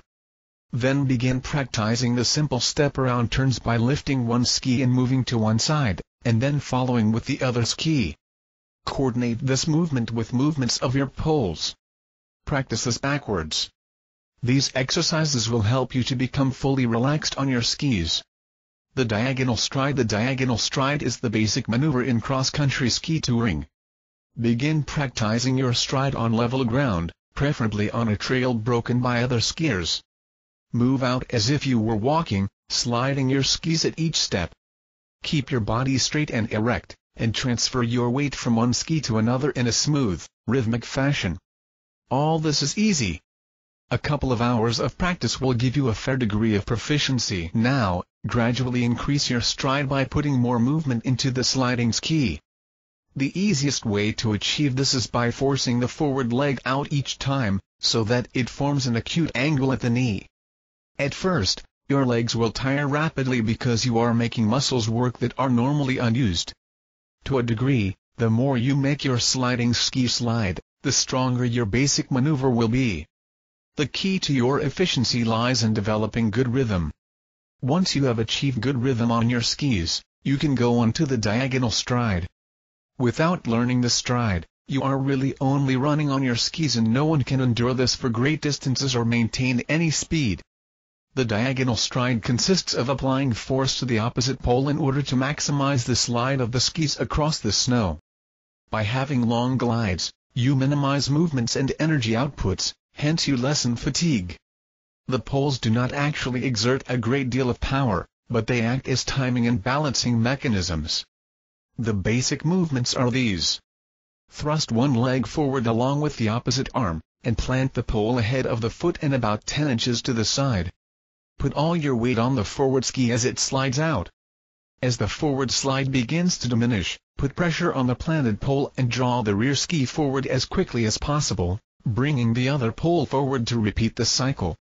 The whole idea is to increase the length of the glide by kicking with the rear leg. To achieve this, you must learn to maintain proper balance, leaning slightly forward and with the knees slightly bent. The kick turn. The kick turn is the basic maneuver for changing direction. It can be done on level ground or on a slope, if the skier is perpendicular to the fall line. The fall line is the shortest line down the hill. To make a kick turn, bring one ski forward and up so that its tail is embedded in the snow halfway between the boot and the tip of the other ski. When the ski is almost vertical, it can be rotated and put down facing in the opposite direction of the second ski. The other ski is then picked up and crossed over the first ski, and placed beside the first ski. You have now made a 180-degree turn in direction. Poles are used in this maneuver to help maintain balance. The kick turn is actually quite easy to perform once you have become accustomed to your skis. With the kick turn, you can traverse almost any slope. Downhill techniques. Sliding downhill on cross-country skis is not at all difficult, but it does require practices and total familiarity with these light skis. For straight downhill running, the best stability is obtained with a wide stance. Poles can be used to help with balancing. It is also best to run downhill with one ski slightly ahead of the other. The same type of crouch can be used as in alpine skiing. Straight downhill runs can also be done in the telemark position. In this position, the torso of the skier is almost vertical. The forward ski should form a right angle with the leg and the knee, while the knee of the other leg lies close to the trailing ski so that the shin is almost parallel to it. This position is best in soft, wind-blown snow, when conditions are unpredictable. It is also good over uneven and bumpy ground. Downhill turns can be achieved by edging or by a step turn. To make an edge turn, the skier simply rotates his ankles so that the edge of the ski will knife into the snow. This will cause him to move swiftly in that direction. When making an edge turn, the skis should be close together to minimize the chances of failing. The poles again are used to help balance the skier. Edge turns should be practiced on gentle slopes first. They are most useful in deep snow. Once you have mastered them, you will find that they are a good way of turning. The step turn is the basic turn of cross-country ski touring. To make this turn, the skier crouches with his knees bent and his weight on the heels of his skis. He then, picking up one ski at a time, moves to the right or left with short steps. Since with each step he is actually pushing off with a trailing ski, the skier's speed is increased. This is frequently very disconcerting to the tyro. However, it need not be. It is again a good idea to practice the step turn on gentle slopes before taking on steep ones. To control speed, cross-country ski tourers can use the step turns or Christianias of the alpine skiers, or the snow plow, in which the skis form a V at the tip. For this, the skier should place his weight well back on his heels and bring his knees forward. There are other downhill techniques that the cross-country skier can use, such as the pole jump turn, the telemark turn, the ski glissade using the poles to act as brakes on descending narrow trail, and so on, but they are beyond the scope of this brief introductory chapter. Uphill techniques. The cross-country skier soon learns that the shortest route is not always the fastest. It is frequently faster to go around a hill than to climb it. Also, it is sometimes faster to select longer but gentler slopes on hills. This is much like deciding between shooting the rapids or portaging. Shooting the rapids may save time, but if you swamp the canoe, you will have to spend half a day trying to salvage and dry your gear. One way to climb a slope is by traversing it. By edging the skis, the ski tourer makes a level track. Diagonal strides can also be used to go up gentle slopes, but the slides must be kept short. Traversing here will also help. On steep slopes, the side step is the easiest. It is certainly easier than the V-shaped herringbone step. In the side step, the ski tourer simply moves up the hill sideways, keeping the skis across the slope. The poles are used for balance and support. The only other techniques required of the cross-country ski tourer involve crossing obstacles. In most cases, this is largely a matter of common sense and convenience. When crossing bare roads and highways, skis should be taken off and carried. Every cross-country skier must expect to take falls. Obviously, beginners will fall more frequently. One of the secrets of failing is to learn to relax and not stiffen up. This is why professional wrestlers and stuntmen seldom ever get hurt, even when they fall. The second thing is to learn to control the fall. If possible, try to fall on soft snow on the side of the trail rather than on packed snow. Falling flat on your face, surprisingly enough, is frequently the safest. The cross-country bindings offer enough flexibility to allow you to fall to the side. Dropping back on your skis may cause a broken ski, but it may be the safest way to fall on steep, brushy slopes. Waxing cross-country skis. Correct waxing is one of the secrets of cross-country ski touring. Correctly waxed skis allow the tourer to ski down a slope as well as climb a 20-degree slope without sidestepping. Different snow conditions require different waxing techniques. This presents immediate problems, because snow conditions can change in the course of a day. It is easier to wax for fresh snow than for old, icy snow or wet snow. There are a number of waxing kits on the market, many of which give instructions and have guides for what waxes to use and how. To become proficient at waxing skis takes a fair amount of ski touring experience and a bit of experimentation. There is no other way around it. It is impossible to cover all the techniques and methods of ski touring in one short introductory chapter. Anyone who is interested in this sport should purchase a good book on the subject. There are a number of reasonably priced paperbacks on ski touring on the market. One of the best is Edward Baldwin's Cross-Country Skiing Handbook. Chapter 16. The Basics of Snowmobiling. There is no doubt that the power toboggan has revolutionized winter outdoor recreation throughout the northern portion of this continent. Alas, not all its effects have been beneficial. Snowmobiling has had its growing pains. Harassment of wildlife, destruction of young trees, cutting of wire fences, trespassing on private property, and littering, have caused problems. But in the last few years, there have been many indications that snowmobile enthusiasts are showing signs of maturity. Through public education, the formation of snowmobile clubs, and the establishment of snowmobile trails, snowmobile misuse and the poor outdoor manners of snowmobilers have declined. Although I am not a big snowmobile booster, I do recognize their value. They have opened up vast stretches of the northern woods that no one ever traveled during the winter months. I admit to a preference for snowshoes and cross-country skis, but I use a snowmobile as well. A snowmobile enables me to fish remote lakes. I have also used a snowmobile to carry me quickly into the backwoods, and then snowshoe to points of interest. The snowmobile has made the work of many woods workers much easier. I know of northern Canadian trappers who can, with a snowmobile, live at home with their families and cover their trip lines with ease. It enables them to travel greater distances, spreading out the harvest of raw furs over a wider area. It has even helped to establish humane trapping methods. How? A trapper now can easily carry the big and bulky conibear traps that kill instantly. This was difficult to do when a man had to walk everywhere on snowshoes.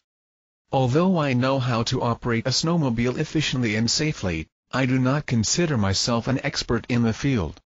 To write this chapter, I sought the advice of the snowmobiling experts of the Outboard Marine Corporation, manufacturers of several brands of snowmobiles. Driving a snowmobile. It takes only a few minutes to master the basic controls of a snowmobile. As all models differ slightly from one another, study the owner's manual for your specific machine before trying the machine out. For a beginner, the best place to practice is in the wide open spaces. Fields, snow-covered frozen lakes, or any other large space you can find that is free of trees and other obstructions is a good place to practice. And as with any form of sport, practice makes perfect. Snowmobiles are in their element off the road. Snowmobiling is the most fun after a medium snowfall 6 to 12 inches. Extremely hard-packed snow or glaring ice make for tricky handling. Balance and track contact are the two basic things to watch when handling a snowmobile.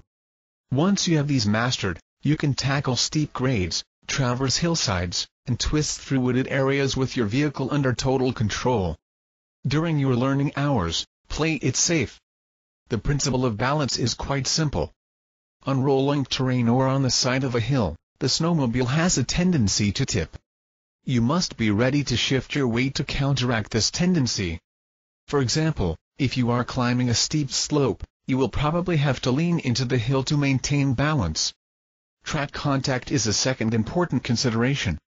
The turning action of the track provides the forward movement of the machine.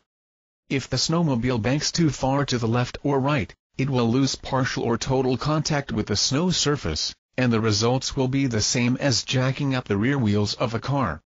You can apply all the gas you want, but you will not be going very far. You are just spinning the track and not obtaining maximum power. Snowmobilers have developed 3 driver positions to attain best balance and track contact. The sitting position is the most common, followed by kneeling and standing. In the kneeling position, the driver places his right knee on the seat and his left foot on the running board. In the standing position, He straddles the seat, placing both feet on the running boards. You should try all three positions and choose the one that gives you maximum control and permits quick shifting of weight. Turning. The most important maneuver in snowmobiling is turning. Turning a snowmobile is a lot like turning a bike or motorcycle. The more you lean into a turn with your body, the sharper will be the turn. One thing to remember when turning is that you have got to have enough power to keep moving. Too little throttle and you will stall your turn. Try a few figure eights with at least a 40-foot diameter in each loop. Go slowly at first, gradually building up speed on repeated runs until you feel the machine start to slip sideways. This can be controlled by either easing off or increasing the throttle opening. A little experimentation will tell you how much power you will need for different snow conditions. Now try a series of left and right turns along a straight course, like a slalom skier. Just as you found when you first started to drive a car, turning in one direction will be easier. When you find your weak side, practice turning on it a little more than on the other side. General riding tips: most snowmobiles were made to carry 2 people, the driver and 1 passenger. The heavier the load on a snowmobile, the less performance you will get from it. When you are cruising in the woods, watch out for tree branches, snow-covered logs or hidden snow-filled depressions, and other hazards that could upset your machine. Dips or holes have a way of becoming nearly invisible during the late afternoon when the light becomes poor. Be careful driving at this time. Use goggles with amber lenses for flat light conditions and smoke-colored lenses for glare light conditions. Plan ahead. When you drive up a hill, remember that you have to come down that hill too. If the hill is very steep, you should have a good plan as to how to get down. On very steep hills it is a good idea to traverse the hill on the way down by making shallow sweeps across the face of the slope, progressing 30 feet vertically with each sweep. Test the snow conditions before setting off on any trip. What was true of yesterday's snow is not always true of today's. An overnight freeze or snowfall can bring surprises. Before taking off, try a few turns and stops. You will get a better feeling of the trail and you will have more fun. Lower your speed in unfamiliar territory, keeping an eye peeled for obstacles. If you are riding double, both people must be on the alert to maintain good balance. The person riding behind the driver should be prepared to shift his weight at any time to counteract a lean when crossing rolling terrain. Traveling on ice and on hard-packed surfaces can be tricky. If the surface is too slick, the track may have difficulty making good solid contact. You can prevent this by starting out slowly and building up speed gradually. If the track starts to slip, retard the throttle slightly and try again. Practice with shifting body weight and the proper use of the throttle and brakes and soon you will have mastered most snow conditions. Be well equipped. For minor emergencies that may arise, you should be well equipped on any snowmobile outing. You should always carry a tool kit including a spare drive belt, spark plugs, a plug wrench, an adjustable wrench, pliers, a screwdriver, electrician's tape, your owner's manual, and a tow rope.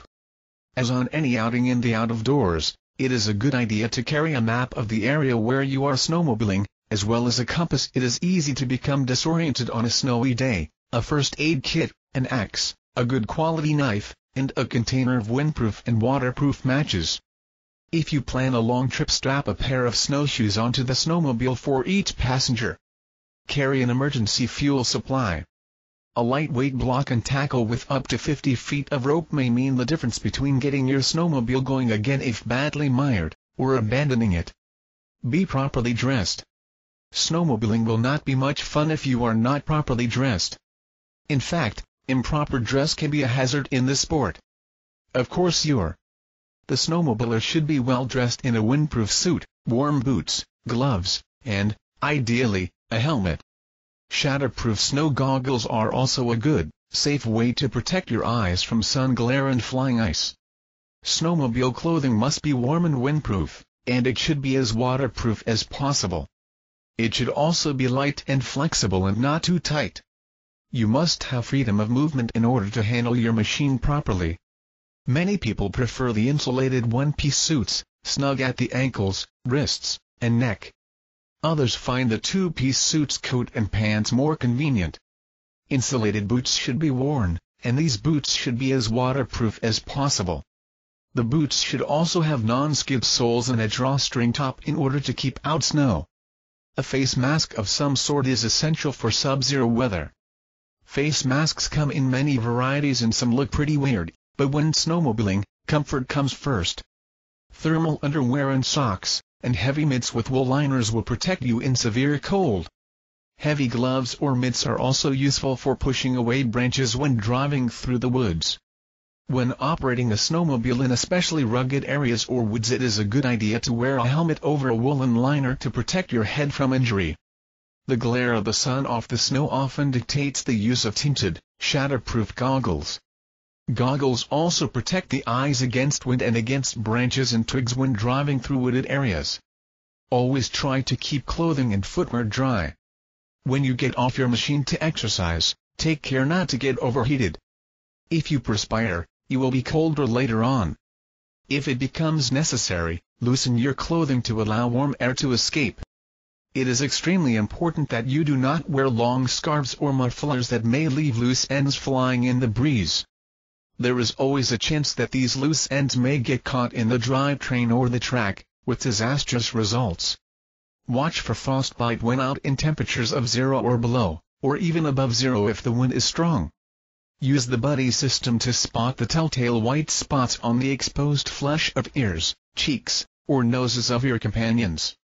Minor frostbites will respond quickly to the thawing effect of a warm hand or other heat. Refrain from rubbing a frostbitten spot, as this may damage frozen skin tissue but will certainly cause severe chapping. Snowmobile safety. Some preliminary precautions to take when using a snowmobile are: stay physically fit. Know your equipment. Plan your activities in advance. Wear proper clothing. Check the weather forecast before venturing any distance. And remember that alcohol and snowmobiles don't mix. Staying physically fit is of primary importance because below zero weather lowers human efficiency, and you must always bear in mind that if you break down you may have to walk. Check the throttle and brake controls on your machine before starting out. Be sure both move freely without sticking. A frozen throttle could send your snowmobile out of the starting gate like a cannon, and it could injure you and others. Check your headlights and tail lights if traveling at night. Carry a flashlight as a backup device. Be sure you have plenty of fuel. Carry an emergency fuel supply. Travel with other people. Particularly in unfamiliar territory, it is good to have at least one other machine with you. In fact, one of the best ideas is to join a local snowmobile club. You will have lots of fun and you can learn from other snowmobilers. If you are pulling a sled or toboggan, use a rigid tow bar to prevent rear-end collisions on sudden stops. Do not willfully jump your vehicle. Even the experts have difficulty in controlling machines whose skis and track are airborne. When you are a newcomer, whether to the area or to the sport, stick to established trails. Marked trails have been provided in many parks, national forests, and conservation areas for your convenience. By following them, you reduce the possibilities of having an accident or trespassing on private property. If you get off trails, travel with caution in unknown areas. Snow camouflages many unexpected changes in terrain. Match your speed to the terrain. Traveling too fast over rough snow surfaces increase the chance of unpleasant spills. Tipping over into soft snow may be part of the fun, but a spill at high speed can be dangerous. Never cross rivers or unknown lakes at night. At all times, use extreme caution when traveling on ice. Currents and weather conditions can make ice unsafe. Breaking through thin ice is a major cause serious snowmobile accidents. Unexpected skids on ice are also dangerous. If you stay on marked trails, you will not travel on roadways, railroad right-of-ways. These were not created for snowmobiles and should not be used by them. If it is necessary to cross a roadway or a railway track, stop your snowmobile and make a thorough check for any traffic, then cross at right angles as quickly as possible. Avoid collisions with other snowmobiles by throttling down at trail intersections and when other snowmobiles are approaching from an angle. Keep a sensible distance behind other snowmobiles when traveling in a group. Tailgating causes bent skis, broken tail lights, and personal injuries. If you become mired in deep snow, be patient. Never take a chance slipping under the track when pushing the machine with the track running. If others are helping you, do not let them tug on the ski while you run the vehicle. It could come out of the snow suddenly and injure them. If your track needs clearing, do not let anyone lift the tail while standing behind it, while you are running the track at high speed. Projectiles hurling off a spinning track can be extremely dangerous. Know windshield hazards and avoid frostbite. Wear a protection face mask if it is very cold. Numbness is generally the first sign of frostbite. If you feel this condition, stop and warm yourself before the frostbite becomes serious. Even if you consider yourself an expert at driving your snowmobile its trailer, a winch is a much better idea. Many injuries and damaged automobile trunks have resulted from experts driving onto their trailers. Once your snowmobile is on the trailer, make sure it is tied down securely. Chapter 17. Give the cook a chance. One of the bonuses of such outdoor pastimes as fishing and hunting is fish and game for the dinner table. No store purchase can duplicate the delicacy of a shore lunch of freshly caught walleye or brook trout. No supermarket chickens can compare to pheasant or ruffed grouse. And steaks of moose or caribou broiled over hardwood coals or charcoal on the patio barbecue can be much more flavorful than beef produced in modern feedlots and pumped full of antibiotics and specially designed feed to accelerate their growth. Taking care of your catch. I learned when very young that the faster a fish is put into the frying pan and onto the fire after it is caught, the better it tastes. Fish, unlike game, does not improve with aging. Of course, it is not always feasible or possible to cook fish right after they have been caught, but a shore meal of fresh fish is a delightful part of fishing and the outdoors. Fish deteriorate and lose their fine flavor very quickly after being caught if they are not properly handled. To let any fish deteriorate to the point where it is a poor meal is a shame. It would have been better to let the fish go to reproduce and to fight another day. To let a fine game fish spoil so that it is unfit for human consumption is literally a crime. If you let this happen, you are a disgrace to the fraternity of fishermen. Letting fish spoil is against the law almost across the entirety of the United States and Canada. But it is not surprising that so many fishermen do not like to eat fish. If I treated fish the way they do, I would not like it either. Yet it is almost as easy to take care of fish properly as it is improperly. One of the worst culprits is the fish stringer. Often by the time the fish are taken off to be cleaned, they have already deteriorated in quality. The warm surface temperature of the water in the summer months kills and spoils fish quickly. Any fish that struggles for a long time before dying or being killed will not be in as good a condition as one that is killed immediately. A far better gadget than a stringer for keeping fish alive is a collapsible fish keeper made of plastic hoops and nylon netting. In such a sack, fish will live for hours or even days. If a fish stringer is all you have, do not string the fish through the gill slit. You will injure tile gills and the fish will die much faster. String the fish through the lower jaw by puncturing a hole. Do not drag your fish behind your boat at fast speeds, while moving from one spot to another. When you do this to a fish, its gills cannot function. It cannot breathe and so it suffocates. The best way to keep fish is on ice. That is how commercial fishermen do it, and they manage to keep their fish fresh and firm. In summer, every fisherman should have an ice chest with him, filled with chipped ice. When a fish is caught, it should be killed immediately by rapping it sharply on the head with a stick and then buried in the ice. Ideally the fish should be dressed, gutted and gills removed. Certainly big fish should always be gutted.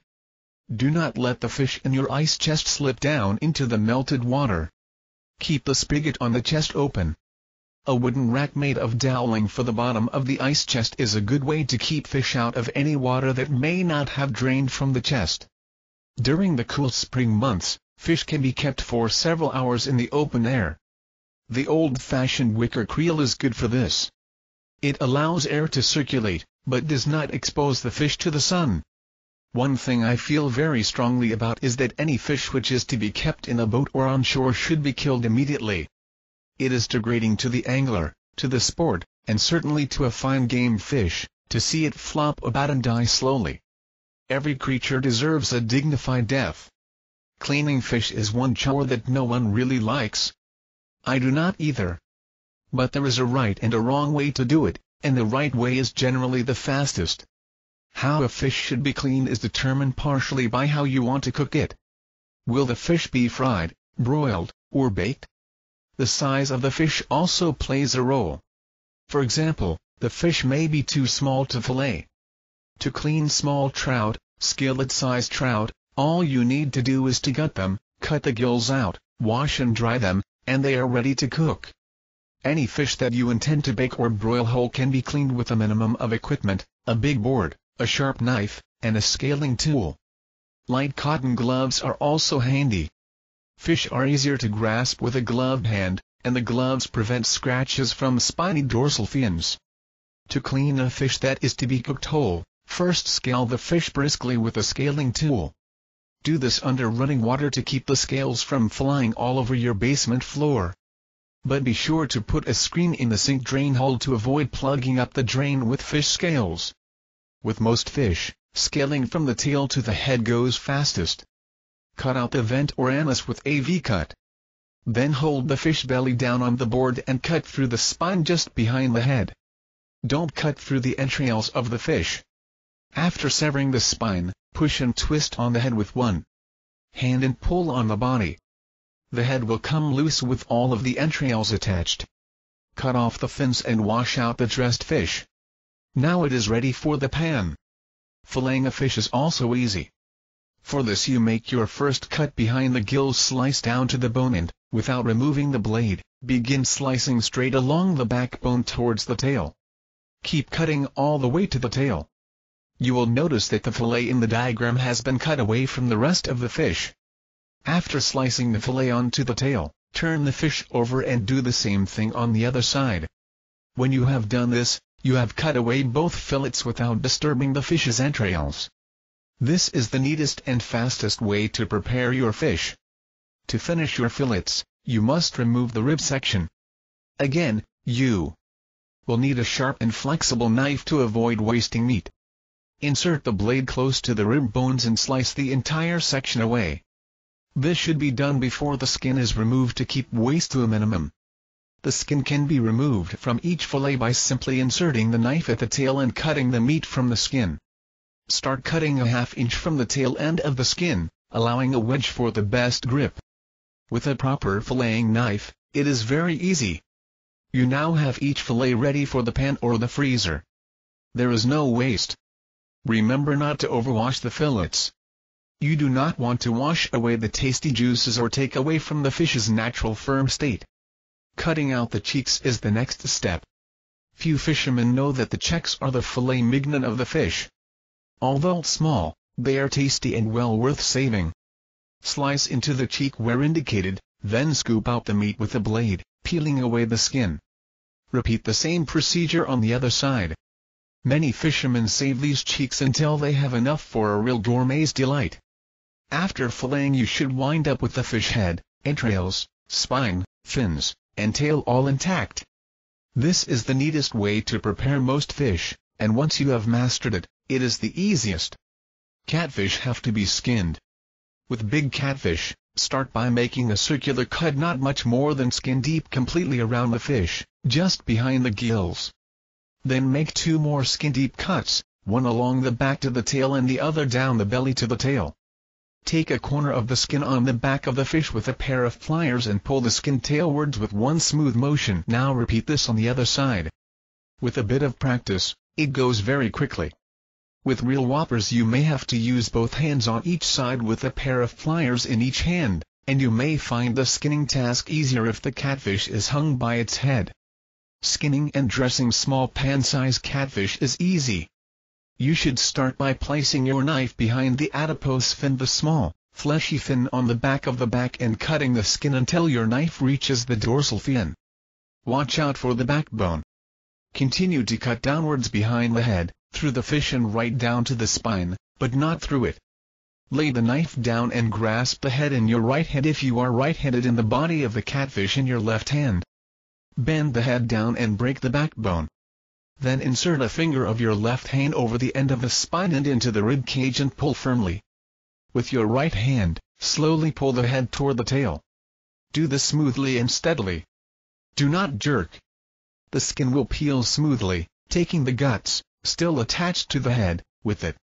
Your catfish is now ready for washing in the pan. This technique takes a bit of practice, but it is the easiest way to clean catfish that I know of. There is no doubt that fresh fish are superior to frozen fish. There is also no doubt that if care has been taken to freeze the fish properly, frozen fish can be exceptionally good. A fish that has been killed and cleaned immediately after being caught, has been kept on ice, and has been frozen the same day, cannot be distinguished by the average person from a fresh fish, as long as the fish has not been kept in the freezer for too long. Fish, like all meat and vegetable products, should be frozen as soon after harvesting as possible. It should also be frozen as quickly as possible. This is best accomplished by placing fish, once they have been packaged, around the outside of the freezer near the freezer coils and by not overloading the freezer with too much food to be frozen at one time. Most freezers today are quite efficient, and can freeze solidly and very quickly 1.5 to 2 pounds of product per cubic foot of freezer space. Frozen fish should be stored between 0 and 20 degrees Fahrenheit to keep enzyme activity to a minimum. Of course, fish must be adequately wrapped for freezing to guard against moisture loss and discoloration, commonly called freezer burn. Pack your fish in heavy plastic freezer bags or freezer wrap, carefully eliminating all air from the bag before closing and tying it. Label your packages as to what species of fish they contain, whether they are whole fish or fillets, and the date they were frozen. Fish can also be frozen in containers made of plastic or glass. This is very handy for small fish or fish chunks. To freeze fish in containers, pack the containers carefully to within 1 or 1.5 inches of the top. It is important to leave an air space at the top for expansion once the liquid in the container has frozen. Fill the space around and between the fish with a chilled 2.5% brine solution. The fish must be covered with this solution. Make sure there are no air bubbles in the solution. Now secure the top of the container, making an airtight seal. When the container is placed in the freezer, the ice formed around the fish will keep the flesh away from air and will prevent any loss of moisture. The only disadvantage of this method of storing fish is that the containers take up a large amount of freezer space.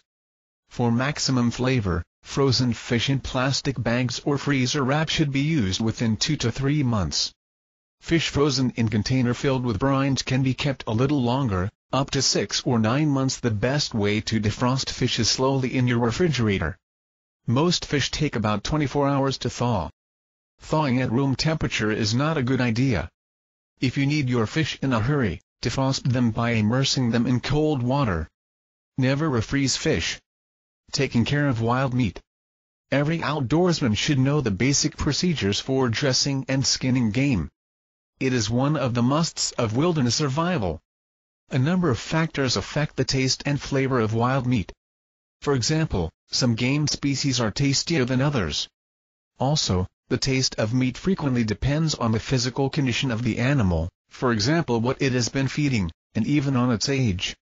For instance, a bull moose shot during or shortly after the rut is generally in poor condition. The fat that the bull put on during the summer is gone, burned up in chasing cows and fighting other bulls. During the rut, mating, not feeding, gets preference in a bull's daily life. The animal is thin and sinewy, consequently the meat will not be at its best. But basically the quality of wild meat depends on how the animal was killed and how it was treated immediately after being shot. An animal that has been wounded and then tracked and chased all over the backwoods has its system full of adrenaline and will not be as good as the one that was killed when it was completely relaxed. Also, the faster the game cools off after being shot, the better it tastes. This is true from mallards to moose. Dressing big game. Big game animals should be dressed immediately after shooting. This means opening and emptying the body cavity, thus allowing the animal to kill quickly. This is most easily accomplished by laying the animal on its back with its head uphill if possible. The animal may have to be anchored with rocks placed by its side or with its legs spread apart and tied to trees. Be sure not to touch the musk glands just below the hocks. They are marked by tufts of dark hair. The glands give off an oil with an odor that can taint your hands. First, the anus and rectum are loosened by cutting in the rump around them, and they are firmly tied. A cut is then made in the skin and the abdominal wall from the pelvic bone right up to the rib cage. Cut slowly, with the edge of the knife pointing upwards, working the blade between two fingers which lift the skin and the abdominal wall away from the internal organs as you cut. Make sure that you do not puncture the intestines. Cut around the penis and loosen it at this time. Loosen the diaphragm, the wall of tissue separating the stomach and intestines from the lungs and heart. This is done by cutting around the diaphragm close to the ribs. In deer-sized animals, you can now reach up and grasp the windpipe and gullet. Cut these off as high as possible with your other hand. In elk and moose-sized animals, you have to split the ribs with an axe or a hatchet to be able to reach the windpipe and gullet. When the windpipe and gullet are cut free, you can strip all the viscera and organs with a strong backward pull on the gullet and windpipe. An occasional cut with a knife will help to free the internal organs from the mesentery tissues as you pull. When you come to the pelvis, finish loosening the rectum by cutting from the inside of the carcass and pulling the anus through. Then drag the offal away from the carcass, keeping the heart and the liver. This basic dressing technique works on all big game animals. The next step is to wipe up any spilled matter from the intestines and blood from the inside of the carcass. A dry rag is best, but moss or leaves can be used. If you have to wash something off with water, dry the cavity thoroughly afterwards. Meat that is left wet for any length of time can spoil. You must cut away the musk glands on the hind legs. With a finger and a thumb, pinch and pull up the glands while sliding a sharp knife under them and cutting right along the base. Throw the removed glands away and wash or wipe your hands and the knife before touching any meat. Some hunters prefer to deal with the glands first, before even dressing the animal. This is fine if you are near water and can wash afterwards, but, if you are not, it is better not to take a chance on tainting your hands and the knife. In the very mild weather of early fall, it is frequently necessary to quarter a moose or elk carcass in order to get it to cool quickly. A field-dressed moose or elk, one with its internal organs removed, is a massive animal. The meat on the animal's back is insulated by the ground and can sour quickly. The best way to prevent this is to quarter the animal and hang it. This is not always necessary in cold weather. However, for the best possible meat, it is a good idea to skin and quarter every big game animal while it is still warm. Then place the meat in loose cheesecloth and let it cool. Trim away the badly shot meat or it will cause spoilage. Of course, it is not always possible to skin out big game after every hunt. However, all big game should be kept off the ground after field dressing so that it can cool quickly. With elk or moose, you have to prop the carcass up with logs and poles, or quarter and hang it. Deer-sized animals are normally hung whole. The carcass should be left hanging for a period of a few days up to as much as 14 days in a cool, breezy spot. Keep it away from the sun. The length of the hanging period depends upon the temperature. If the temperature is above 50 degrees, 4 or 5 days is fine. If the temperature fluctuates between 20 and 40, 2 weeks is excellent. Beef is best kept in a cold locker at 35 degrees for 2 weeks, and aging wild meat properly is even more important than aging beef for tenderness. Your meat is then ready for cutting and wrapping for the freezer. You can let your local butcher do this. Deer, moose, and elk can be cut up just like a steer. Trim away as much fat as possible because it is the fat that contains much of the gamey flavor that many people find objectionable. Skinning big game. Skinning big game is not difficult. Generally the legs are cut off below the knee and hock joints. The skin is then girdled and peeled away. The body is skinned out very quickly. In the case of bears, the cuts are made on the inside of the legs and the feet are skinned out, keeping the claws on the foot if a rug is to be made from the skin. This is also done in the case of mountain goats where the hoofs are left attached to the skin. All skinning is much easier when the carcass is still warm. Try to keep the hair away from the meat. The hair of the pronghorn can taint the meat a little. The trickiest part of skinning big game is around the head. This has to be done if the head is to be mounted. If you can have the head frozen or can get the head to a taxidermist within a few days, leave it for him to skin out. There is less chance of a mistake or a wrong cut, but if you are going to be in the bush for a couple of weeks, you must skin out the head, particularly on bears, or the hair will start to slip. Skin slowly and carefully, particularly around the eyes and lips. Cut the ears off flush with the skull. Cut the entire snout off where the septum between the nostrils meets the skull. Scrape all the flesh away from the hide and salt the hide well, rubbing the salt in. Equipment. Besides a good knife and a honing stone, the big game hunter may also need a hatchet or a light axe, a meat saw, cheesecloth meat bags, and ropes and pulleys to dress his animals and take care of the meat.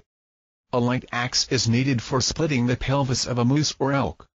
A meat saw is best for getting through bones and for quartering big game, but the task can also be done with a light axe.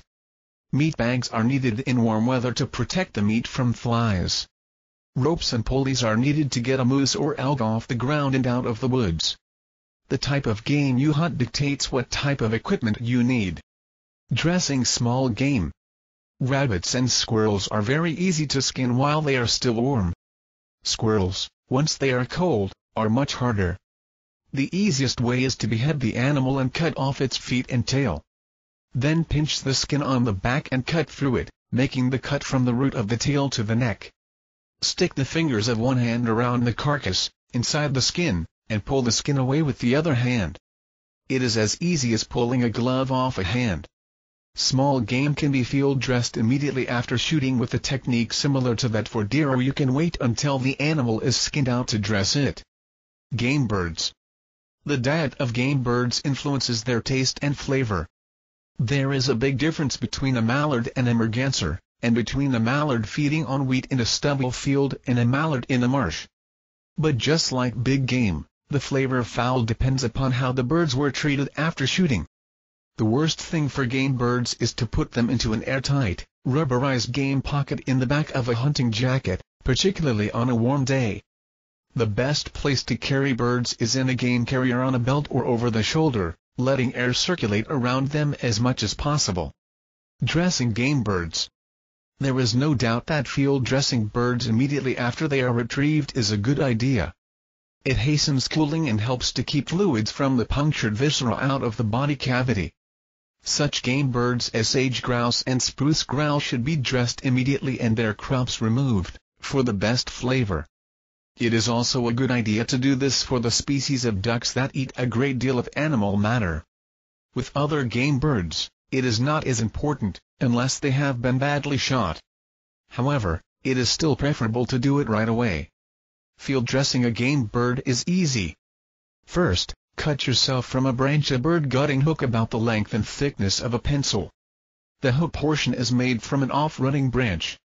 Then cut a small slit by the vent and insert the hook into the bird's body cavity. Twist it around 3 or 4 times and pull out the entrails. Some European folding hunting knives have a bird gutting hook on them, a wonderful idea. The detailed cleaning is done later. The field dressing can be done more easily with your hands. If you are near water, that is fine. It takes only a moment to wash your hands and continue the hunt. Field-dressed birds can be left hanging in a cool, breezy place for several days without deteriorating in flavor. Refrigeration is needed only if the birds are to be kept a week or more in mild weather before being eaten or frozen. Skinning game birds. Some hunters prefer to skin their birds, mainly because it is easier. However, to us purists, skinning game birds such as quail, ruffed grouse, pheasants, mallards, and canvasbacks is a bit of blasphemy. Skinning removes much of the fine flavor, particularly if the birds are to be roasted. The birds also dry out more when cooked.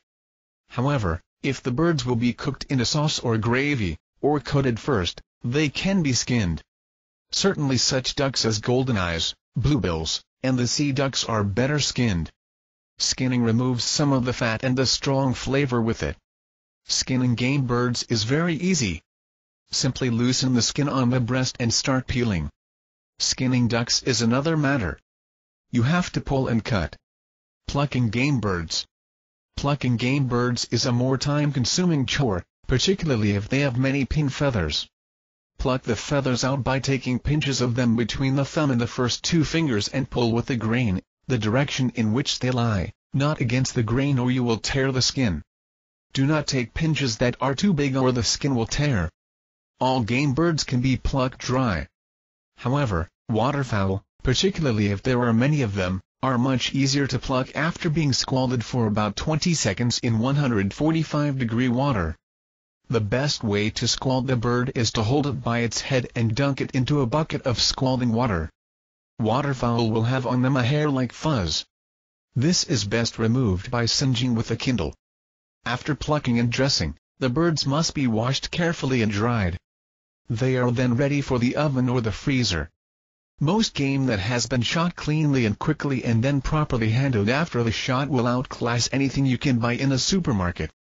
Game cooking is an art. A game dinner, fully complemented with side trimmings and fine wines, can be a feast indeed, a noble end to a good hunt. Any outdoorsman may, at some time in his outdoor adventures, land or bag a trophy fish or animal. The procedures to follow in such a case are beyond the scope of this chapter on dealing with game and fish for the table. But there are many books on hunting and fishing that do deal with this. Chapter 18. The ABCs of Wilderness Survival. Skills for wilderness survival, like those for administering first aid, are skills that every outdoorsman hopes he will never have to use. But when they are needed, they are indispensable. At the risk of sounding dramatic, they may spell the difference between life and death.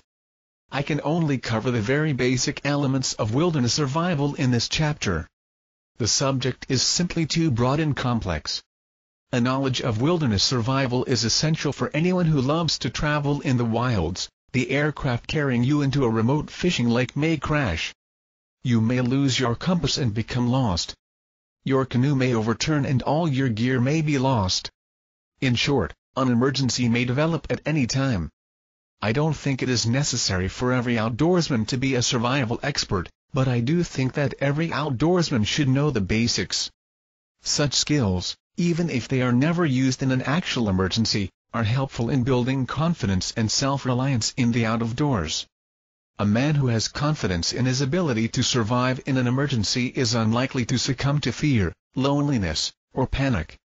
Many excellent books have been written on the subject of wilderness survival, including one entitled Wilderness Survival by a good friend, Bernd Berglund.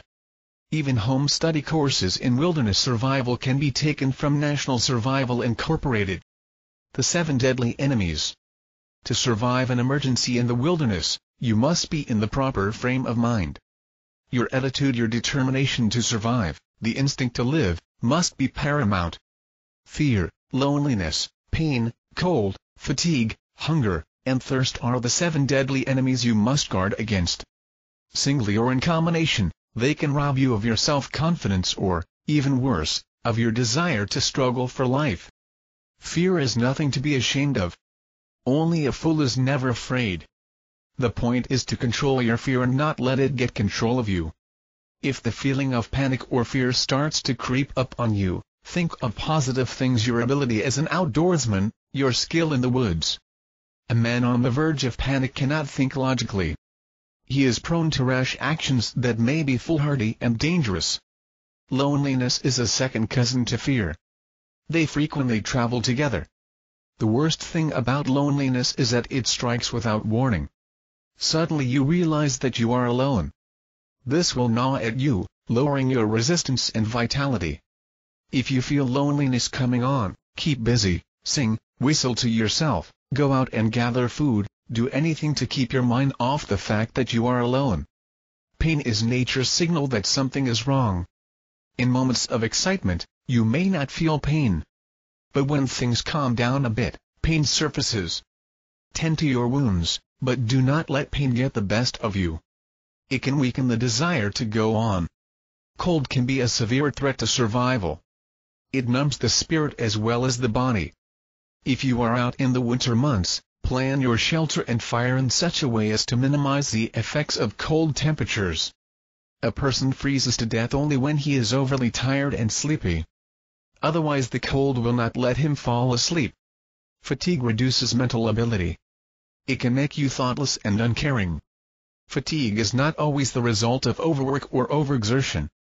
Many times it is the result of a mental attitude, frustration, hopelessness, or lack of a plan. Do not exert yourself, but keep making plans as to how to survive the crisis. Hunger makes all of us more susceptible to cold, pain, and fear. A man with a full belly rarely loses his optimism. Conserve your food and, if you get a chance, add fish, game, and edible plants to your larder. Thirst can be maddening. It can dull the mind and promote panic. A man can survive a week or longer without food, but not without water. In dry country, do not leave a water source. Beware of dehydration even when there is plenty of water around you. To stay or to walk out. Whether to stay and camp, or to attempt to walk out, is the first decision for you to make. If you are lost, you should stay. You do not know where to go anyway. That is why you are lost. Make camp near an opening or a lake where a searching aircraft will have a better chance of spotting you.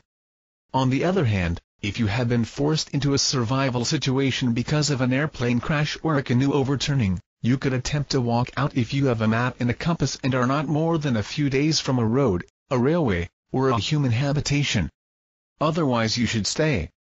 Do not risk getting lost. Searchers are more likely to find you if you are near an aircraft.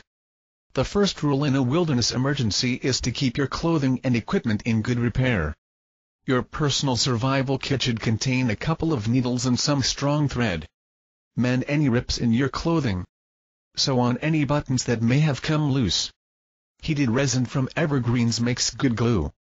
Strips of green deer or moose hide make good bindings. As the hide dries, it will shrink and pull tighter. There is a way of repairing most clothing and tools in the wilderness: axes, knives, gun stocks, punctures in canoes, and so on, by using a bit of ingenuity. Shelters. The first thing you must build is a shelter. What kind of shelter will depend on the materials at hand, including what material you may have with you. A shelter can be made from evergreen branches, bulrushes and reeds, sod, bark, slabs of rocks, or even snow blocks. Canvas or plastic sheeting are excellent. A lean-to structure is the easiest to build. It should have at least a 45-degree slope to its roof to shed rain. Roots or strips of bark or animal hide can be used as lashings. Do not make your shelter larger than necessary to hold you and your gear. The larger the shelter, the harder it will be to keep it warm. In cold weather, do not neglect to insulate the floor with evergreen boughs or, even better, with dry grass or rushes. Loose snow is an excellent insulating material for sides and roofs. Do not neglect natural shelters such as caves, if they are not damp or occupied by bears. Spruce trees with branches to the ground can also make good snug shelters in winter. However, more branches may be needed to reinforce them. The only disadvantage with such shelters is that no fire can be built inside, lest it melt the snow. Snow houses are also potential shelters in the far north during winter, but a snow saw knife is needed to build one. Only a down aircraft would carry such an implement. Shelters should be located in places that protect them from wind. Summer may be the only exception to this because of insects. In summer, windswept areas have fewer black fleas and mosquitoes. Remember, southern exposures are always warmer. Fire. Once a shelter has been built, a fire is an important consideration. To warm the shelter, build the fire as close to the opening of the shelter as safety will allow. Construct a log reflector behind the fire to reflect heat towards the shelter. If possible, use only dead, standing trees for firewood. These will be drier and will give better heat. Dead trees on the ground tend to be wet and burn poorly. Make sure that you build a good fireplace of rocks or mineral soil so that your fire will not accidentally spread. A forest fire might leave you in an even worse predicament. In winter, do not build your fire near evergreen trees laden with snow. The heat may cause the snow to slide down.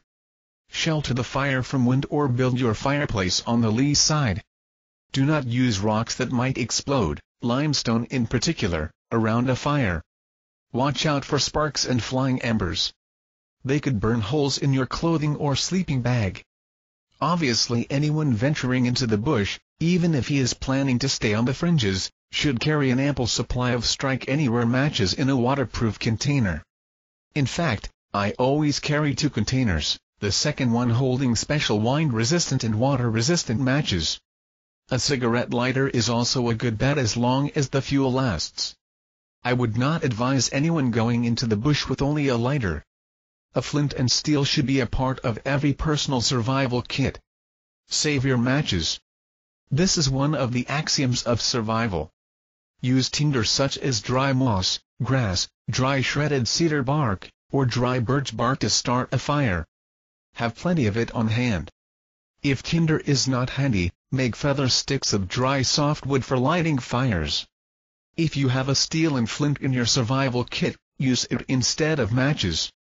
At night, bank your fire so that you can start a new one from the hot embers in the morning. This is an old Indian trick, it saves matches. In an emergency, ammunition can be used to start a fire. How? It's easy. Simply remove the bullet or shot and wad from a round, and pour half the powder into a bed of tinder. Then place a bit of cotton, soft cloth, or dry moss or lichens into the round as wadding. Fire the gun in the air. The wadding should burst into flames and can then be placed on the tinder. On sunny days, convex lenses such as magnifying glasses, miner's lenses, or lenses from cameras, rifle scopes, or binoculars can be used to start a fire by focusing the lens with a hot pinpoint on tinder. Film is also very highly flammable and a lens will ignite it almost immediately. A battery from a downed aircraft or wrecked powerboat can produce an electric arc, and a gasoline-dampened rag or tinder will ignite instantly. But do not try this near the aircraft. Signals. There are a large number of signals that a lost person can use. Priority should be given to smoke signals. You may be in a wilderness area, but perhaps not so deep that a forest fire tower or a fire patrol aircraft cannot be able to spot you. In a clearing, build 3 signal fires at least 100 feet apart in a triangle. If this is not feasible because you are in thick bush, build 3 fires in a line or on a lake shore or riverbank. These should be built near your shelter so that you can light them quickly if you hear an aircraft overhead. Build these fires from dry wood, but additional fuel should be green branches, moss, grass, or leaves, anything that will smoke heavily. Rubber and oil from aircraft make lots of black smoke. Do not try to keep the fires burning all the time or you will waste too much energy feeding them. But have the fires ready to start at a moment's notice. Keep the wood dry in case of bad weather by covering it with evergreen boughs. These can be burned later to create smoke. Light signals are also effective. The best one is a torch tree. It is visible for many miles. To do this, select a lone standing evergreen with thick foliage. Dry, highly flammable material such as bark, kindling wood, or moss among the lower branches is necessary. Then build a big bonfire around the trunk of the tree at the base. As the bonfire flares up, it will ignite the tinder in the branches and start the entire tree burning like a huge torch. Again, you should have the torch tree prepared ahead of time so that when you hear an aircraft you will be ready to signal. A torch tree can be started in the winter by knocking off all the snow and ice from the tree. If you start a couple of smaller fires near your intended torch tree, the heat from them will knock the snow off and help to dry the torch tree off. Torch trees throw sparks. So exhibit caution and vigilance against possible forest fires. Gasoline and oil from a downed aircraft can be used to start big flash fire when a search aircraft is used. A bed of grass or soma cloth can be used for this gasoline oil fire. 3 of anything, 3 shots, 3 whistle blasts, 3 flashes of a signal near, is the International Distress Code. This is the code you should use when signaling to searchers. Ground-to-air signals. After you have prepared your smoke signals and torch tree, build some ground-to-air signals. These can be constructed from evergreen branches on snow or on a sandy beach. Peeled logs or white birch logs are good on a dark background. Sand, large rocks, and stones can also be used. the more contrast you can create between the signals and their background, the more easily they will be seen. Size is also important. They must be 50 feet long and longer if possible. Be sure the terrain is reasonably safe for aircraft to land, that the lake is deep enough with no boulders, that there are no hidden rocks on the tundra, and that the terrain will support a light aircraft. If an aircraft cannot land, you may have to walk out. Food and water. A man with a full belly can withstand hardships that a starving man could never endure. Water is generally a problem only in dry country. A man lost in the deserts of the southwest or northern Mexico will be in serious trouble if he doesn't find water. It is impossible for an uninjured, knowledgeable, and skilled outdoorsman to die of hunger in the temperate regions of this continent during the spring, summer, or autumn months. There is just too much food around. Even in winter, there is still plenty of food, but harvesting it is more difficult. Food is likely to be a more serious problem in the Arctic. But even here, a man with a rifle can survive. The subject of food gathering, hunting, snaring, trapping, fishing, and harvesting edible plants and fruits is so vast that I can only touch upon it in this chapter. However, I must state that there are very few creatures on this continent that a man should not eat, and certainly no freshwater fish that are harmful. If you ever become lost or stranded in the wilderness, immediately conserve any emergency rations you may have. If you can add to your food supply by harvesting any animals, fish, or edible plants, do so, even if you expect to be found or rescued the next day. Having an ample supply of food will give you confidence even if you are not rescued when expected. There is something about having a supply of food that is comforting to the human mind, a sort of hoarding instinct. For example, I know a man who once got lost on a moose hunt. He was worried. From a high ridge he spotted a fairly large lake and decided that that was where he should stay while waiting to be found. On his way to the lake, he encountered a moose, which he promptly shot. After he dressed the moose and skinned it, keeping the hide intact to use as a blanket, he built a small lean-to against an overgrown tree near the shoreline of the lake. He built 3 smoke fires and waited. The second day after he was lost, he heard an aircraft. The aircraft spotted his smoke fires, landed on the lake, and rescued him. It even hauled out his quartered moose. The man was at no time worried about not surviving. He knew that he had enough food for a long time, and this gave him the confidence he needed to settle down and wait to be rescued. Edible plants. Green plants such as spruce tips, willow tips, leaves of Labrador tea, dandelion leaves, and many others are a good source of vitamin C. The best way to ingest this is to drink tea made from such leaves. Rose hips, the fruits of the wild rose, also have a high vitamin C content. Another good source of vitamin C is the cambium, the inner layer between the bark and the wood of poplar, jack pine, and spruce. The flowers of many wild plants in North America are safe to eat. The roots of cattail, wild carrot, tiger lily, lady's slipper, arrowhead plant, vetch, and other plants with thick fibrous roots are good sources of carbohydrates. They can be eaten raw or boiled.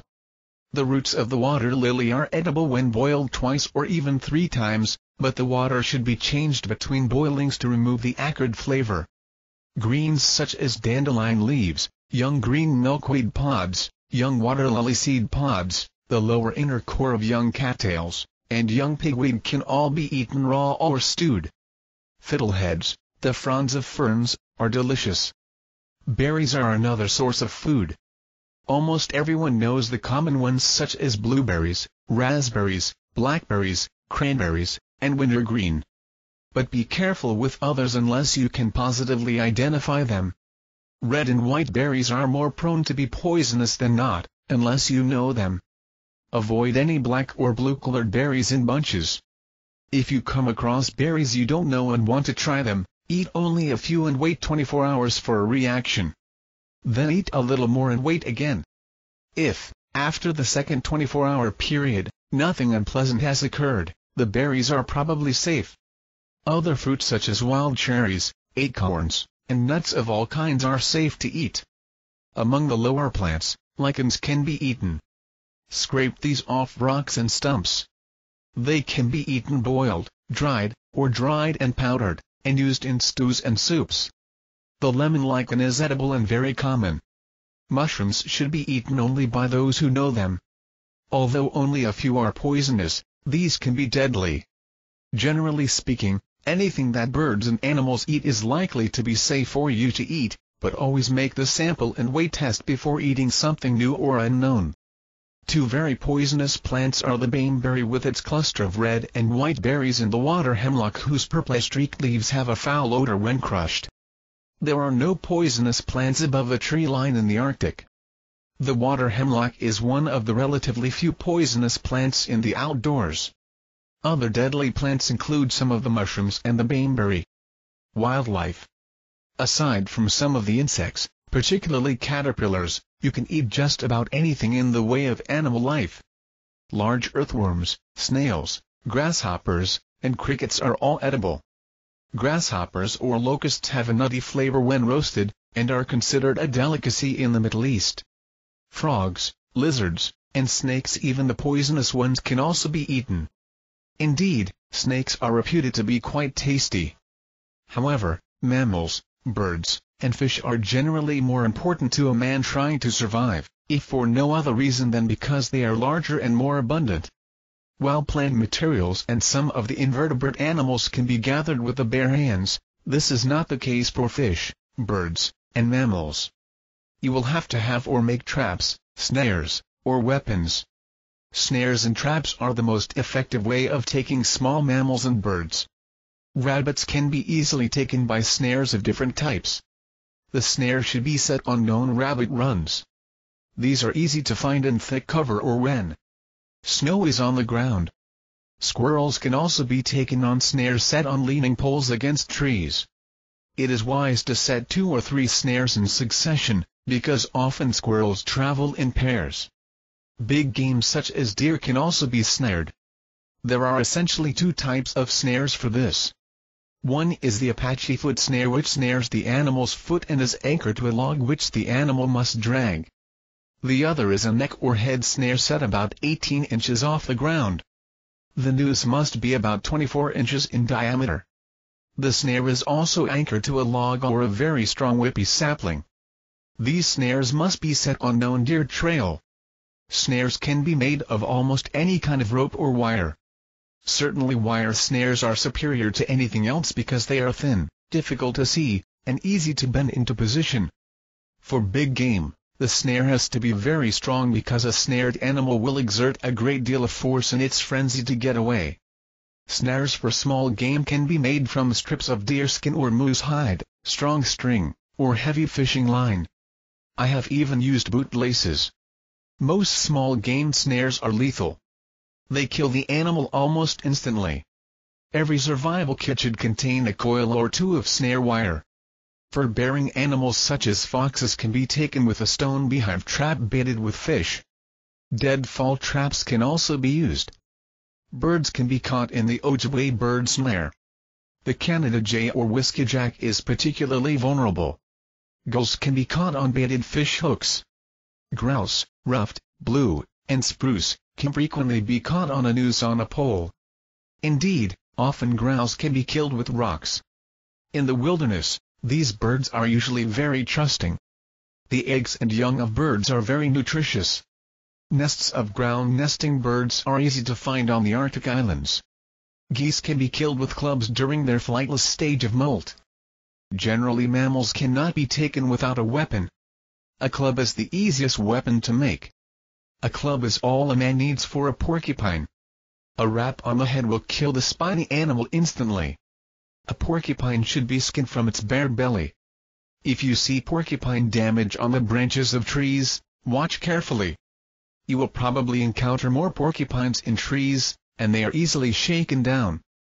The only other mammals that can be killed with a club are lemmings and mice. Lemmings in particular may be a very important source of survival food in the Arctic regions.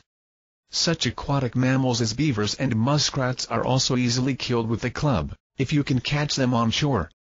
If you see beaver activity, watch carefully. Sit down and wait. Perhaps you can catch one by cutting off its escape route once it goes on land. Other simple weapons are throwing sticks for birds and small mammals, a catapult made from any rubber or elastic in an aircraft, or even a bow and arrow.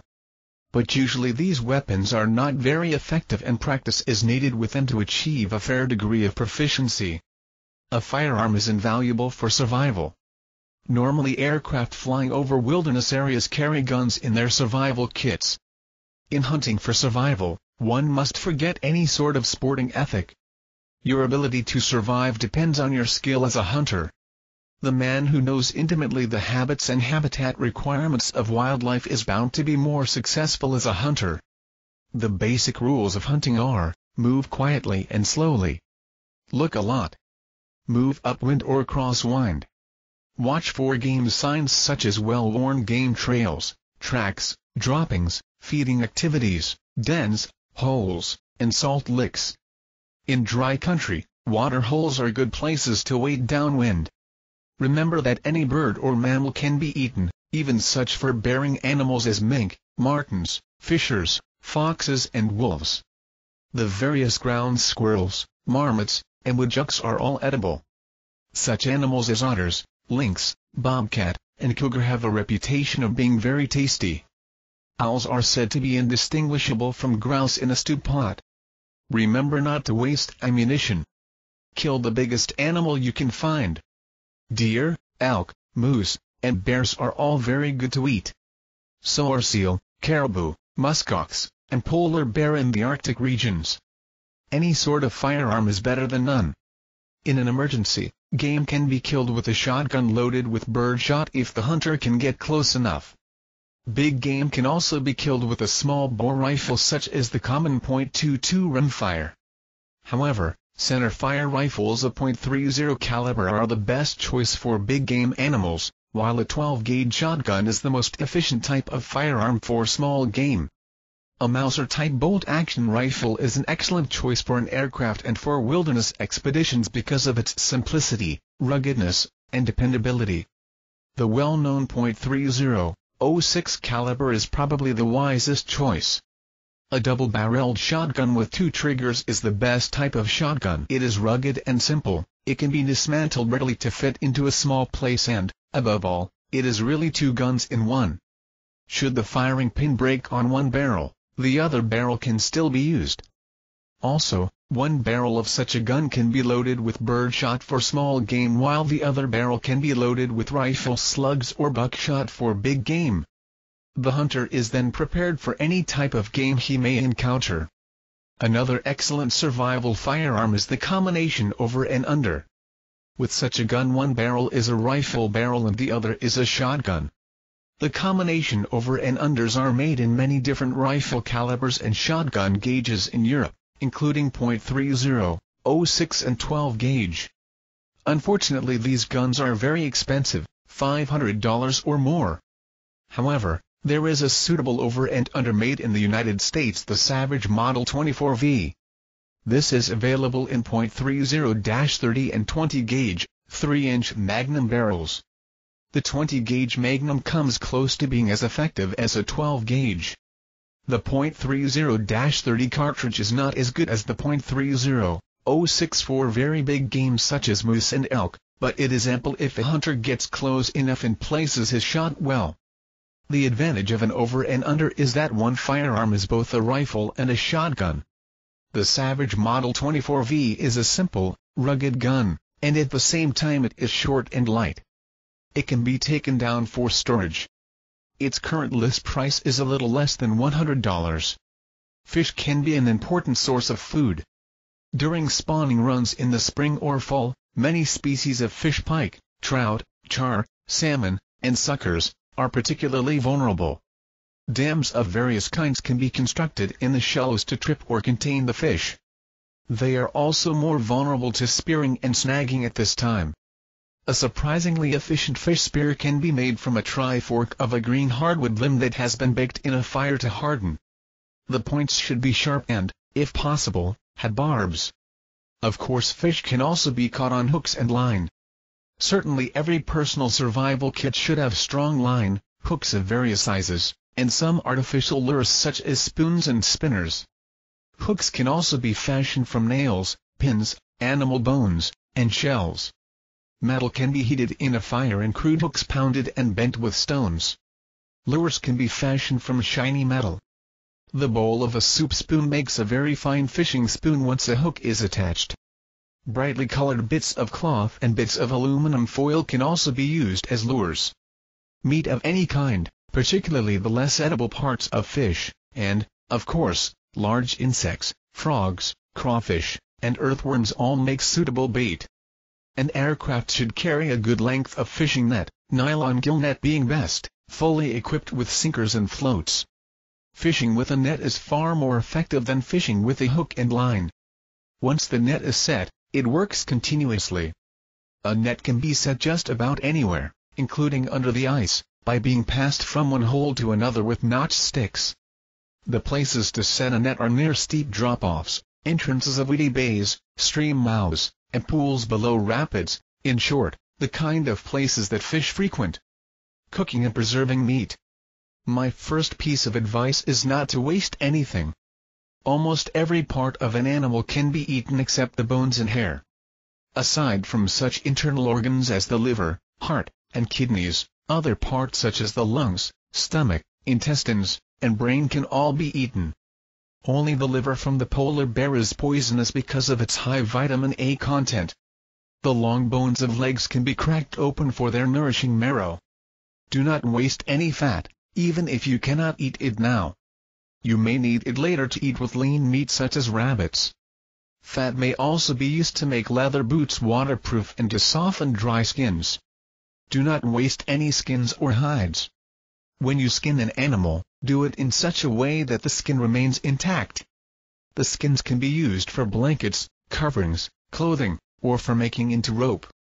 Game and fish can be cooked in a number of ways. If you have a large survival kit from an aircraft, no doubt it will contain cooking utensils. The task of cooking is much easier then. But game and fish can be cooked over an open fire by broiling it on a green stick over the coals and flames. This is probably the best way to cook small game, birds, and fish. Chunks of moose or caribou meat or chunks of a big fish can also be cooked in this way. Strips of meat can also be cooked directly on coals or on any sheets of metal placed on the coals. Fish can be split open and attached to a slab of a log and cooked that way. Both fish and meat can be baked in hot coals by coating the fish or meat in clay. The scales or skin should be left attached to the fish.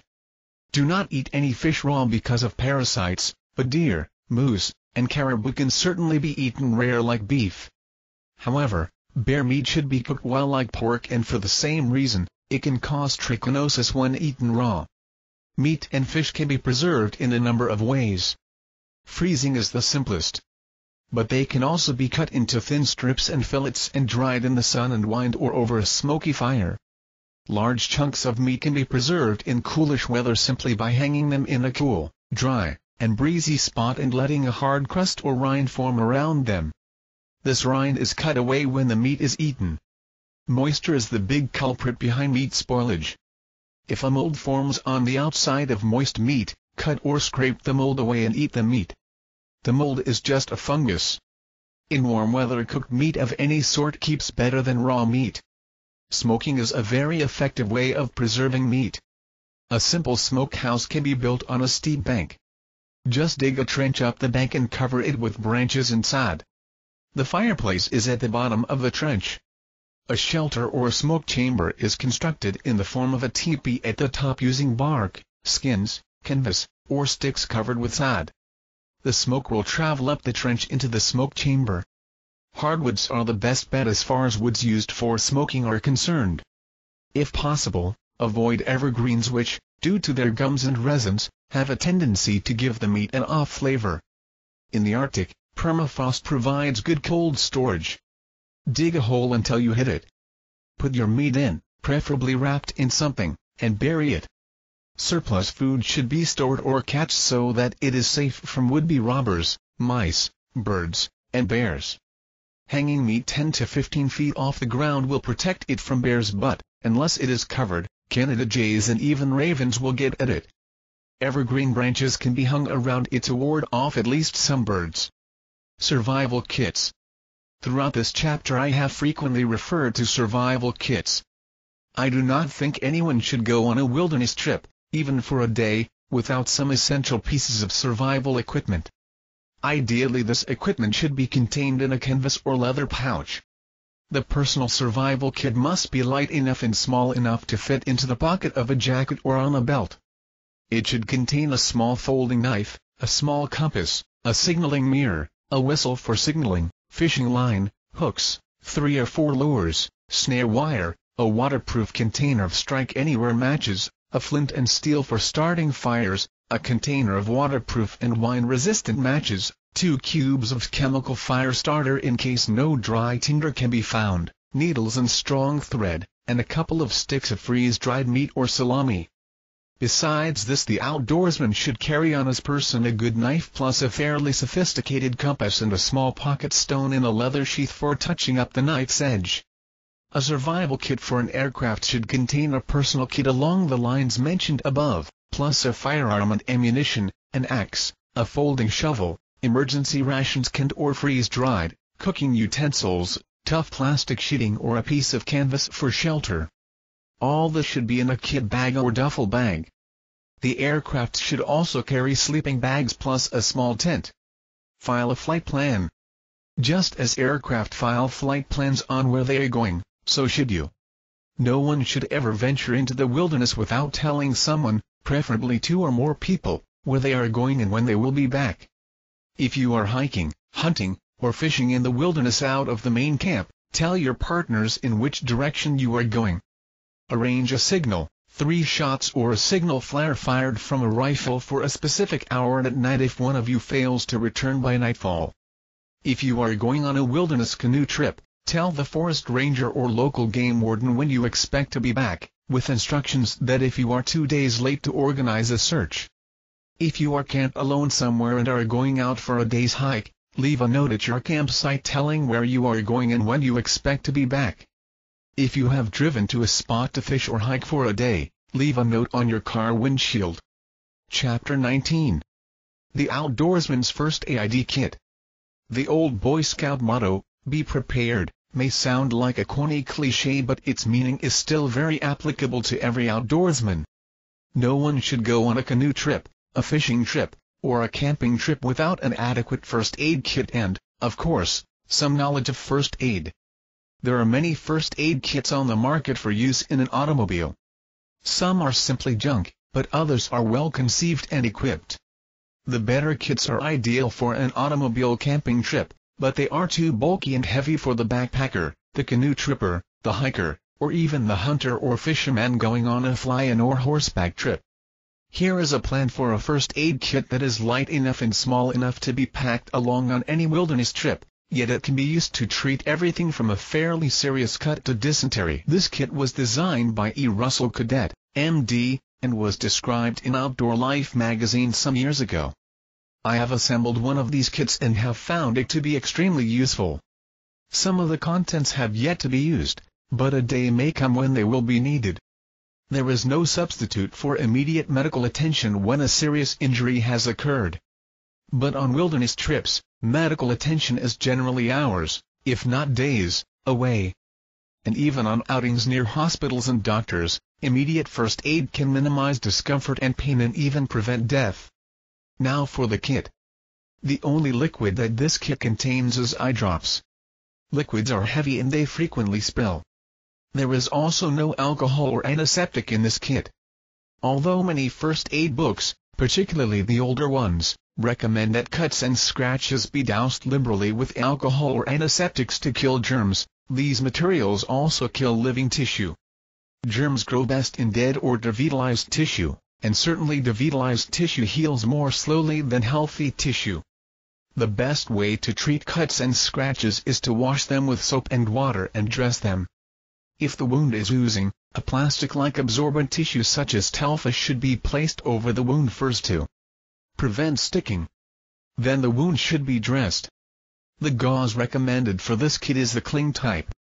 This gauze adheres to itself, thereby making it easier to use. A gaping wound should be brought together with a butterfly plastic tape. In areas where there is a fair amount of movement, a butterfly may not do the job. A suture may be needed. No one should attempt sutures, even if he knows how, if the victim can be taken to a doctor. But if a doctor is days away, there may be no other choice. Making a stitch or suture is not difficult. Since the wound is generally painful already and the nerves lying close to the skin are frequently severed by the cut, the needle causes less pain than one might suspect. No painkillers such as Novocaine are used, because syringes and needles require special precautions that just don't fit into the scheme of a first aid kit such as this. Suturing packages can be bought with the needle already attached to the suture material. They come in different thicknesses, but 3-0 is suitable for everything except the face. The cut should be washed and dried, and then stitched. The needle is held in a hemostat, a sort of small, medical, needle-nosed plier that locks. The hemostat has other uses in the wilderness as well, such as removing thorns and slivers. Stitches should always be taken only through the skin, never deeper. After the knot is tied, the ends are left 1/4 inch long to make removal after about 7 days easier. No suturing should ever be attempted near the eyes by a layman. The one advantage of suturing is that it usually stops the bleeding very quickly, and this makes the injured person feel much more at ease. Eye drops that will act as a local anesthetic and treat inflammation or infection can be very useful on a wilderness trip. An outdoorsman's eyes are very susceptible to injury. A branch can whip back and hit him in the face. Wood chips from chopping wood present a hazard. Cinders from a campfire are hazardous. And snow blindness can occur from participation in winter sports such as snowshoeing, ski touring, snowmobiling, ice fishing, or hunting in winter. In high altitudes, one can get conjunctivitis, which has symptoms like snow blindness. One good eye drop remedy is a mixture of equal parts of Pontocaine and Myrhidiltrasol. A drop every 2 or 3 hours is the recommended dosage. The treated eye will lose its ability to blink, which protects and cleanses it from dust, so cover it with a clean handkerchief or at least stay out of windy places. This will wear off in approximately 2 hours. Hikers, backpackers, and hunters going into the mountains frequently get headaches due to the high altitude, but after the first day or two they usually adjust to the thinner air. Aspirin can be taken for headache relief, but often it is not enough. An emprin compound is more effective. This can also be used to relieve pain due to sunburn, poison ivy rash, or sprains. It has no effect on pain stemming from internal organs. Nausea and intestinal cramps can be treated with Tridol or Campazinc. The dosage rates vary depending on the weight of the tablets. A dozen tablets should be ample. If continuous vomiting occurs, get medical help fast. It could be something serious. For severe infections, blood poisoning, and pneumonia, strong antibiotics are needed. The kit should contain penicillin or acromycin. 10 tablets should be ample. But you must be careful with penicillin. Some persons are allergic to it, and treating someone with penicillin who does not know whether or not he is allergic can be hazardous. Diarrhea can also be a problem, particularly when traveling in the wilderness of Africa or South America. Tainted foods or water are frequent causes of this. Lomotil tablets give relief. 18 tablets should be ample for any emergency. Sulfacetamide is also good for sterilizing the intestines. The kit should include some tablets for relief of constipation, which can be caused by a change in diet. If you have any recurring health problems, the kit should contain necessary medication to treat it. This should be spare medication in excess of what you will need. Many of the drugs I have suggested can be obtained only with a doctor's prescription, so consult with your family physician. Most family doctors will give you the necessary prescriptions once they know what these drugs are to be used for. It is not a bad idea to consult him about the contents of your first aid kit. He may have valuable suggestions. Some doctors may have trepidations about some of the treatments, for example, the suturing, but when they realize that you would stitch a victim only when you are 4 days of hard paddling away from medical help, they will see the point. The kit have suggested costs about $20 to assemble. It weighs no more than 6 ounces including the pouch that it is kept in. If you make substitutions in the kit, keep weight and bulk in mind. The following is a list of the proposed contents of a first aid kit. Band-aids, gauze, flats, cling roller, bandage, butterflies, tape. Suture packages, hemostat, scalpel blades or small scissors, nausea and cramp tablets, dysentery and anti-constipation tablets, antibiotics, Emprin compound eye drops. Chapter 20. First aid in the outdoors. Everyone should know a bit of first aid, but such knowledge is even more essential for an outdoorsman who frequently is far from a hospital or doctor. Knowing what to do when a calamity strikes could ease pain or suffering, and even prevent death. The basic techniques for first aid are simple. There is no reason for not knowing them. With a little knowledge of first aid and a first aid kit such as the one described in the previous chapter, you can handle most minor mishaps. General rules. Whether treating a victim of an accident or illness, there are several basic rules you must follow in administering first aid. They are: 1. Remain calm. Carry out your first aid tasks quickly, quietly, and with an absolute minimum of fuss and panic. 2. Check the breathing of the victim. Give artificial respiration if breathing has stopped. With this procedure, every second counts. 3. Check bleeding. Do not touch burns or injuries with your bare hands. 4. Do not move the patient unless you are certain he can be moved safely. 5. Reassure the patient and keep him calm, warm, and comfortable. 6. Do not administer liquids to an unconscious person. 7. Watch for symptoms of shock. 8. Do not attempt too much. Do the minimum that is essential to save life and to prevent the condition from worsening. But remember, you are only a layman. There are two types of afflictions that can mar an outdoor trip: accidents and illnesses. The following will give you a brief idea of what to do in the case of the more common types of accidents and illnesses. There are several good books available on general first aid procedures, one of which is put out by the St. John Ambulance Association, the volunteer first aid organization. Accidents. Cuts, scrapes, abrasions. These types of wounds are fairly common in the outdoors, resulting from falls, misuse of knives, and so on. What generally has to be done in these cases is to stop the bleeding and prevent any infection. Make the patient sit or lie down. Blood escapes with far less force when the patient sits quietly, and still less force when the patient is prone. Elevate the bleeding part, except in the case of a fractured limb. It is important to remember not to remove any blood clot that has already formed. Remove any foreign bodies that are visible in the wound and around it, by picking or wiping these off with a piece of clean dressing. Apply and maintain pressure until the bleeding stops. Apply a dressing pad and a bandage. In the case of lacerations, stop the bleeding as quickly as possible by applying hand pressure above the wound. Then apply a dressing pad.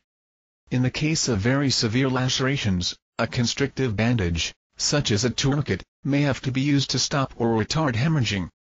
Be sure to loosen the bandage every 15 minutes so that the remainder of the limb receives an adequate supply of blood. In the case of hemorrhage, pressure will have to be applied to the part of the wound from which the blood is coming. If a foreign body or a broken bone is present in the wound, press alongside it and not over it. Dress the wound and continue the application of pressure until the bleeding stops. Fractures. The most important thing to remember with a fracture is to treat it on the spot. You should never try to move the casualty until the fractured part has been immobilized, unless, of course, the life of the patient is in danger from some other cause. If circumstances dictate that final immobilization cannot be completed on the spot, then sufficient temporary immobilization should be carried out so that the patient can be moved safely to another location. Generally speaking, hemorrhages and severe wounds should be dealt with before fractures. Fractures can be immobilized by the use of bandages and splints. Be careful when applying either of these. There may be more than one broken bone involved. Bandages must be applied firmly enough to prevent harmful movement, but they must not be so tight as to prevent blood circulation. In the case of a broken limb, swelling may occur and then the bandages will become too tight. If this happens, loosen them. Splints should be long enough to immobilize the joint both above and below the fracture. They must be firm and preferably wide, and they should also be well padded. Splints can be improvised from staffs, ski poles, pieces of wood, or even from stiff cardboard.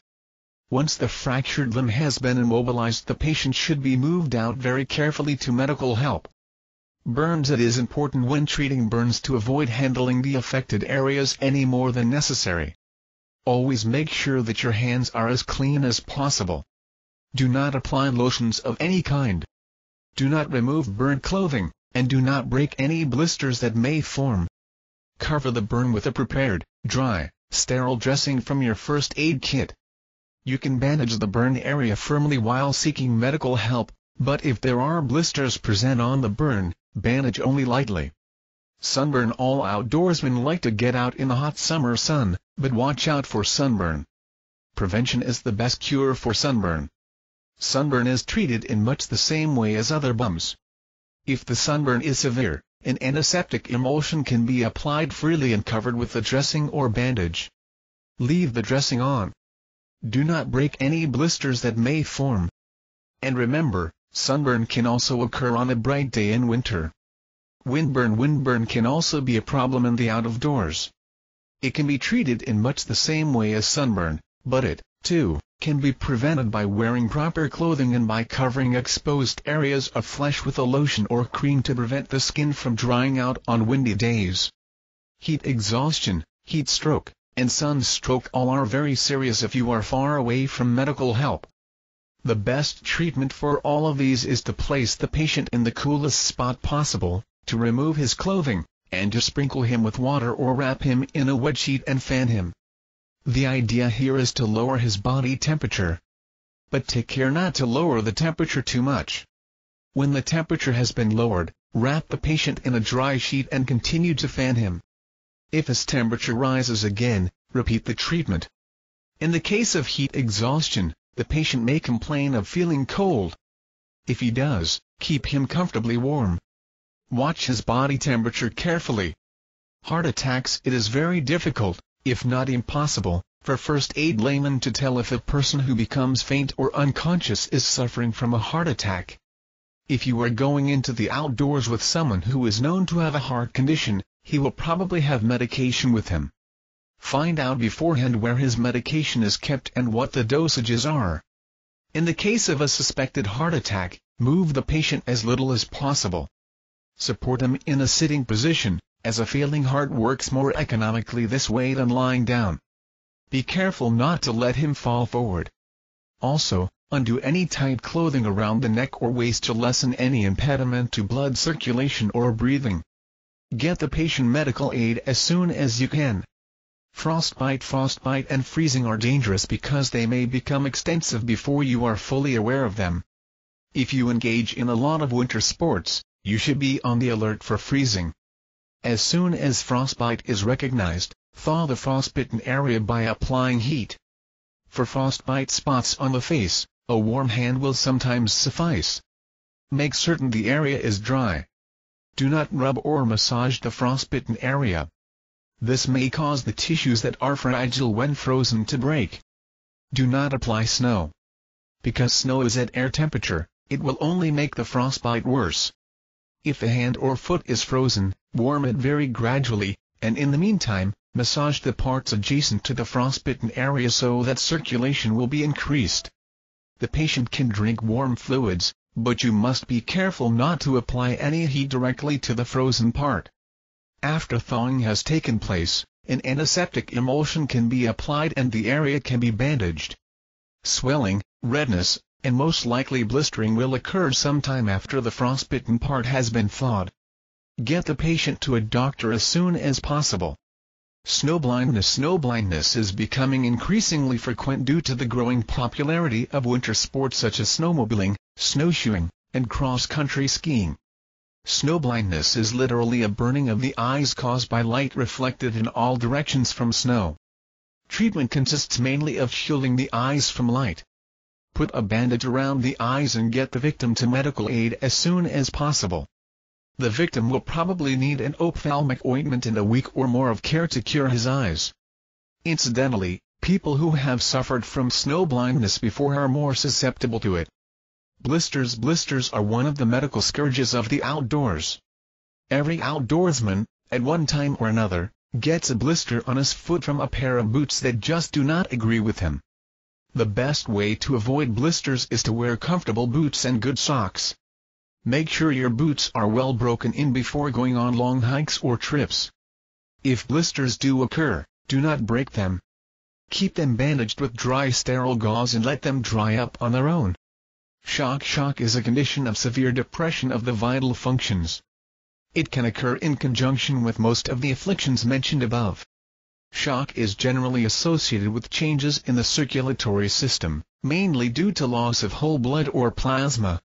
The severity of shock depends on the amount and rapidity of the blood loss. When treating any of the conditions mentioned above, always watch for signs of shock. General symptoms of shock may vary from a transient attack of faintness to a complete state of collapse. General signs include giddiness and faintness, coldness, nausea, pallor, cold clammy skin, a slow pulse rate which tends to become progressively worse, vomiting, and unconsciousness. Shock is treated by laying the victim on his back with his head low and turned to one side unless there is an injury to the head or chest. Reassure the patient and loosen clothing about the neck, chest, and waist. Wrap him in something warm. If he complains of thirst, give him sips of water, tea, or some other liquid, but no alcohol. Do not apply heat or friction to the limbs. Get the patient to a doctor as soon as possible. Illnesses.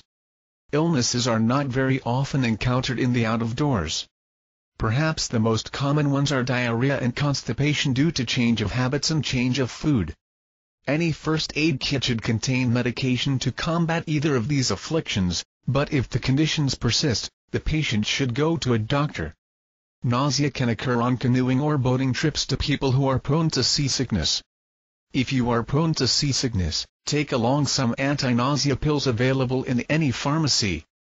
People who suffered from hay fever or other allergies sometimes have problems in the outdoors during the late summer and early fall because of the amount of weed pollen in the air.